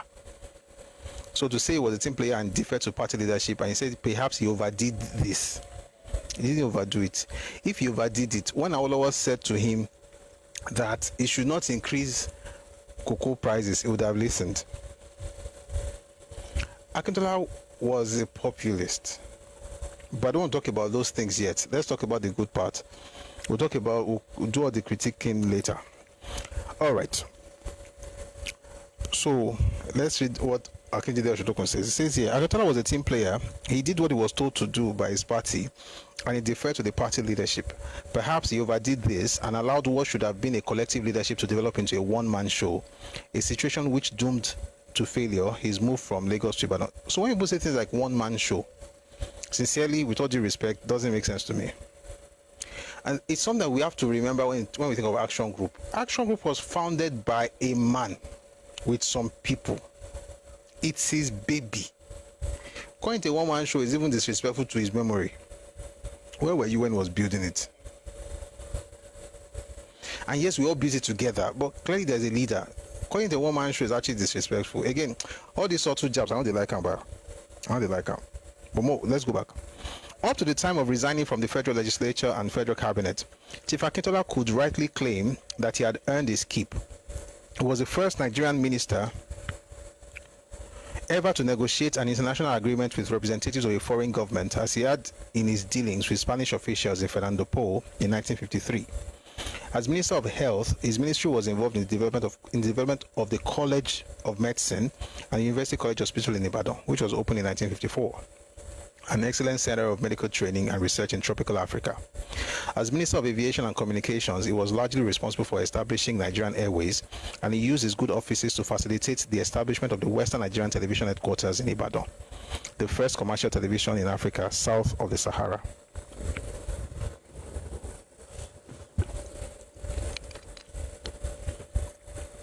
He's not the first south of the Sahara, he's the first in Africa, period.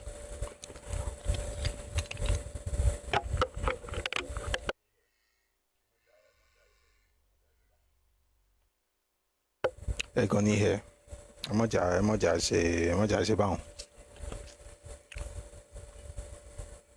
He was accused of favoritism to the Western region because he allocated radio and television frequencies to the region while denying it to the Eastern region. These are no mean achievements, and it was therefore logically to be expected that if the leader of the Action Group, Chief Obafemi Awolowo, was interested in becoming a Prime Minister of Nigeria, his deputy, Chief Ladoke Akintola, whose contributions to the party, first as legal advisor, and then at the age of 44 as deputy leader, should have been the automatic choice to take care of the affairs of the region. This was precisely what happened. As a father, Chief Akintola continued to be interested in the education of his children, most of whom by then had grown up.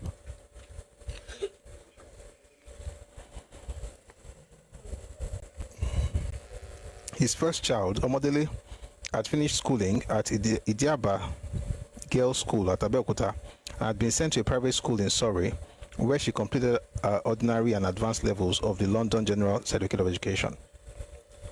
By 1956, she entered Trinity College, Dublin, to study law, but she fell in love with Soji Odunjo, son of a famous Nigerian Yoruba writer. Everybody knows that person now. GF Odunjo. An educator, and stopped pursuing a legal education when she had a son by the name of Bolaon in 1958. Yomi had finished at Gregory's College in Lagos and had been sent to London to study law, a course which he, to the disappointment of Ladoke, was not able to finish either. Ladi was attending St. Gregory's, while the youngest of them, Tokumbo, was still in primary school. Shortly after becoming premier, Chief Akintola sent his second daughter, Abimbola, to the United Kingdom to study medicine. The two families of Awolowo and Akintola were sufficiently close that the young lady was seen off by both Chief Akintola and Chief and Mrs. Obafemi Awolowo, who generously gave the girl £50 and also arranged that she should be met jointly at Liverpool by Yomi Akintola and Awolowo's own son, Shegun. All this is to say that whatever Awolowo's misgivings about Akintola may have been, they were latent and did not affect the relationship between the two families. I think this writer should actually take this advice with all due respect.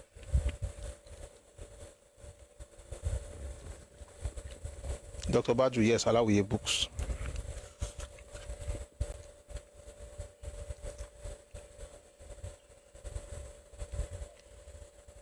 I think I mentioned the £50 thing last week. That it was even Papa Amai Chaidi, Chief SLA, and his wife Adira, who all went to the airport to see the lady off to uni, to the UK. So we should be remembering these things so that we won't be saying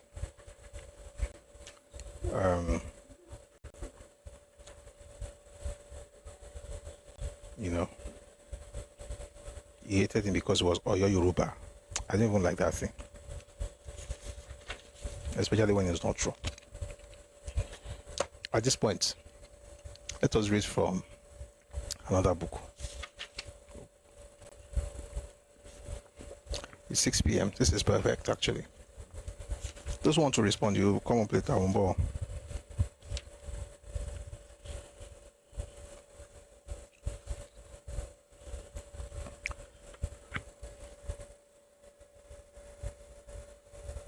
I want to read from Awolowo's perspective.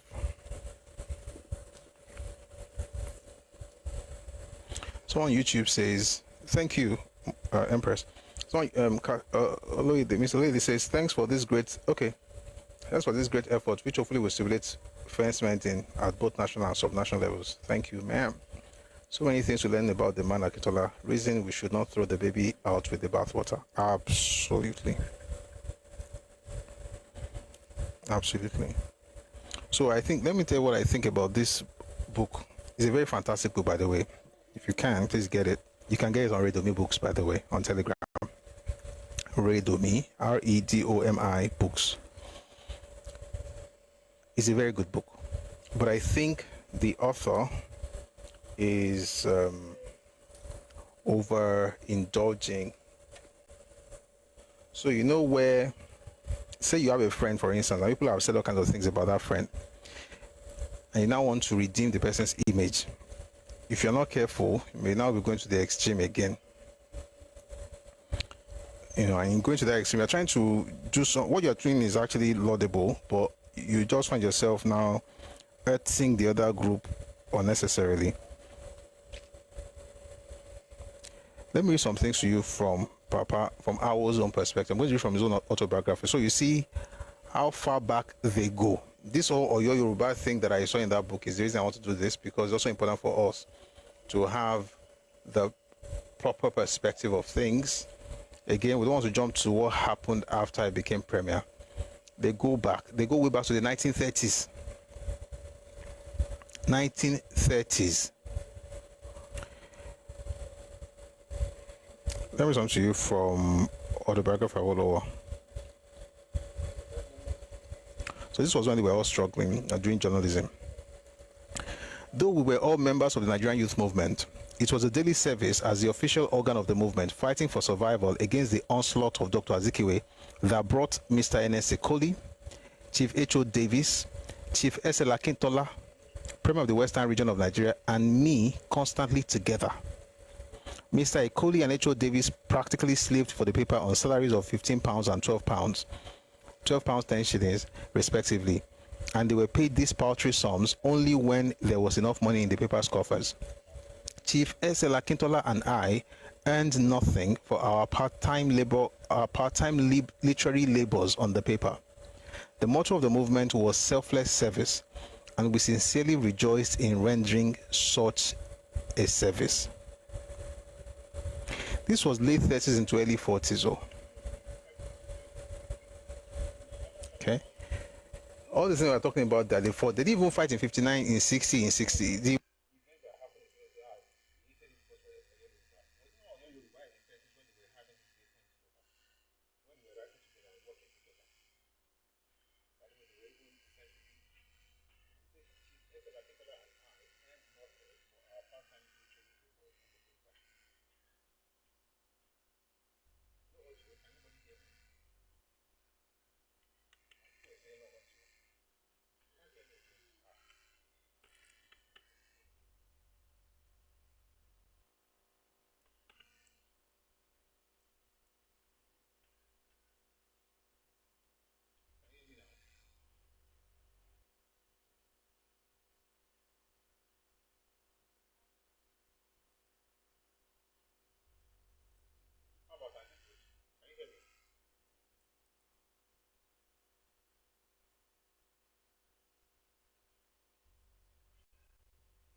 Can you hear me now?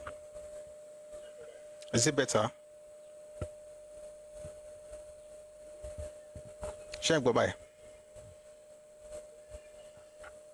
Okay. Okay, thank you very much. I think it's the other, I don't know. It's the app, it's TikTok. I have to go out and come back again. But we're here now.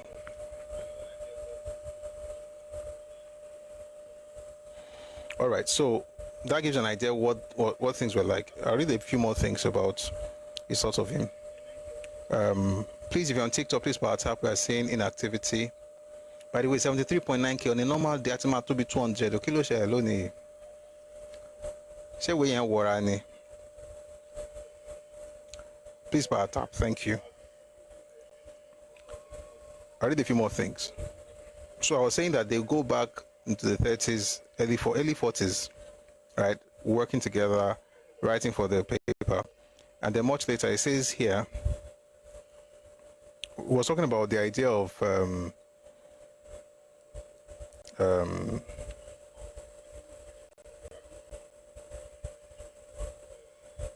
when he first had his photograph in a newspaper in Nigeria. This is Awolowo.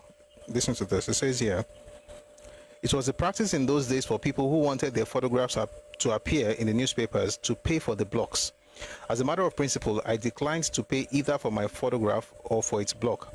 I held the view that if I had to pay for these things, then I had not grown big enough for my photograph to appear in the papers. Therefore, rather than pay for it to appear, I should increase my size and stature until newspapers should themselves beg for my photographs.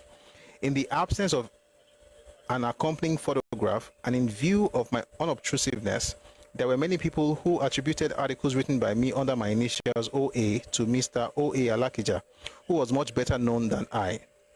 The first time that my photograph appeared in a newspaper was when I wrote a lengthy open letter to Sir Arthur Richards, now Lord Milverton, on the proposed Richards Constitution in 1945, 11 years after I had been connected with newspapers. Chief S.L. Akintola was the editor of the Daily Service at the time. I learned that he secured the photograph free from a mutual friend, and he made the paper pay for the block. 1945. Chief S.L. Akintola made the paper pay for the block. So what it means basically is this: if you're writing an article back then, right, you had to pay for your picture to be put there. I mean, to be printed, published. So Aolo would, sign his articles with OA. It wasn't popular, but it was a writer, right? And he felt that he didn't want to pay for his picture to appear because he felt it wasn't big enough. If it was big enough, he shouldn't have to pay for it, right? So he was still using OA, and some people will assume that was Alakija. But here's the point. The first time Awolowo's picture was printed in a newspaper was 1945, and the person who made it happen was Akintola. Who is saying it here? Awo himself. When? In 1960. At this point, Akintola was already premier. So the idea that he hated him because he was from Oyo, again, these are the things that we have to be very, very careful of. He's even acknowledging the things that they've had relationship for more than 15 years before all this brouhaha then began. Mumbo, I want to read a few more. I just felt I was going to do this next week, but since we are here now,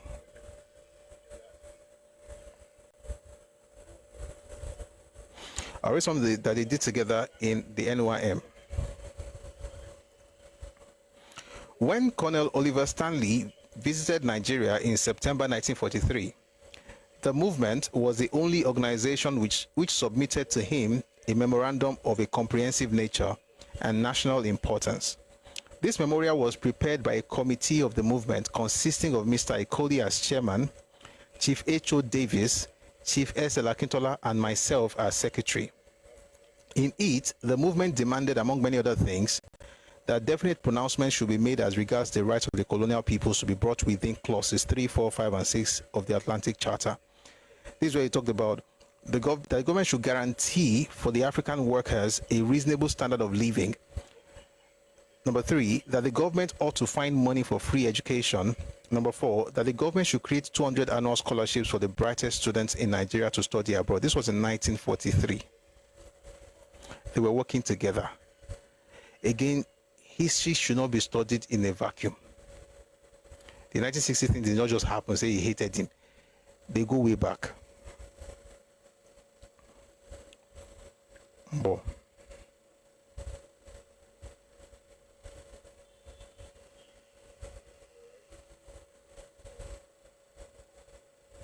let me something to you from when they were writing in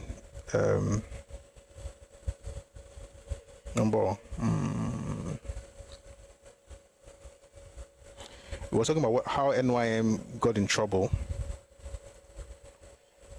There was an election in 1941. You know, we talked about it before. We talked about Akintola. So let me read to you what Papa says here. At this juncture, I would like to say something about the character of Akintola. He is one of the most courageous men on earth, with a touch in those days of the reckless. He is self-confident to a fault, and because of this, he is sometimes accused of being conceited. He was a crowd puller and a top-thumping orator with a sense of the dramatic. Whenever he was going to address a mass meeting, he would carry tomes and tomes of books in his armpits, and might even hire young persons to help him to carry those he was unable to carry himself. The impression he sought to create was that he was going to make citations from all these books in the course of his address. More often than not, he never even made a single reference to the books. But on his entry into the hall, with all these documentary impediments, he automatically evoked thunderous and prolonged applause with shouts of "Shaki, General Shaki." He it was, confident of his popularity and of his ability to fight and win in any ward in Lagos, who volunteered to pitch his tent against the formidable Dr. C.C. Adeniyi Jones. He did so in order to ensure that the NYM did not lose a single seat. How could it be said, therefore, that he had been made cannon fodder in the 1938 LTC election, that's Lagos Town Council? Above all, Ikoli was the president, and as such, he had expressed the wish to contest the election. This is the 41 election. Furthermore, in accordance, this is the election where this was a by-election where they were trying to fill the seat, the vacant seat. The seat was left vacant after Kufa Bayomi went to the UK to study ophthalmology. Okay? So he says, above all, Ikoli was the president, and as such, he had expressed the wish to contest the election. Furthermore, in accordance with established and indubitable practice, he had been elected by the executive committee in preference to Akintola. When all efforts at settlement failed, the battle was joined in earnest. The by-election was fought by both sides in a fiendish manner. I moved almost permanently to Lagos during the period of electioneering. I was one of the speakers at the first campaign meeting of the movement at Campus Square. For my speech at this campaign meeting, I was called names in the pilot. All the pilot is the newspaper by Azikiwe. All the way from Ibadan was the title of an editorial article in the pilot devoted to me alone. In a number of articles which I wrote for the daily service on the election, I made a fitting retaliation. Chief S.L. Akintola, Chief H.O. Davis, Mr. Ikoli, and others also made very sharp thrusts and counter thrusts. At first, the pilot made it appear that if either contestant plays the game according to the rules of the game, this newspaper would not take the initiative so far as acts of aggression are concerned. But it added a rider in this vein. But if there's a reasonable ground to believe that one of the contestants had decided to play the game, indeed, this newspaper will go to the rescue of the victimized politician and will reserve to itself liberty of action. Editorial, 21st February 1941. So think about this again, right? Awo was on the side of Ernest Ikoli in the 1941 election. Akintola was also on that side. And both of them were writing in the daily service against Zik, who had spent years trying to destroy everything Yoruba with his West African pilot. What am I trying to... I'm trying to establish something like these men have known each other for a very long time before the whole issue they had. I'll read another experience that Papa mentioned with Akintola. Again, for the last few minutes, I've been reading our autobiography. Two events then followed which rocked the Ibadan branch violently. First, without any consultation with the surviving branches, The Central Executive Committee declared amnesty for all members of the movement who were expelled because of their support for Oba Akintola during the 1941 by-election. The reason given for this action was that the amnesty was designed to bring back within the fold of the movement those who had left with Dr. Azikiwe and Oba Akintola. I was so upset by this decision that I felt in honor bound to tender my resignation from the movement at once. That's how quintessential Awolowo principled. All the other officers, excepting the chairman and members of the Ibadan branch executive, followed my example. Our resignations were not accepted, and we were persuaded to withdraw them on the definite understanding that an early step would be taken to look into our grievances as a branch. On 29th August 1943, representatives of the Lagos branch, including Dr. Maja, Mr. Ekoli, and Chief Akintola, met us in Ibadan. In a meeting which lasted 9 hours, we stated our case, to which Lagos spokesmen replied. In the end, it was agreed that the amnesty should be withdrawn forthwith, and that our proposals for reform should be put into effect without delay. Chief H.O. Davis remained genius and all of those things. Now, here's the point. When you read the other book that we're reading, which is a very important book, by the way, the notion that is planted in our minds is that Awo hated Lagos politicians and he wanted nothing to do with them. That is not true. Were there politicians in Lagos who were overbearing or acting like, or who were pompous and Awolowo couldn't care less? Yes. Was that a direct thing about all the Lagos elites? No. Again, if you look at it from just AG, and by the way, AG was not founded until 8 years after this event. This is 1943. AG was founded in 1951. Egbe Mojuda was founded in 1945. This same man, Akintola, joined Egbe Mojuda after he returned to Nigeria in the late 40s. I think he joined in 48 or 49, thereabouts, in Lagos. So all of this just tells us that we have to be very careful that we don't run with the narrative of, oh, we don't like this person, and then, you know, and they also mentioned that a lot of the meetings, like the one we mentioned earlier, where they met at Alhaji Esuk Badamosi's house in Ikorodu, Awo did not go to that meeting. Akintola was the one that was sent. If he hated him and didn't want to have anything to do with him, why would he be doing that? When they got to the UK to have their conference, when they went to Lagos for Lagos Summit meeting in April of 57, am I right? Yeah, 57, April 16 and 17. The person that was actually representing Action Group in that meeting was Akintola. You know, when I read this place, I was actually quite intrigued. NCNC had two people representing them, Mbadiwe and Kola Balogun. NPC had two people representing them, Makamambida and Abubakar Tafawa Balewa. AG had only one, Akintola. That shows they were confident in what this man could do on his own, no matter who you were bringing. And by the way, it was the same Awolowo who said that. Let me read to you what Awolowo said about Akintola when the going was good, at least.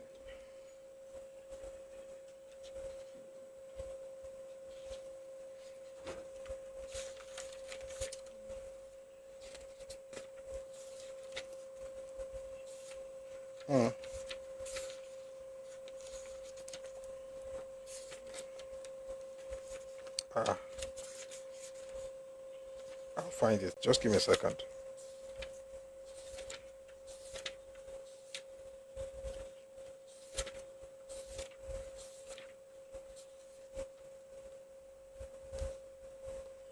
I can't believe this. I thought I knew exactly where to find this thing. Oh, good. This is what Awolowo wrote of Akintola.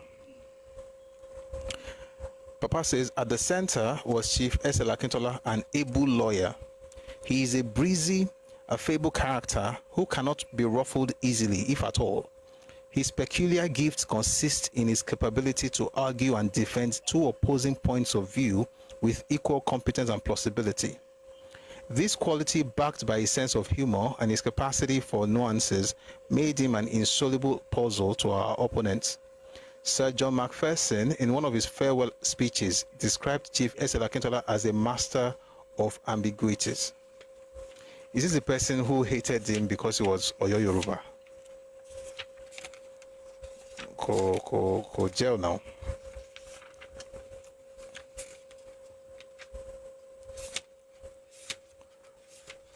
I mean, at least when the going was good.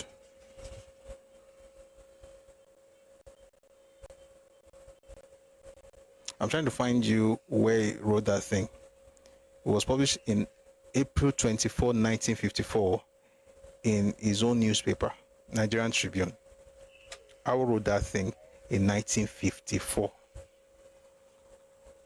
So I don't know how we are going to be able to tie that with a person who hated him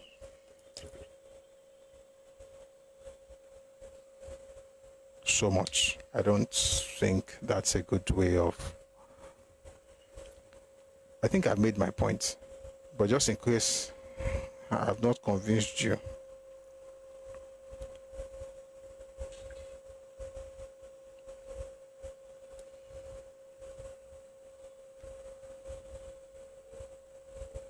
Umbo.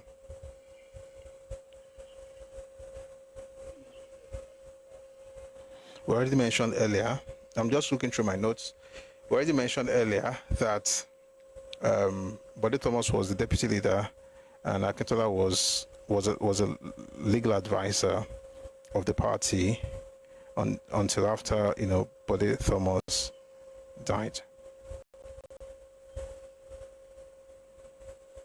Let me also read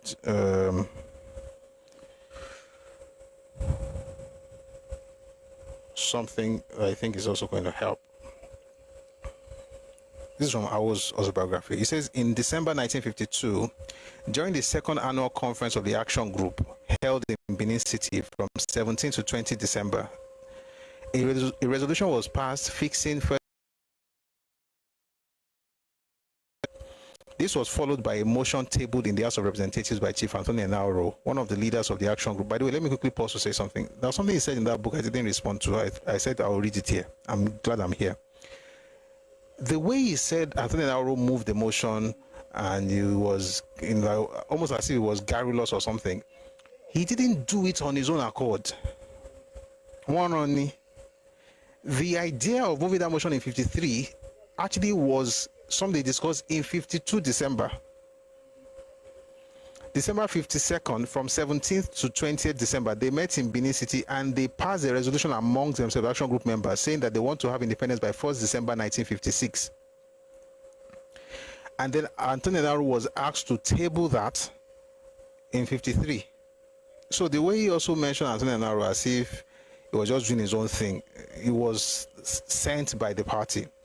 So he says, so Papa says here, this was followed up by a motion tabled in the House of Representatives by Chief Anthony Enauro, one of the leaders of the Action Group and the most brilliant parliamentarian in Nigeria today, in the following terms: that this House accepts a primary political objective, the attainment of self-government for Nigeria in 1956. That was the motion that was moved by Anthony Enauro.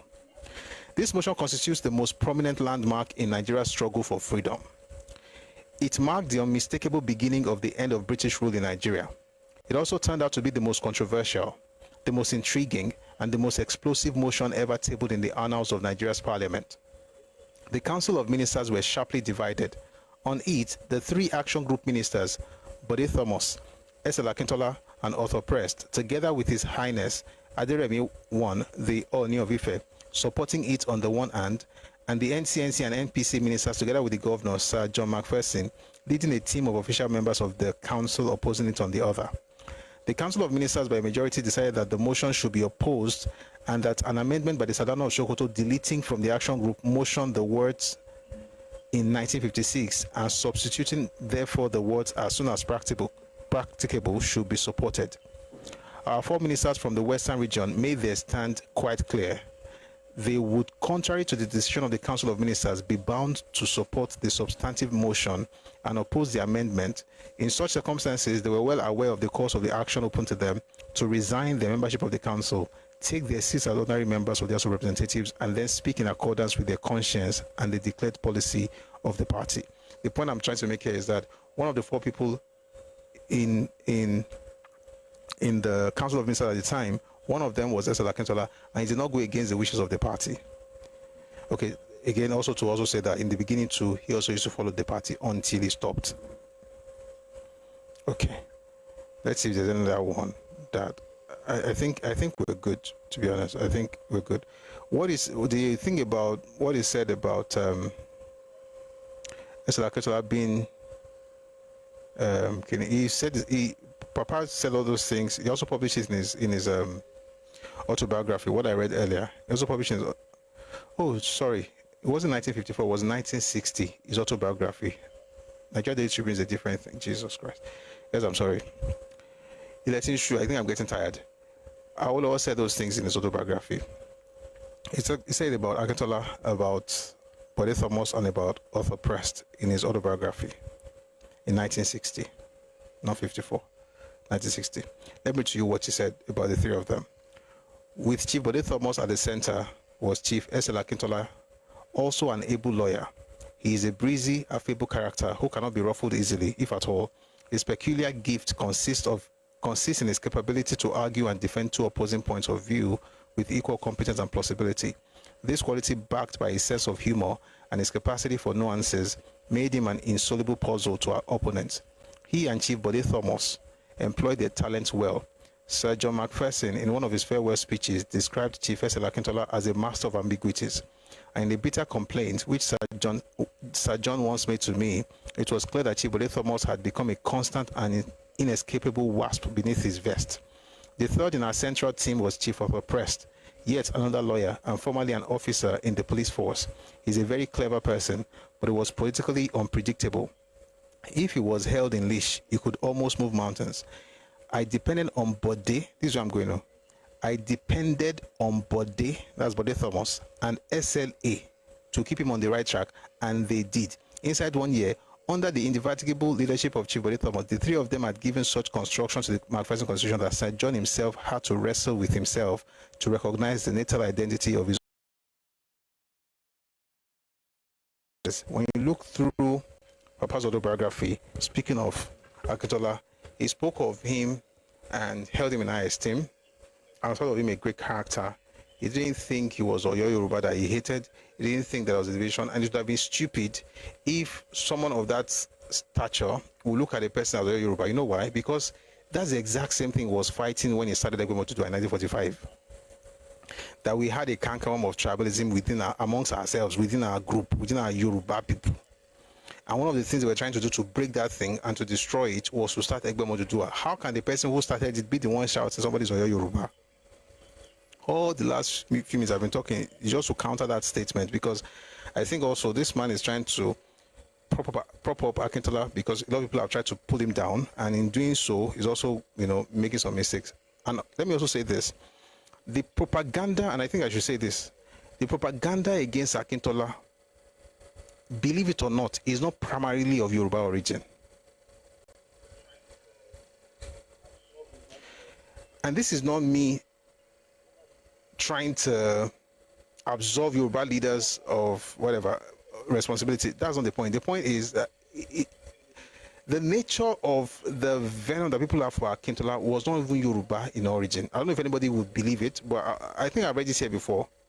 The origin of that stuff is actually the Igbo. And again, I don't blame Igbo. I don't like saying, oh, it's the person I want to point my fingers. I'm just trying to say something like, it's as though we've been conditioned without our knowledge. And we just hear somebody's name. Again, I can talk about what he did wrong. That's fine. But that thing that you are feeling towards him is not even organic.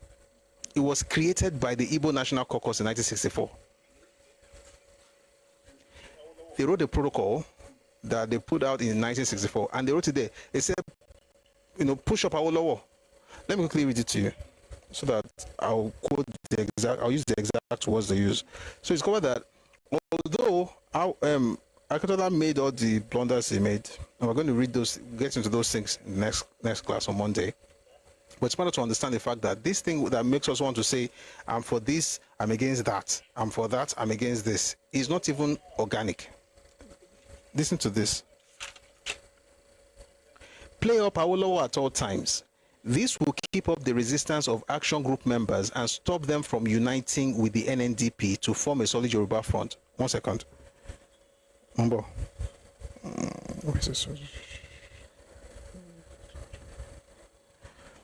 I'll tell you who wrote it. I think I've said it before anyway, but just give me a second. This is a good way to end today's session, actually. All right, good, we're here. Play up Awolowo at all times. This will keep up the resistance of the action group members and stop them from uniting with the NNDP to form a solid Yoruba front. This is vital, and there is no longer a headache or danger to us. Intensify all propaganda against Akintola. Don't hold that he is sufficiently discredited already. He is still dangerous. We must always keep the quarrel between himself and the action group alive. This will ensure the disunity among the Yoruba leaders. Seek all means to discredit Fani Kayode. He is the real and only barrier to our domination of the West and our ultimate control of the Federation. That is from the Igbo National Caucus Protocol of 1964. The propaganda that you see everybody hating, I'm not saying that we didn't do our part, but I'm saying that this Clinton and Ri that started in 64, it didn't even start amongst us as a people. Boromi Deleru. I'm going to put Boromi Deleru. I know about David. And what I'm doing right now is to explain what I've been saying in so many words since we started this series.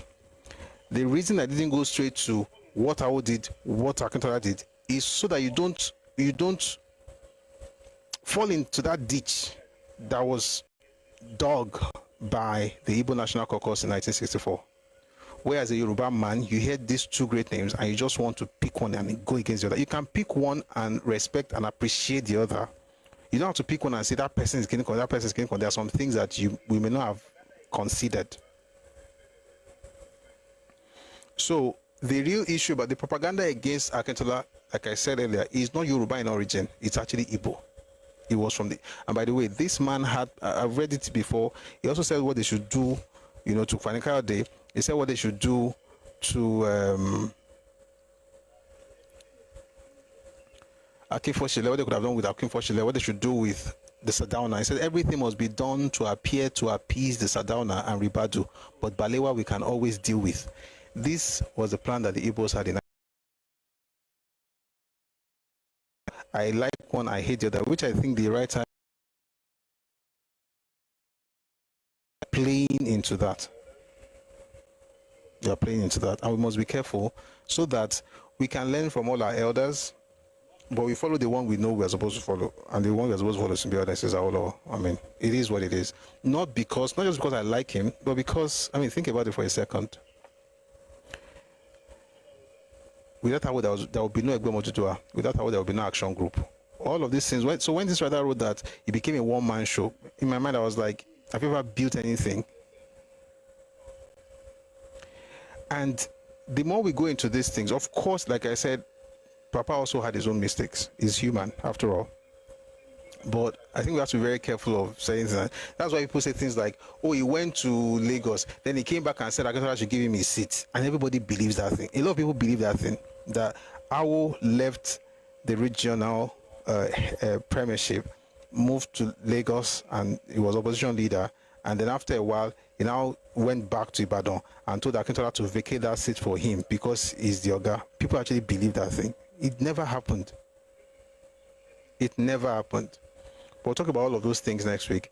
And I think we've done a lot of, we've built a lot. Welcome, Ron Kennybe, good to see you, ma'am. We've done a lot of foundation laying. So we'll try and build a bit more on it on Monday. And then we'll get into Awolowo and Akintola, maybe on Monday or on Wednesday. And then we'll now bring out the big guns. I mean, these guns are big too, but we'll bring out bigger guns next week. But it's been a fantastic session so far. I saw somebody trying to come up earlier. I'd like to bring you up so we have your reactions before we close for today, for the week actually. Thank you very much for listening, and thank you for tapping on TikTok. Thank you for liking on YouTube, Facebook as well. When we're done, we're going to see what has happened so far. Dr. Badru, thank you very much. Thank you. Okay, when I start seeing people say thank you, instead of saying I want to come up, that means that Lady Toyane, thank you. All right, let me see if there's any reaction on YouTube before we go. So I'm just going to read reactions. So when people don't come up, I'll read reactions and then we can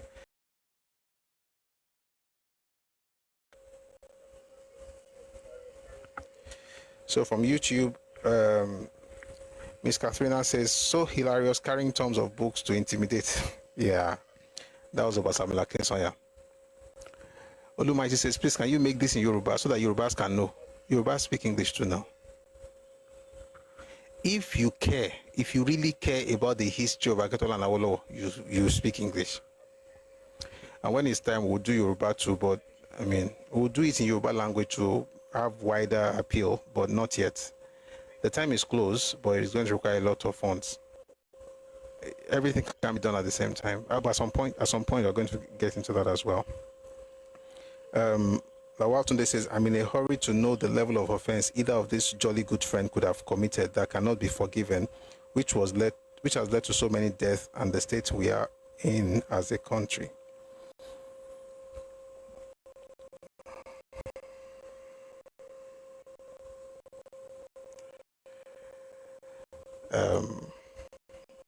Yes, don't worry. We'll talk about it next week. When we get into it, discover that it's what can happen to any of us. It's what can happen to any of us. It's human nature. And for both of them, in this particular scenario between both of them, the real issue in Yoruba slang, when you cook Bafoge is the issue. But Bafoge would have been unnecessary if Papa had not left the Western region. If I were, let's say I was, if it's a time machine, for example, I can go back in the time machine to talk to Papa. I'll tell him, don't go to Lagos. That was the beginning of Duala. And he went because he felt that the party was going to win the election in 1959. It just didn't work out. But the other side also is a person who had been working with Awo. He liked Awo. He respected Awo. They were great guys. They were great friends. But then, as soon as he became premier, then I started seeing people say things like, why should you do this? Are you not the premier? Are you not supposed to do this? And he too also started taking it in. Or you have we'll get into it next week. Let me not,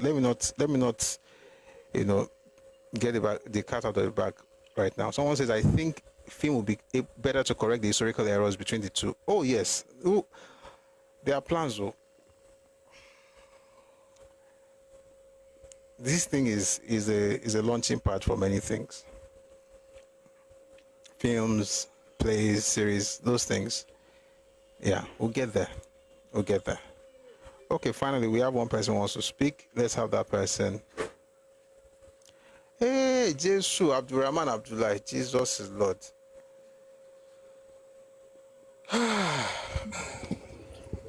Well done, DG. I'm trying to prepare my mind so it don't come up. How many minutes you want to spend? How many minutes you want to spend before you start? No, do you just know tell me. Funny thing? Today I'm not going to say what because I have prepared my mind that will not allow me to contribute much. No, so just tell me how many. No, before we start, how many minutes you want to take?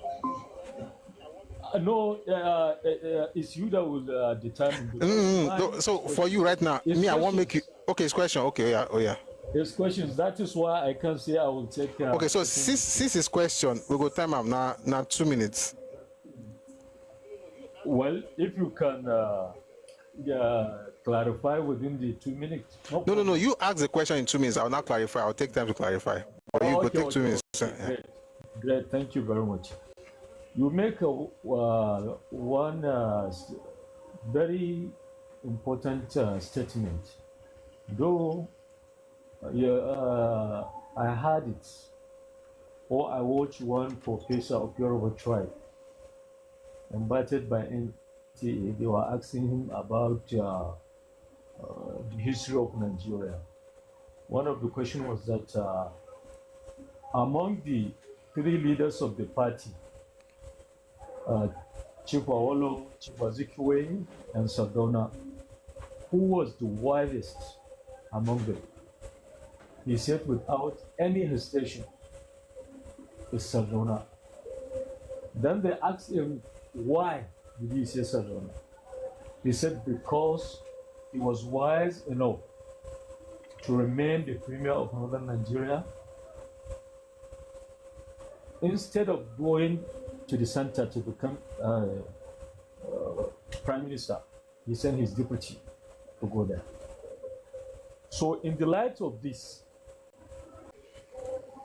Okay, thank you very much for that. So I'm going to mute you because of the feedback, but thank you. I'm going to respond now. Be safe. Please resend your request so I can't see you again. Be safe. So, my brother, why do I think that? I mean, I wouldn't say that.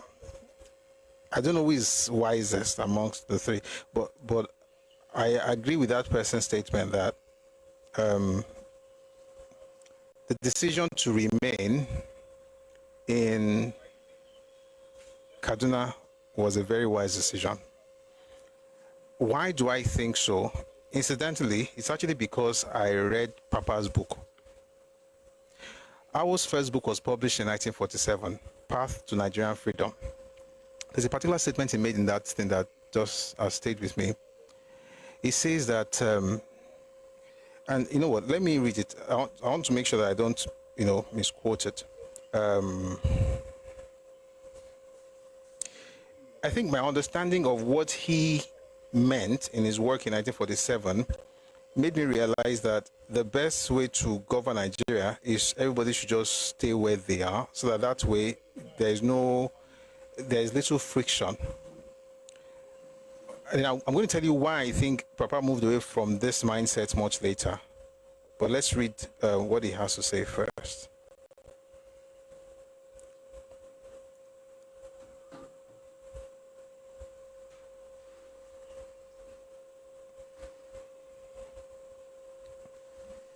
And here's the issue now. Finding the page is the work. Now, just give me a second.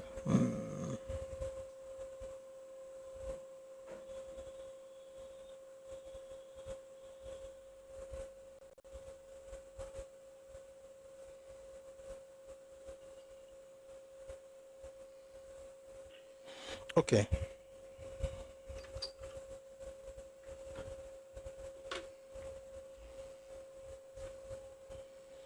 Can't find this thing now. Oh, can't find this thing. Ah, I wish I knew you were going to ask this question. I would open it earlier. Oh boy. Has anybody read this thing? I don't want to go up. Inside there's another copy. I think that one is marked, but we're almost done. Oh, okay. I'm good. I'm going to read two things that he said, and then we'll tie it together to understand why I think that professor you mentioned was right. So this is Awolowo speaking in 1947. He says, if rapid progress is to be made in Nigeria, it is high time we were realistic in tackling its constitutional problems.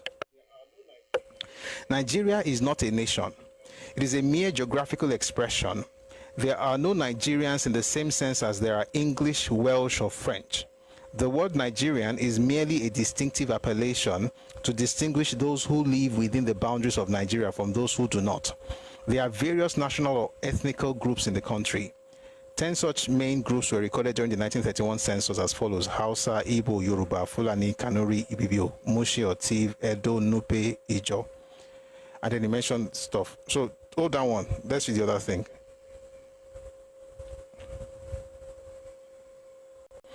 So he went on to talk about the differences, that each group has in Nigeria and the fact that we are all different. Then he said something that's actually very, very instructive.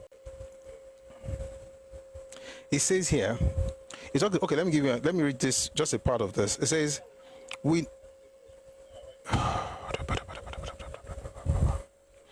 be that as it may, that is a question which will not arise in the near future. I was talking about Hausa and Fulani. He says we'll cite other instances, some of them in fact on principle, but each has been said to show that there's a rift between the North and the South. Let's just start from here.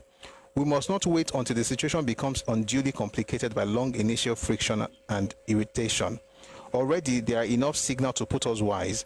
Strictly speaking, the political structure of any particular national group is primarily I'm here.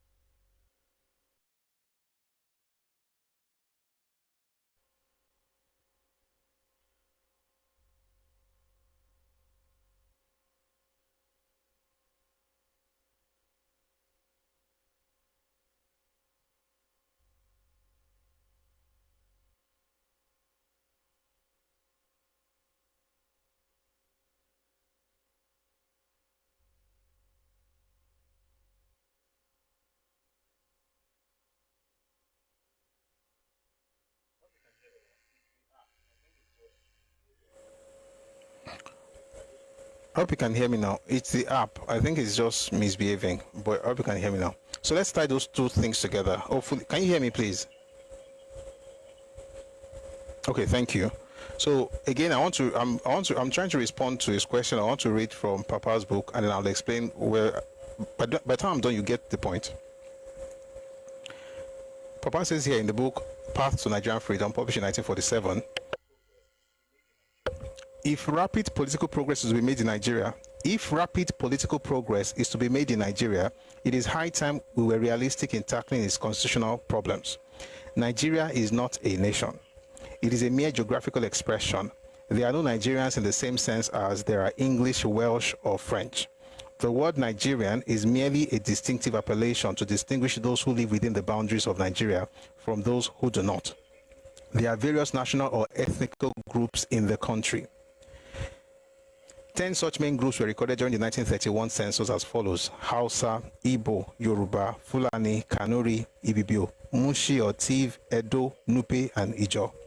According to Nigeria Handbook 11th edition, there are also a great number of other small tribes, too numerous to enumerate separately, whose combined total population amounts to 4,683,044. It is a mistake to designate them tribes. Each of them is a nation by itself, with many tribes and clans. There is as much difference between them as there is between Germans, English, Russians, and Turks, for instance. The fact that they have a common overlord does not destroy this fundamental difference. The languages differ. The readiest means of communication is English. And then it talks about the best organized groups are the Hausas, including the Yorubas, who form the ruling class in the north, the Hausas, including the Fulanis, who form the ruling class in the north, and the Yorubas. They had a highly developed system of governments long before the white man came. Then talked about the different groups in other parts of Nigeria. I'll now read the other page now. Then it says here,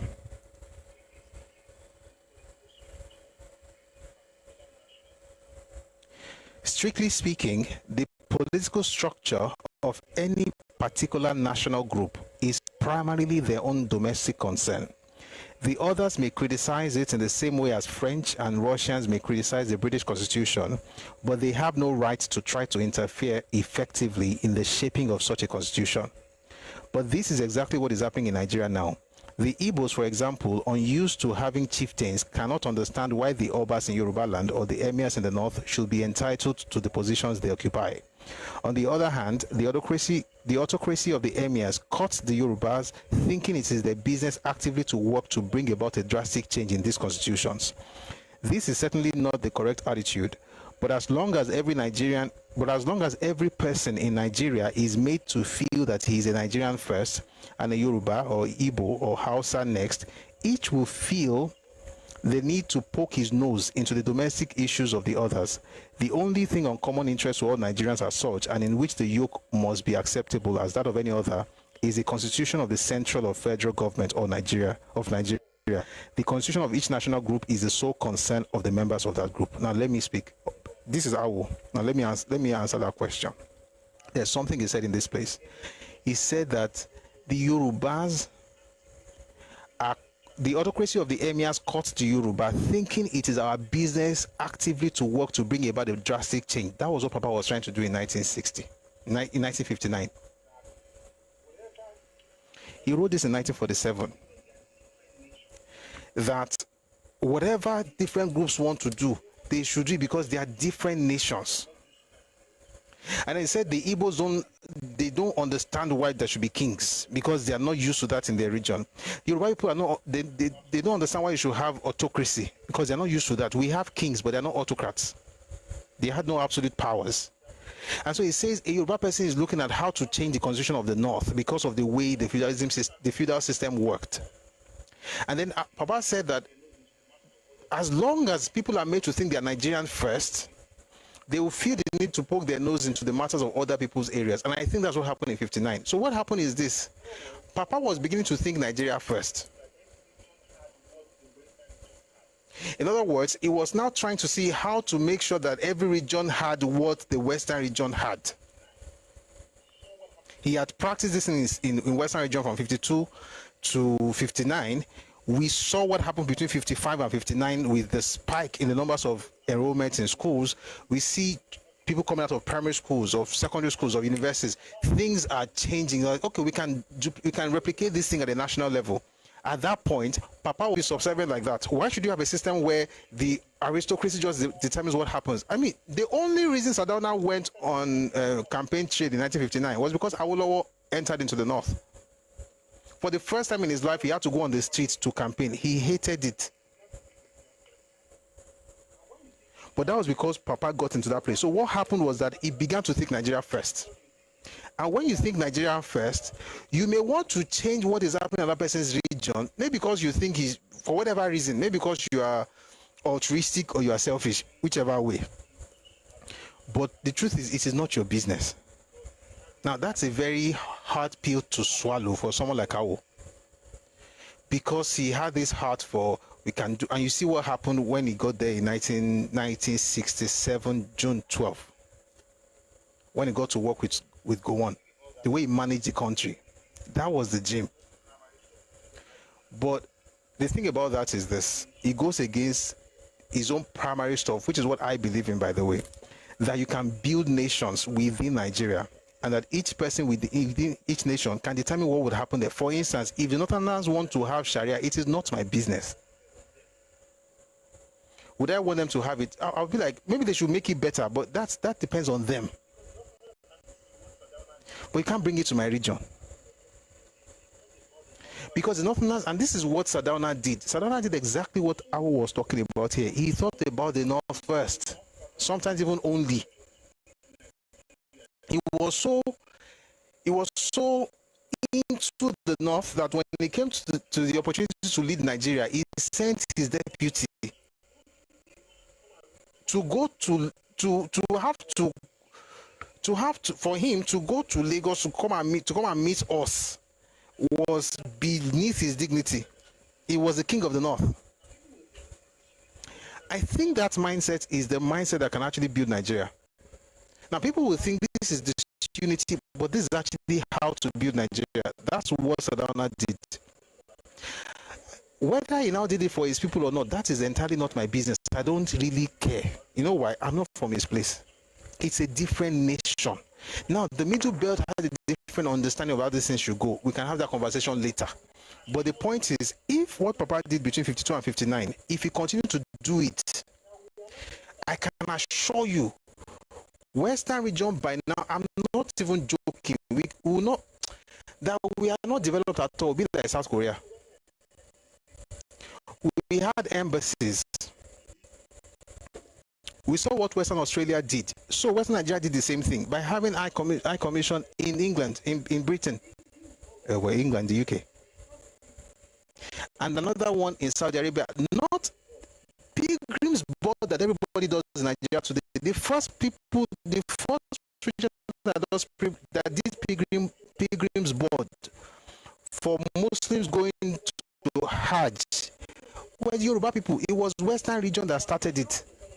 We didn't care whether the government wanted to do it or not. We just did it for our people. The house in Saudi Arabia that the federal government of Nigeria owns now, it belongs to Europe. It belongs to Western region. The one in London belongs to Western region. The High Commission in London, it's our own. Why didn't we just continue like that? We had an ambassador there.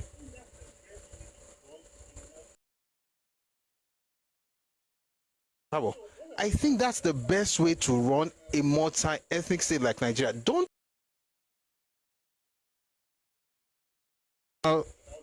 admonition in 1947, in his 1947 book, which I believe was what the Sardauna did. Now, Sardauna did not have a heart for his people like Awo did. But Sardauna knew the extent of his powers, like Awo wrote.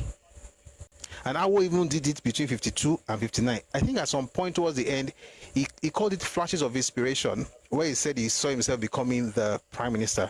And at that point, he did what he wrote in that book by thinking Nigeria first. The problem with that is that you're going to ruffle people's feathers. You go to the north and go with helicopters, with choppers, and people say, oh, you're going to the Bash Shiga, you are invading our privacy. You'll be like, we're just campaigning. You have someone like, let me read to you what he wrote about you probably find this funny. What he wrote about Sardauna. This is what Awolowo wrote about Sardauna. He says, during the 1950s, I'm reading Adventures in Power Book 2, The Traverse of Democracy and the Rule of Law. This book is actually very fantastic, but we're going to read it a lot next week. This book was published the same year that Papa passed. He says, during the 1959 federal elections, the Action Group had employed modern and orthodox tactics to conduct a massive and truly countrywide electioneering campaign. Its policies and programs were by far the best and the most articulated and publicized. In order effectively to reach the electorate, the AG had put practically every means of locomotion into action. Road vehicles of all kinds, rivercrafts, helicopters, and a small skywriting aeroplane, not to talk of motor bicycles, all these were brought into the service of the AG for mobility. All the other parties put together did not do half as much. The National Council of Nigerian Citizens, NCNC, felt intensely embarrassed and outclassed in a game in which the leadership regarded itself as past masters and unparalleled. Its pride was deeply wounded and its image of superiority badly damaged. As for the Northern People's Congress, NPC, it regarded the AG campaign tactics with abhorrence and as an abomination. It felt outraged and provoked. I'll take that again. It felt outraged, provoked, and humiliated. For the first time in all his princely life, even the Sardauna of Sokoto, Sir Ahmadu Bello, felt himself compelled to descend from his royal pedestal to take to the roads and marketplaces to receive their votes. To him and other members of his ruling feudal hierarchy, event. We were getting into his space. They had the structure. Whether it was good or it was bad, that was their own way of doing things. It was feudal. You had the aristocrats, you had the serfs. Everybody knew his place or their place, and you just stayed where you were supposed to stay. Till today, it's still the practice in the north. I had a session here the other day. I was saying that's the reason Jonathan's Almajiri school. That's why he failed. The structure, it was something that they did. It's a design. I told some people the other day that the first time I went to Kaduna, the first time I was in the car, my friend was driving me around. This was I don't know, many years ago, almost 20 years ago. We're driving through the metropolis, and I saw these boys, and I started crying in the car.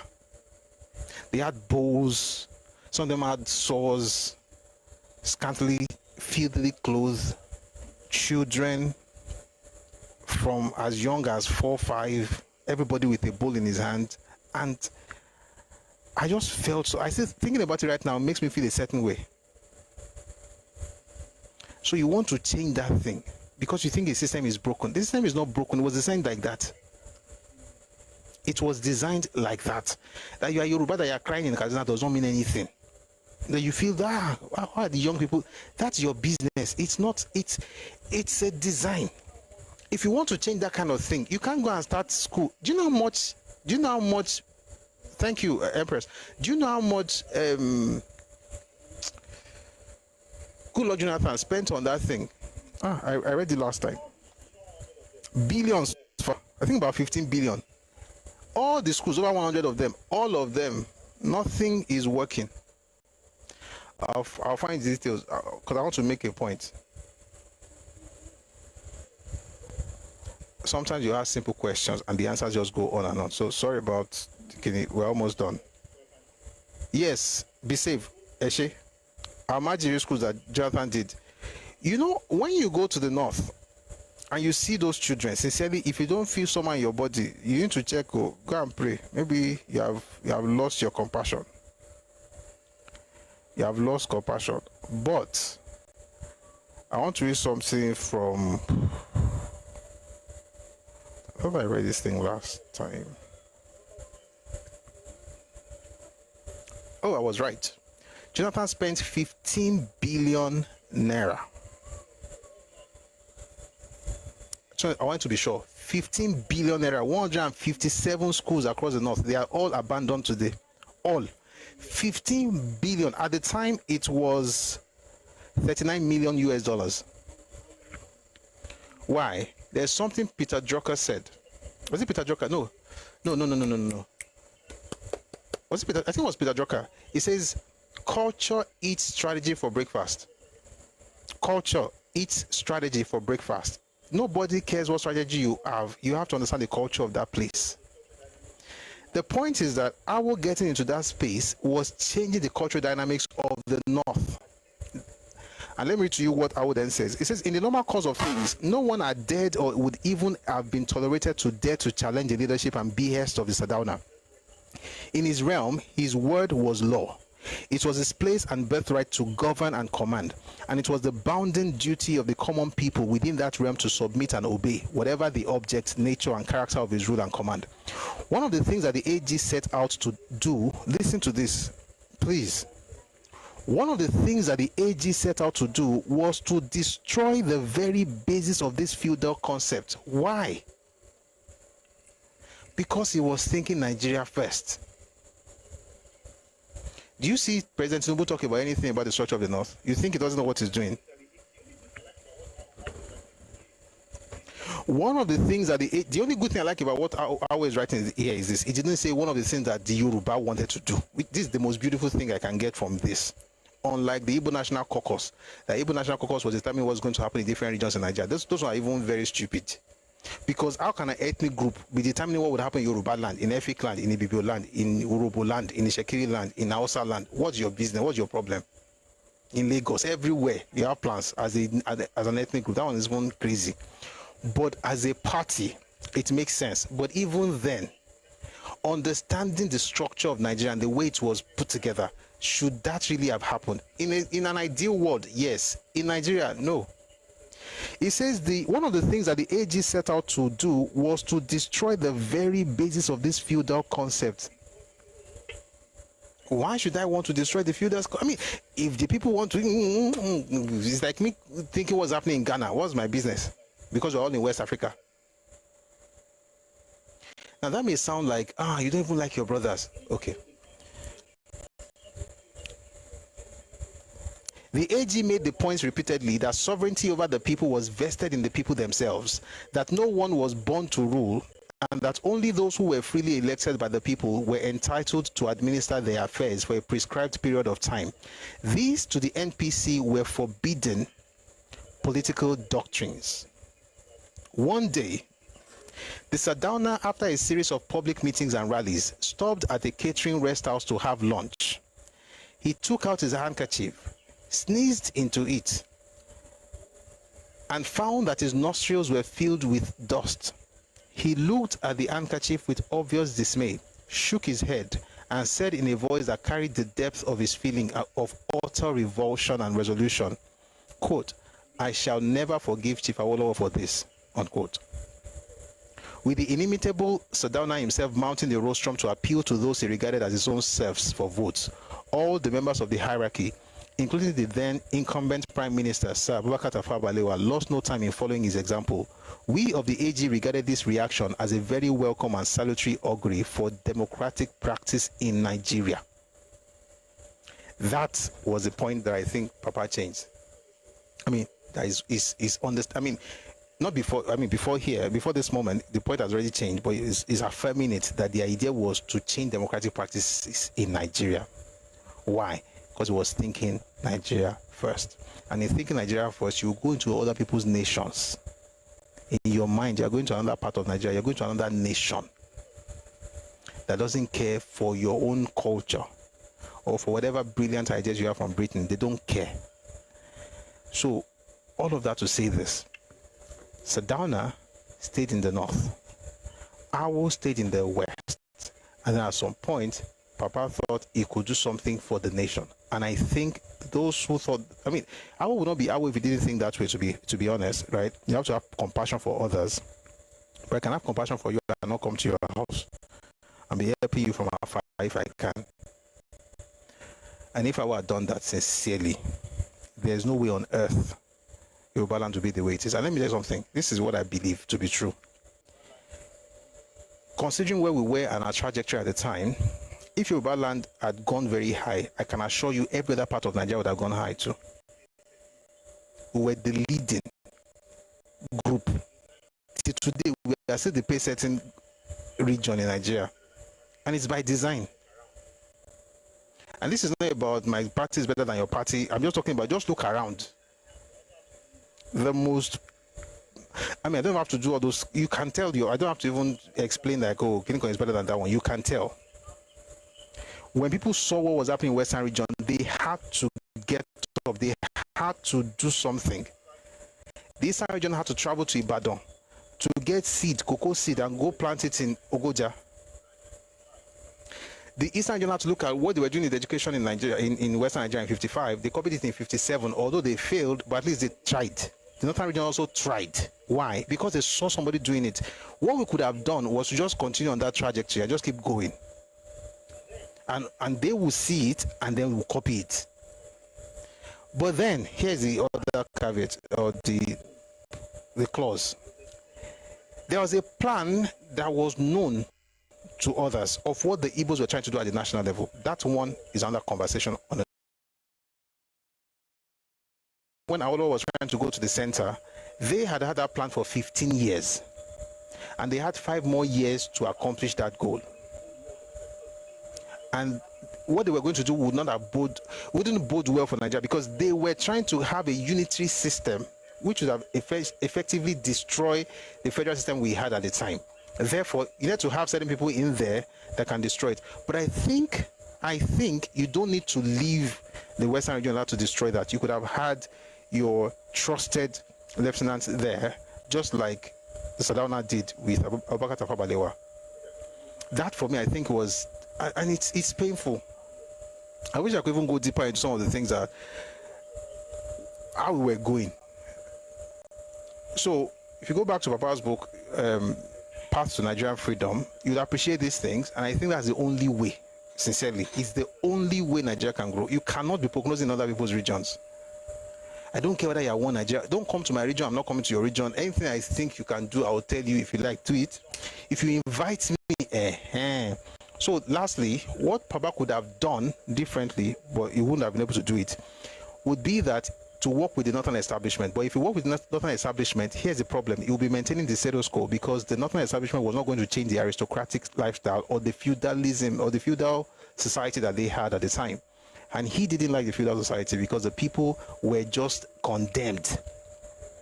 And he's been talking about this since 1947. It's inside the book, Path to Nigerian Freedom, that the day the Hausa people rise up, I don't want to read that today. It's in the book.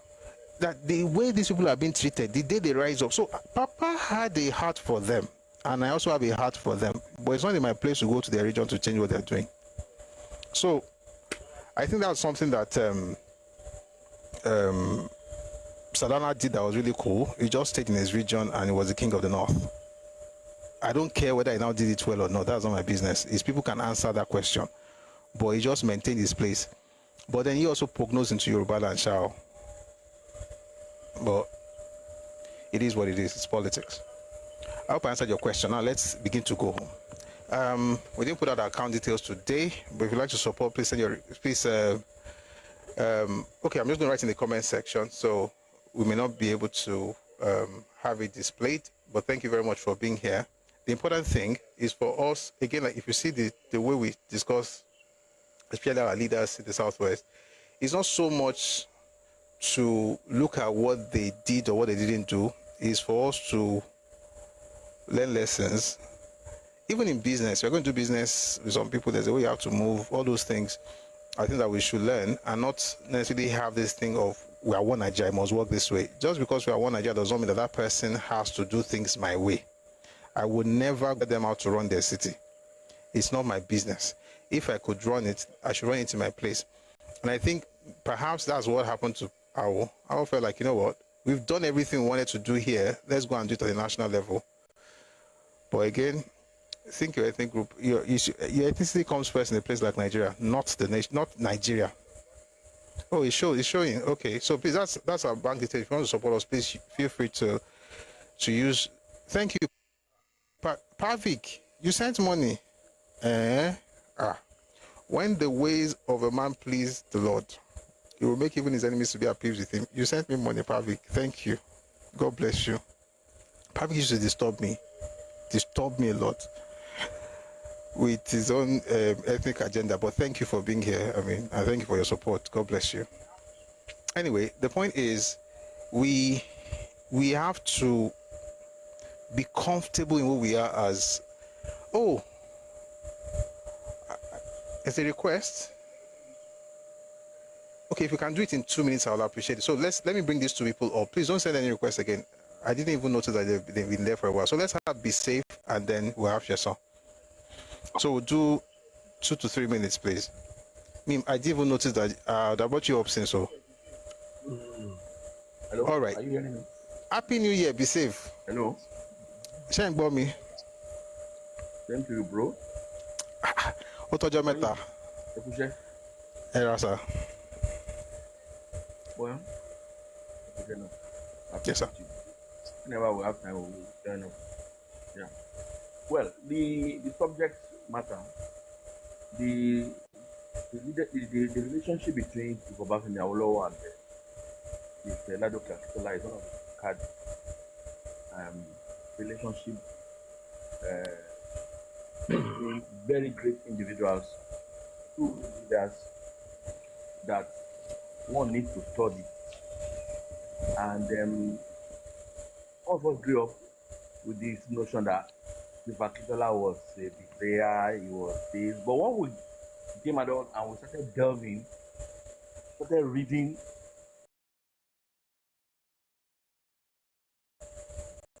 there's no time I come on board this thing, I don't get food. That man has his own point too. And in fact, well, let me start by saying that he stepped into a very big shoe. Thank you. But the fact of the matter was that from the word go, he actually admired Chief Awolowo and he found in him a worthy leader. But Bishop shared somewhere along the line, a cog was introduced into the wheel of progress of the region. Not essential, not the intention is to destabilize. And I'm going to couch this aspect. An old man told me that some opposition element actually brought in Marabout from Senegal to do some diabolical stuff to create problem between these two great men. I wouldn't know how true. And the intent was to destabilize the West, because they saw the West as in a class of its own, and that the West didn't like, you have mentioned some of it, their own pattern of life, and wanted to bring a change, and they saw the West as a threat. The other group too saw the West as a rival, and funnily they thought they could dominate, which is not possible. You cannot dominate somebody who's more together than you. It's not possible. Whereas the Western region leaders wanted to remain their region, develop their region, and develop the country on the basis of a federal structure that gives room for the ethnic groups to find self-expression in their development. Unfortunately, something went wrong. And even some people are now even referring to the schism between the two of them as one of the remote causes of the coup of 1966. That some of those junior officers mentioned it. But I think that's a remote cause, and it's not by any stretch of imagination a major cause of that. So, but I also agree with you essentially that Chief Awolowo should have stayed back in the Western region. But because he loved Nigeria too much, and if he saw the prospect in the country, the greatness of the country, and maybe his own personal ambition, he sought to go to the center. I think he should have stayed back and allowed Ladoke Akintola to remain in the center, who understood how to deal with the North and get results and get things done federally, and also knew how to deal with the other part of the country too. He was this kind of ramrod straight principled man who didn't want to bend. That was Chief Awolowo for you. So to that extent, I think I'm a small boy, I can't say Baba make mistake, but I think he should have stayed back and allowed Chief Ladoke. Chief Ladoke Akintola is a great Nigerian, a great Yoruba leader, and we should always respect him because he contributed so many things to the development of the country, some of which I've mentioned. A lot of people don't know that he did the pioneering work. In fact, wholeheartedly, the establishment of Nigerian Airways, that was his work. He did the whole thing from beginning to end, and the thing stood up. It had to develop from BOAC, which was a West African thing, before it now delved into, it became, when all of the countries started getting independence, we had to have our own Nigerian Airways. He was Minister of Labour. All Kakua House was finished under his tenure. Liberty Stadium was finished under his tenure, although it was started during Chivawolo's time. Now, somebody was asking a question, who is the wisest among the four? I think that question is out of place. And each of those men applied their wisdom to their immediate environment as they saw fit. You know, so it's very difficult. But if you are talking of intellect is what knowledge you have acquired. Sir, I didn't ask who is the wisest. It was quotation. No. Yeah, so it's not saying you did. It's referring to that quote. Don't worry. I'm not. I'm just talking generally. Intellect is what your knowledge acquisition has done to you. Come your native wisdom. Come your sense of judgment, which you now use in furthering the development of your people. If you are using intellect as a parameter, you're also looking at what ideas you have espoused in writing. If you are comparing these four, Awolowo is unassailable. He has written over 20-something books on various aspects of national life. And some of those books affected how the constitution of Nigeria was being fashioned.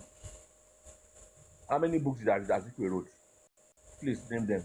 How many books did Saddam wrote? But they were great guys. You can't take that from them. That's their own style.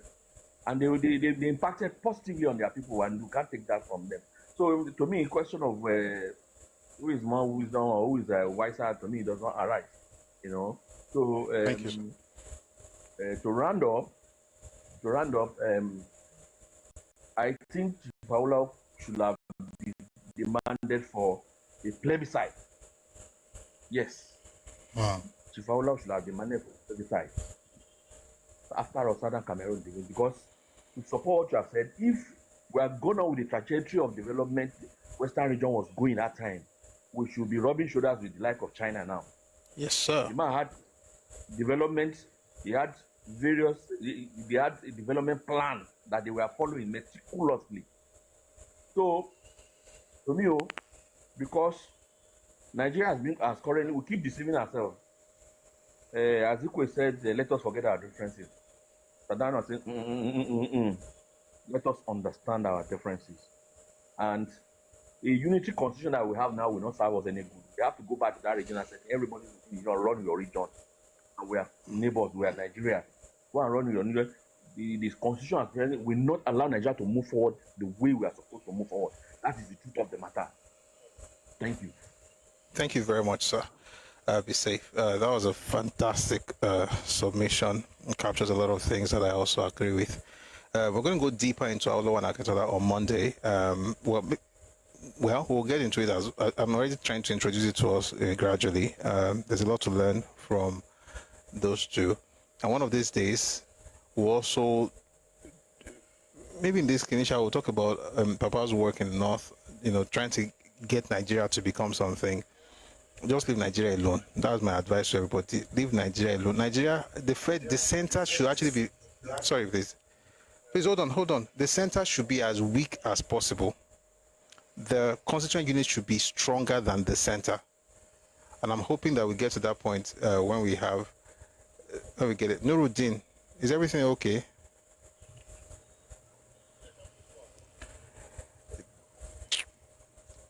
Sheson, please go on. Good evening. Hello, good evening, everyone. Good evening. Evening. Please, I don't have much to say because I've been in and out of the program. So all I just want to do is to appreciate you for your endeavor, what you have been doing. So this your program is an eye-opener for the upcoming Yoruba youth. Like there has been many misinformation about Nigeria. So this your program is really helping a lot. And I've been discussing with so many people about your program to come. I even interacted with one man, like he should be in his 50. If you hear what he was saying about unity, and he was even like supporting the other side, which I don't want to mention, supporting them. So it's because you lack knowledge. You don't even know what happened. That's why you are busy talking like this. Anyway, I appreciate. I don't know how this your program can saturate Nigeria, our Yoruba land. Like you want more people to know. Like if you can be doing this program in compact or maybe digs or somewhere, our parents and our young ones will be listening at home. Because in Nigeria, the other tribe, when they have their child from childhood, they'll be misinforming them. You know, out of that misinformation, they start acting the way they are acting now. But ours, it's all about going to party, accommodate them. And yeah, we are too liberal. And, you know, history, we always come back. And this is what is playing again. Exactly. You see what my nephew, my niece, they are obedient. When I talk to them, they be saying rubbish, this, that. We don't know anything, and it is not even your fault. It's our parents. You didn't enlighten, you didn't tell us about Nigeria. But this your program, please. How can we make it go more viral than this? Please. We really need it to, or else history will still come back again. Like what happened? You can see the role Wole Soyinka played when, you know, in their youth era. That's the same thing our youth are doing now. And I think they'll still come back to regret like the Wole Soyinkas. Because we always believe we are enlightened, we are learned, we need to be liberal, you know, and all these things not helping us. So I believe if our people can be more informed,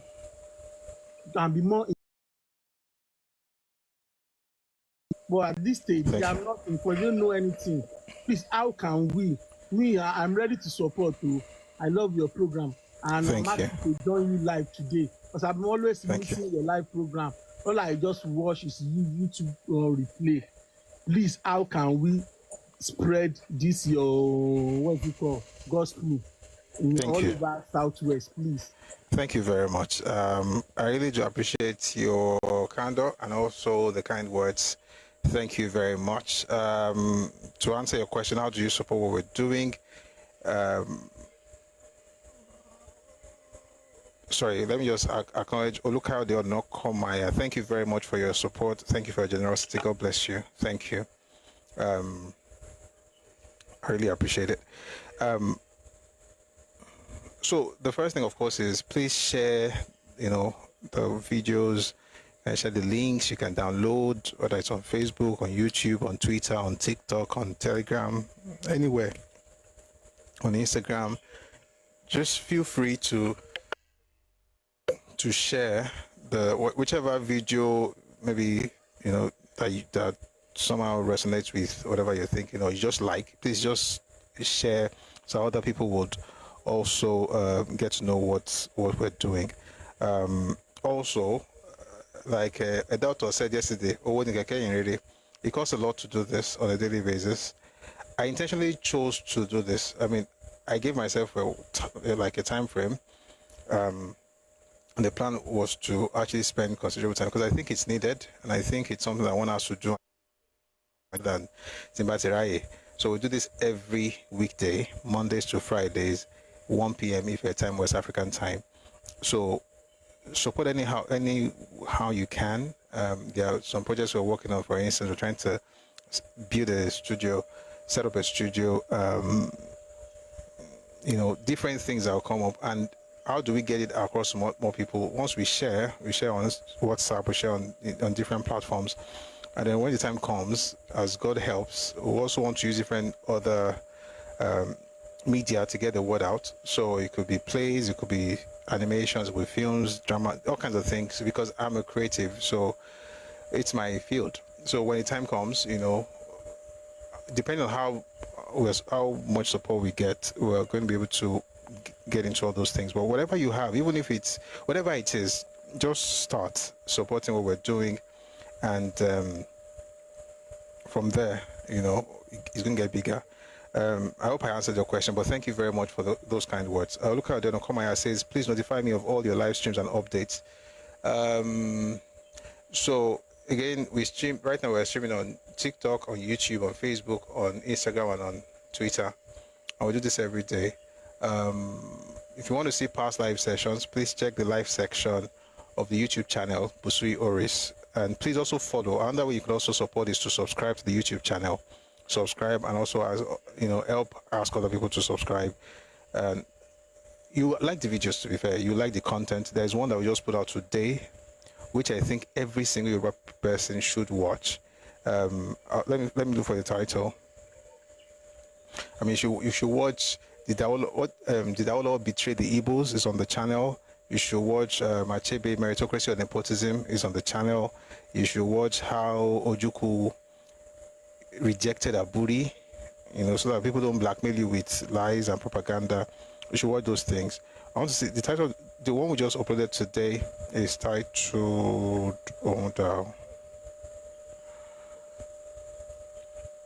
How Igbo Intellectuals Scripted in the Victimhood and Supremacy Narrative. So when you see people act a certain way, it was scripted. It was scripted in the 1940s. It was scripted in the 1960s. The plan to take over Nigeria was planned in the 1940s. The script of victimhood, actually, come to think of it, the script of the victimhood started in the 1940s, but was championed by intellectuals in the 1960s. These things are not new, and hopefully with all this information, we're able to arm ourselves so that we're not, we don't succumb to all this blackmail. And someone asked a question, I hope people are asking, they say, when did Soyinka regret?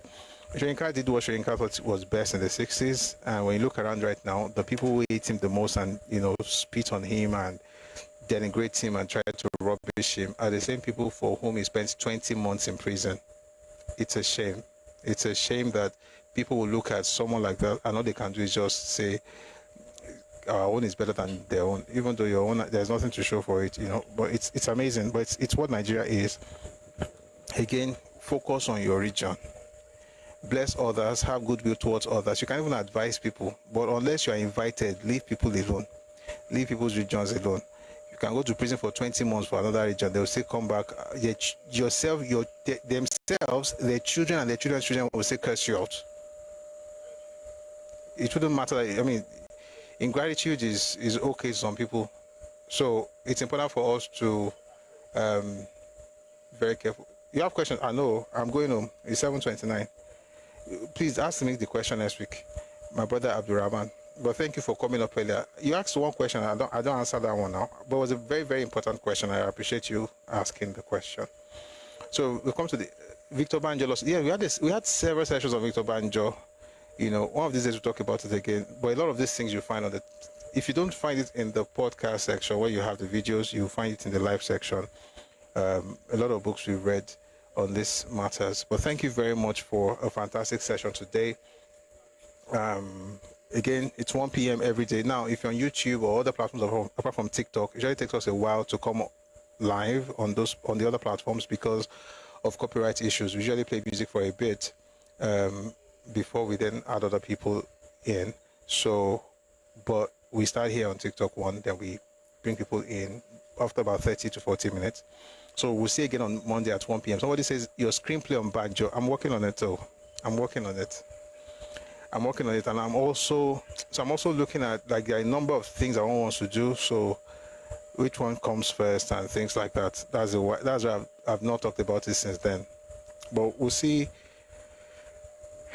We'll get there. Whether it's plays or films or TV series and stuff. There are many things I think we should put out there in a way that will teach people, true history. As something that is well researched, not all this and then you don't know exactly what the people are talking about. But God will help us, and you too, with your support, will be able to do all these things. So please support us, talk about us with other people, recommend what we're doing. Support. If you want something more than that, and you want to have maybe, because for the films and stuff, we could have sponsorship, we can have all kinds of options, opportunities we can develop to get this thing out. All right. But if you're really interested, please reach out to me on Telegram. My handle is Busui Oris. You can also message me across, social media platforms, Facebook, Instagram. It's still Busui Oris, and I'll be glad to have those kind of conversations. Thank you. All right. Thanks to everyone who has liked, tapped, typed, shared this live session on Facebook, on Twitter, everywhere. Thank you very much for your support. I really do appreciate it. Thank you for making this work. And hopefully let's make sure that we take the lessons and we apply them in our lives and also in Nigerian political experience. We've come to the end of today's session, and it's been a fantastic run since Monday. We'll be here again on Monday at 1 p.m. if your time was African time. But before we go today, we're going to play our anthems. We play the Nigerian anthem and the Yoruba anthem. But then for those of us on YouTube and Twitter and those other platforms, I'm going to let you go, especially YouTube, because we usually have copyright issues and all that. But it would be nice to see you again on Monday. May God bless you and keep you. May God bless Nigeria and cause our nation to progress in this 65th year. May this year be that year where the structural issues of Nigeria are addressed, just like the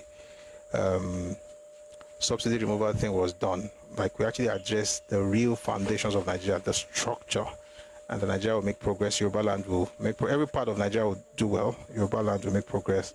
Your own part of the country will also do well. I do this every day. I think it's the best way to pray for Nigeria. But Nigeria will grow based on the growth of its constituent units. If you grow, I grow, he grows, she grows, they grow, we grow. Nigeria has grown. But all this, Nigeria must unite, we are still joking. But God will give us wisdom. Thank you very much for being here. I'm going to play the anthem now, but we'll let our folks on YouTube go before we get into it. So thank you very much for being here, YouTube, Facebook, and all. I'll see you on Monday at 1 p.m. Ife time, West African time. On the call, God bless you.